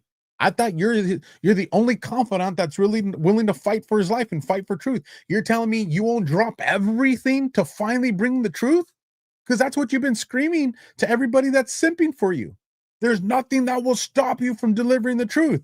Well, apparently 10 days is enough to stop you from delivering the truth because that's too much of an inconvenience because you can't figure out childcare. Really? If you guys want to buy that, that's on you. I tend to think you guys are smarter than that. But people let their emotions get the best of them. So I'll have this conversation with you, Rose. Rose says, why should a mother of 4 go travel while having international threats aimed at her? She's bringing receipts of French involvement because she's the one that said she would. That's why, Rose. She's the one that said, I'll debate anybody, anywhere, any place. Her words. And she hasn't brought any receipts. She's brought speculation. There's a difference between evidence, speculation, and circumstantial. Her shit doesn't even reach the bar of circumstantial. And here's the thing, folks. Don't take my word for it. Go pull up jury instructions. What qualifies as evidence? Pull up jury instructions. What qualifies as speculation? Bring up jury instructions. What qualifies as circumstantial? She doesn't even meet the threshold of circumstantial, let alone evidence. That's just the truth. Just because she says that it's true doesn't make it true. And again, to answer the question, why should a mother do that? Because she's the one that said she would. They're not asking her to do anything she didn't promise her audience she would do. She's backing out because I said she would back out because she never had intentions to put out the truth. Ever. This is a power grab, and she's not the only one doing it. Ben Shapiro's trying to do it. There's a power grab to grab the influence of an age group of people that are extremely important to the future of this country. Nick Fuentes is trying to do it. And that's what you guys have to realize. These people are not in pursuit of the truth. They're in pursuit of agendas. Time will tell. Blake Neff responds, yesterday we made it clear that we would be scheduling a formal response to the allegations and accusations you have made. We've decided that the response will be delivered during a live stream on December 15th. Thank you for your response, letting us know that you will not be joining in-person conversation. We will be proceeding without you. She's the accuser. They call her to the carpet, and she ain't showing up. That's just the fact. So, with that, folks, I will close this out on a funny, and then I have that video that I promised for you guys. I love you all, even when we disagree. And you guys will see. In some situations, people may say unfortunate. But you're going to see that I'm not wrong about this. And I don't know how long you've followed me, Rose. But you know, a lot of people were pissed off at me in 2021 when I first started my podcast. And I told everybody back then, I'm the only one that said it in a world with allegedly almost 8 billion people. I'm the only one that said, I go, hey guys, Ron DeSantis is going to run for president against Trump. And MAGA was pissed with me. Remember, this is 2021. I said, he is. Oh, he's pro-America. He's MAGA. Look what I said. He's been doing great things. But there are markers that I've seen. Some of those markers where I started realizing the airtime that he was getting and Gavin Newsom were getting. And I started realizing that media outlets that are aggressive against other MAGA candidates and Republicans and conservatives and people that align with Trump were getting hard pushback, fact check, limited time, but DeSantis wasn't. And then I started to notice other things. And once I saw that there was a pattern there that I recognized, I came out and I told everybody, DeSantis ain't who we think, and he's going to run against Trump. And trust me, people, Rose, they were pissed off with me when I said that. And then lo and behold, a couple years later, Ron DeSantis announced his arrest. He announced his bid for presidency. And you know what happened? People said, how the fuck did you know? 2 years ago. I'm learning how to do podcasting. It's been a venture. But when it comes down to investigations and patterns, this is what I excel at. You know, a lot of people don't know my background. You know, I've received top investigator multiple times, top detective multiple times. I have an award from the FBI signed by the dirtbag James Comey. I'm very good at what I do when I come to this kind of work, to make these assessments, to do these analysis. This is what I do. This is how I saved life. This is how I protected life. This is how I put gang members away for as long as I could possibly put them away for. And it just so happens that the man above would position me to do it behind a camera in a situation like where we're at, to identify these things, to again use my skill set to help protect this country. And the reason, you know, love you, Rose Thesart. You know, I hope you take our, you know, the discord between me and you. And there's many that share your opinion, just so you know, Rose. They're not saying it. Trust me, you're not alone in your position. I don't take it personal, because this is what would happen in a detective bureau. When I would tell a detective, you guys are wrong. Those ain't the people. And they had them arrested. And you know how my agency learned? When they got served with a $250,000 lawsuit. You know, it's easy for us to let our emotions cloud our judgment. And I'm not saying we're not supposed to have emotions, because that would make us a sociopath, and that's dangerous. But what I will say is, we have to learn to examine information and to pull our emotions away from that examination as best we can. And it's hard. So, but just know that I do believe everybody in this audience, you know, whether we agree on things or we don't agree on things, I do believe we all have the same mission. And that's to protect the kids, save our country, and rescue humanity. And that's what matters. Because at some point, you know, someone will be wrong, I'll be wrong, and then we reorient ourselves. No one's ever going to bat a perfect for forever. We've been lucky on this show. We've been lucky. But it's not going to be forever. There's going to be a time where we're going to call one wrong. You know, go big, go home. It'll probably be a big one we call wrong, right? And when we call it wrong, we'll own it.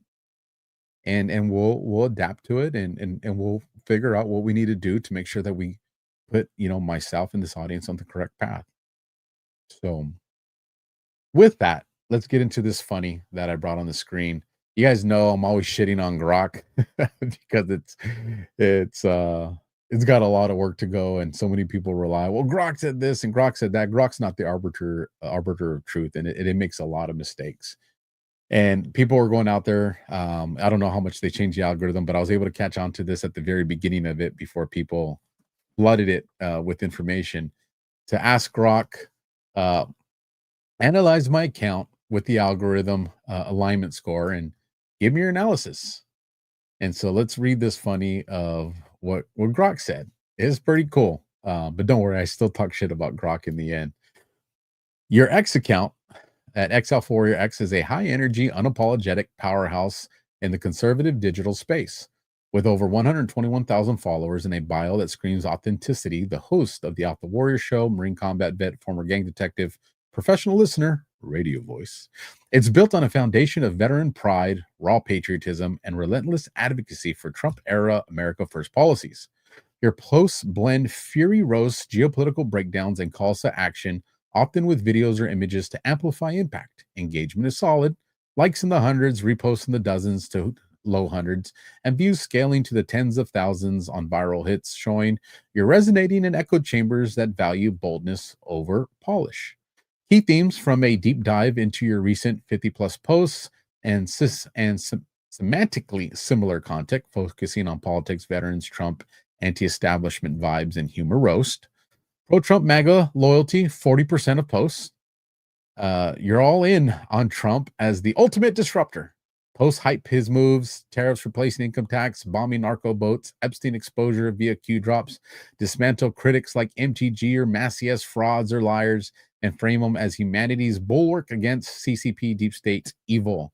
Example, your breakdown of Trump's Q Dallas Truth Social posts ties it to Q proofs, racking up 190 likes and 70 reposts. Anti-immigration and law enforcement focus, 25%. It'll get funny towards the end, I promise. Heavy emphasis on deportation, sanctuary city takedowns, and protecting cops from silencing policies. Your urgent plea to DHS for a secure intel portal for officers hit 93 likes, 43 posts, positioning you as a bridge between street-level grit and policy fights. Anti-terrorism and geopolitics, 20%. Zero tolerance for jihadis, CARE, or Maduro's Venezuela as a CCP narco proxy.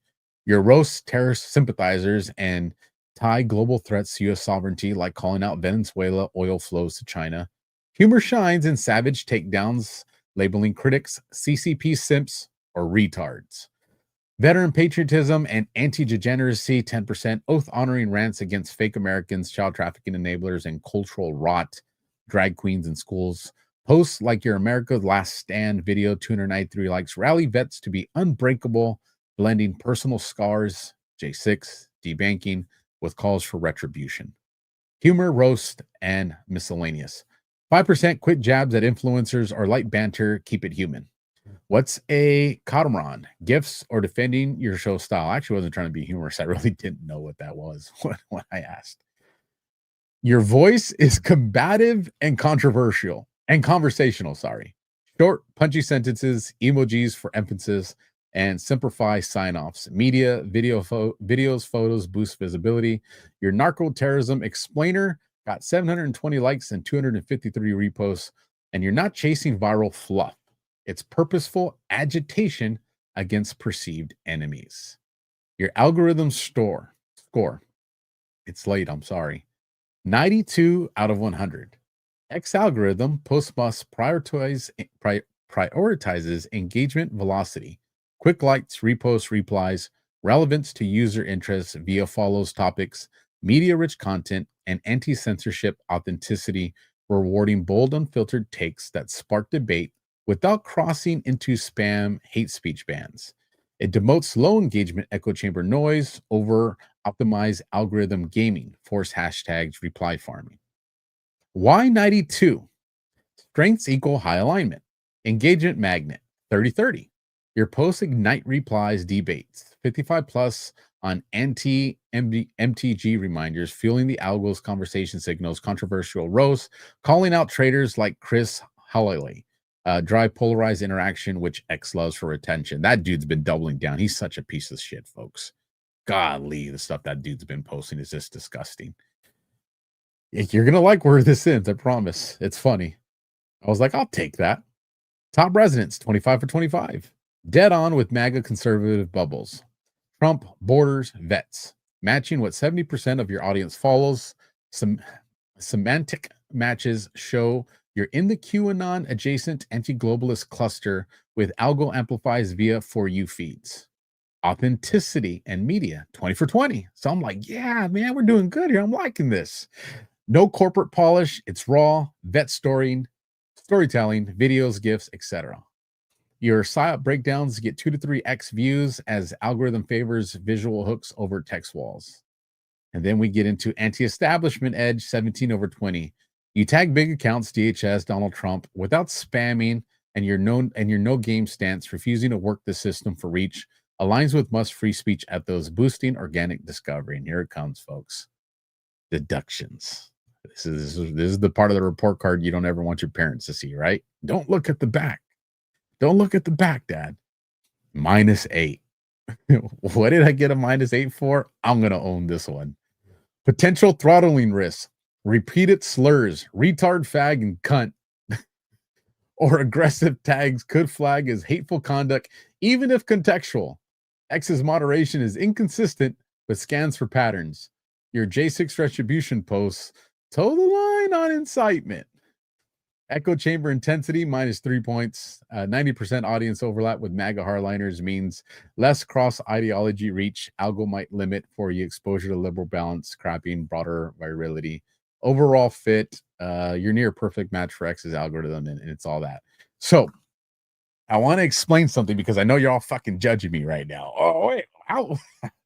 Hold on. I know Alpha always says retard, but he dropped the fag and a cunt in there. I just wanted to say it again. I did. Yeah. Okay. Well, one, retarded fag, like that's no big deal. I actually want to explain the see you next Tuesday one, right? I'm not gonna keep saying that because it's a very ugly word, and I do acknowledge that. I've only called 2 women in this world that, and I cringe to even call them women. Okay, that's it. Only 2 have had the honor, if you can call it that, of me calling them a see you next Tuesday. Number 1, Hillary Clinton. I don't think anybody's going to argue with me on that one. Hillary Clinton, definitely a see you next Tuesday. Let me go full screen with me now, just to do the emphasis. Number 1, Hillary Clinton. Number 2, Trish. I know you see this. Why? Why would you use such a derogatory term? Well, people that don't understand the history, because she literally started tagging. Oh my God. People that have had me on their shows, like Redacted and stuff, she's going out there. This guy called me a see you next Tuesday, right? And y'all know me. I didn't back down from the FBI or the government. You think I'm going to back down from a post and I go on there? Yeah, I called her a cunt. Oh, damn it. I let it go again. It's so easy when it comes to her. I know you guys are judging me. It is what it is. None of us are perfect. This woman was calling me a pedophile, folks. This woman was literally out there trying to put doxing information for my family. There's a threshold. And here's the thing. Some of you may like it. Some of you may not. And I think, even though, and we saw it in the chat earlier, I think even though we probably won't agree on some things, I think we all understand that we do have the same mission. I talked about that. But I do think that you guys also appreciate my authenticity. I'm not a professional podcaster. I say ums, right? I still panic if I don't know if the audio thing's working. But I do use the skill set that I worked very hard to master and that God blessed me with to help facilitate this mission. And I do try to be professional. I do try to have a sense of humor in a time where sometimes it feels like the world's falling apart. But at the same time, I also understand, or I need people to understand, that I'm not your typical podcaster or pundit or influencer. If you're a dude and you get disrespectful and you stand in front of me, you're going to get punched in the mouth. Whether I win the fight or I lose, you're going to learn respect. And if you're a woman that crosses that threshold and you go too far, well then, See you next Tuesday. With that, folks, thanks for putting up with my bullshit towards the end. you guys didn't have to. You guys didn't have to hang in there, and you did. So let's get to these Rumble rants, and then I have a great video for you to do a palate cleanse.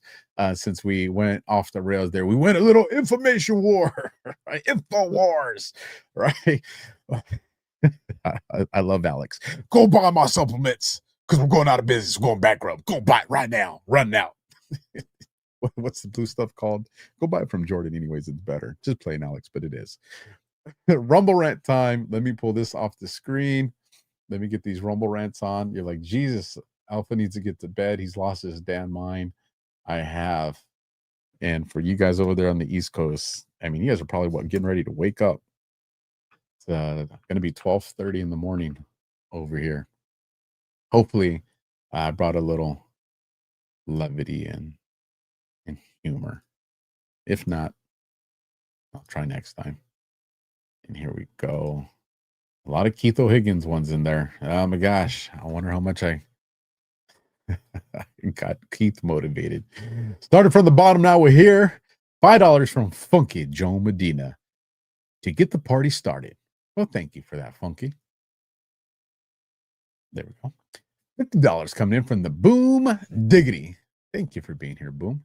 Alpha, did you see Ezra's post about 10:45 p.m. tonight?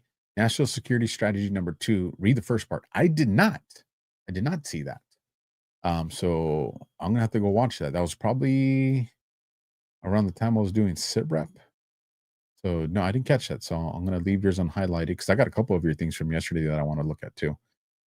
$10 from Valesco 16. Alpha blowing up because he can do multiple shows a day and always have a new subject to dive into. Other shows, I see the same people pot hopping with the same script. Well, thank you for that. I am exhausted. I'm starting to look like a raccoon. And I missed the cold. I've missed my cold plunge 2 days in a row, people. So maybe that's why. Maybe that's why I'm off right now. I'll be doing it tomorrow, though.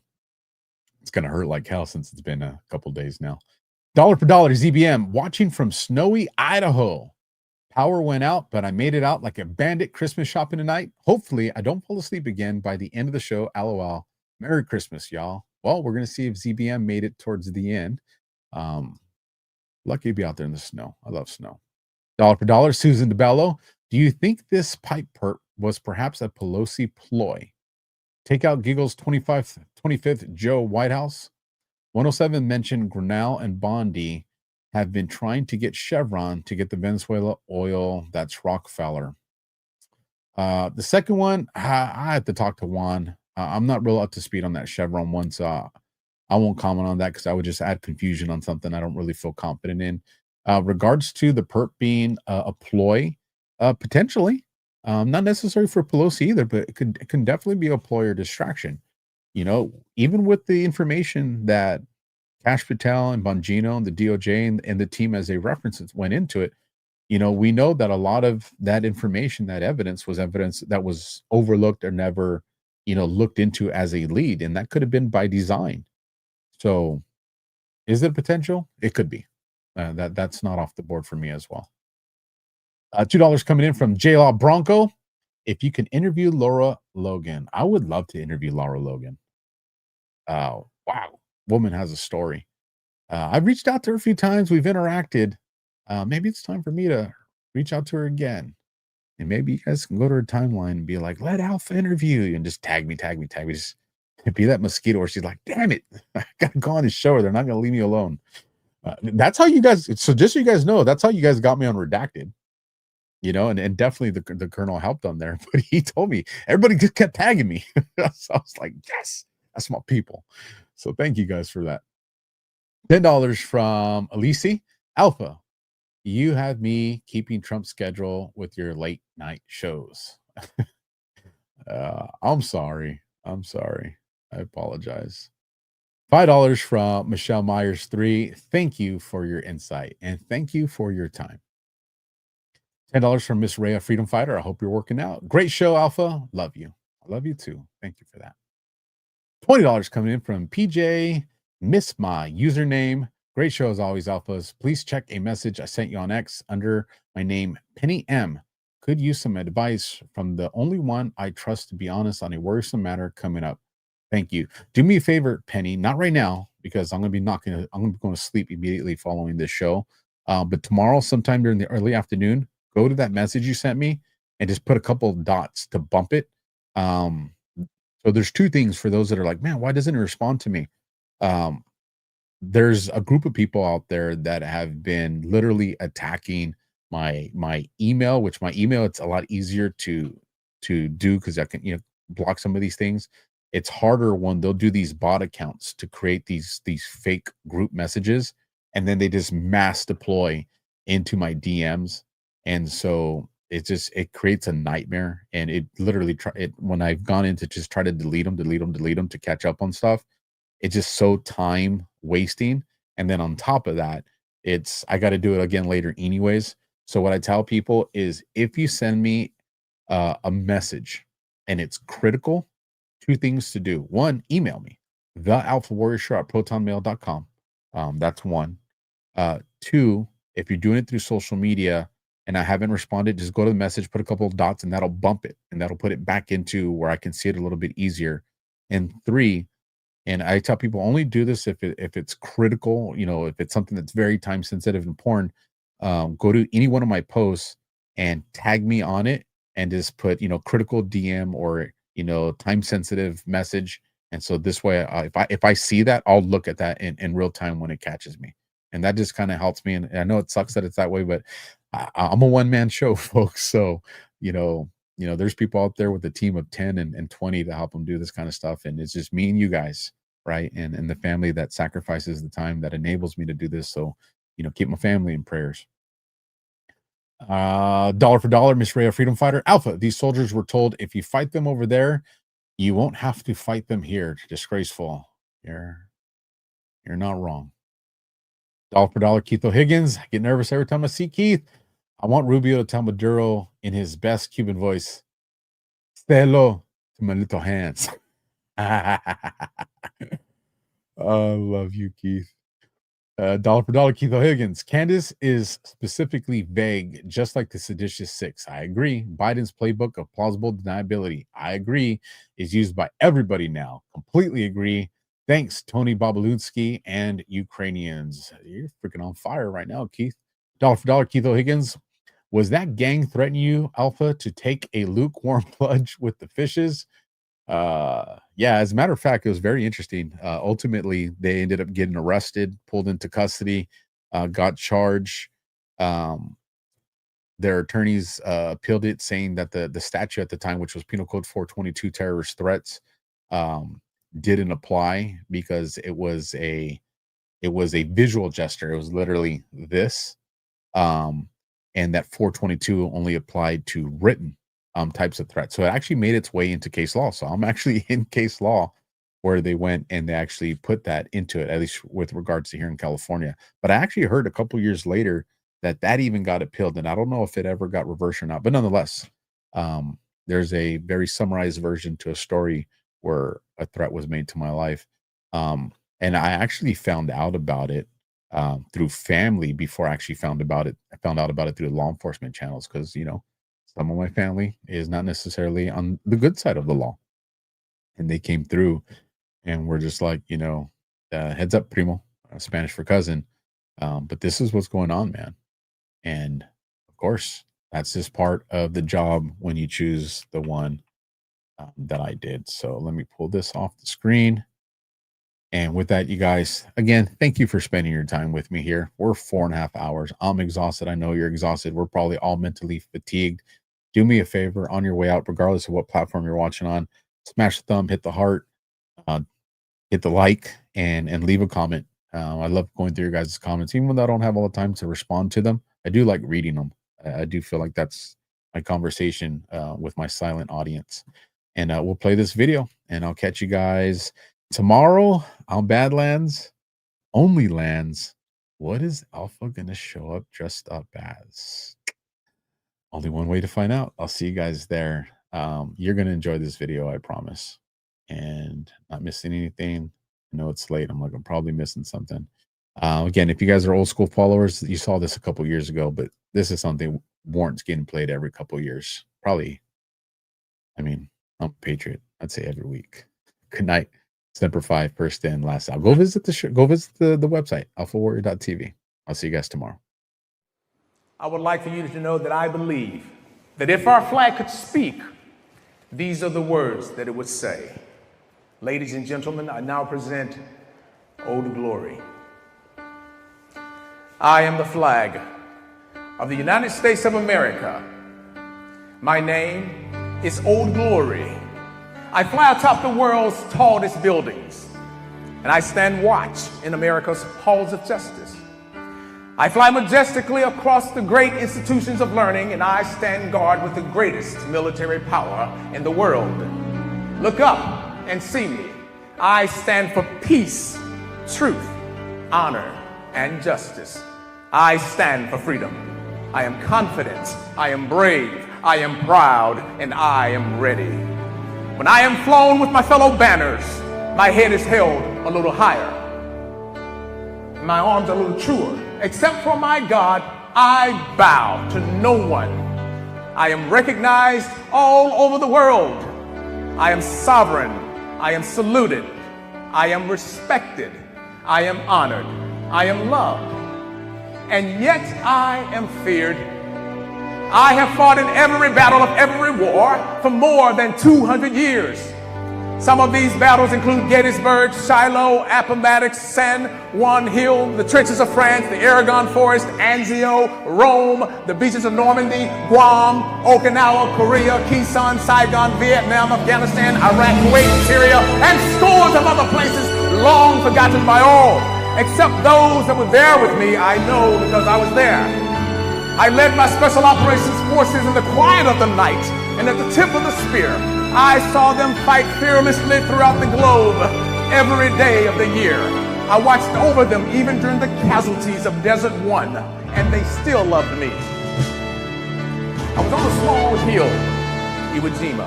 I was dirty, battle-worn, tired, but my soldiers and my sailors, my airmen, my Coast Guardsmen, my Marines, they all cheered me, and I was so very proud.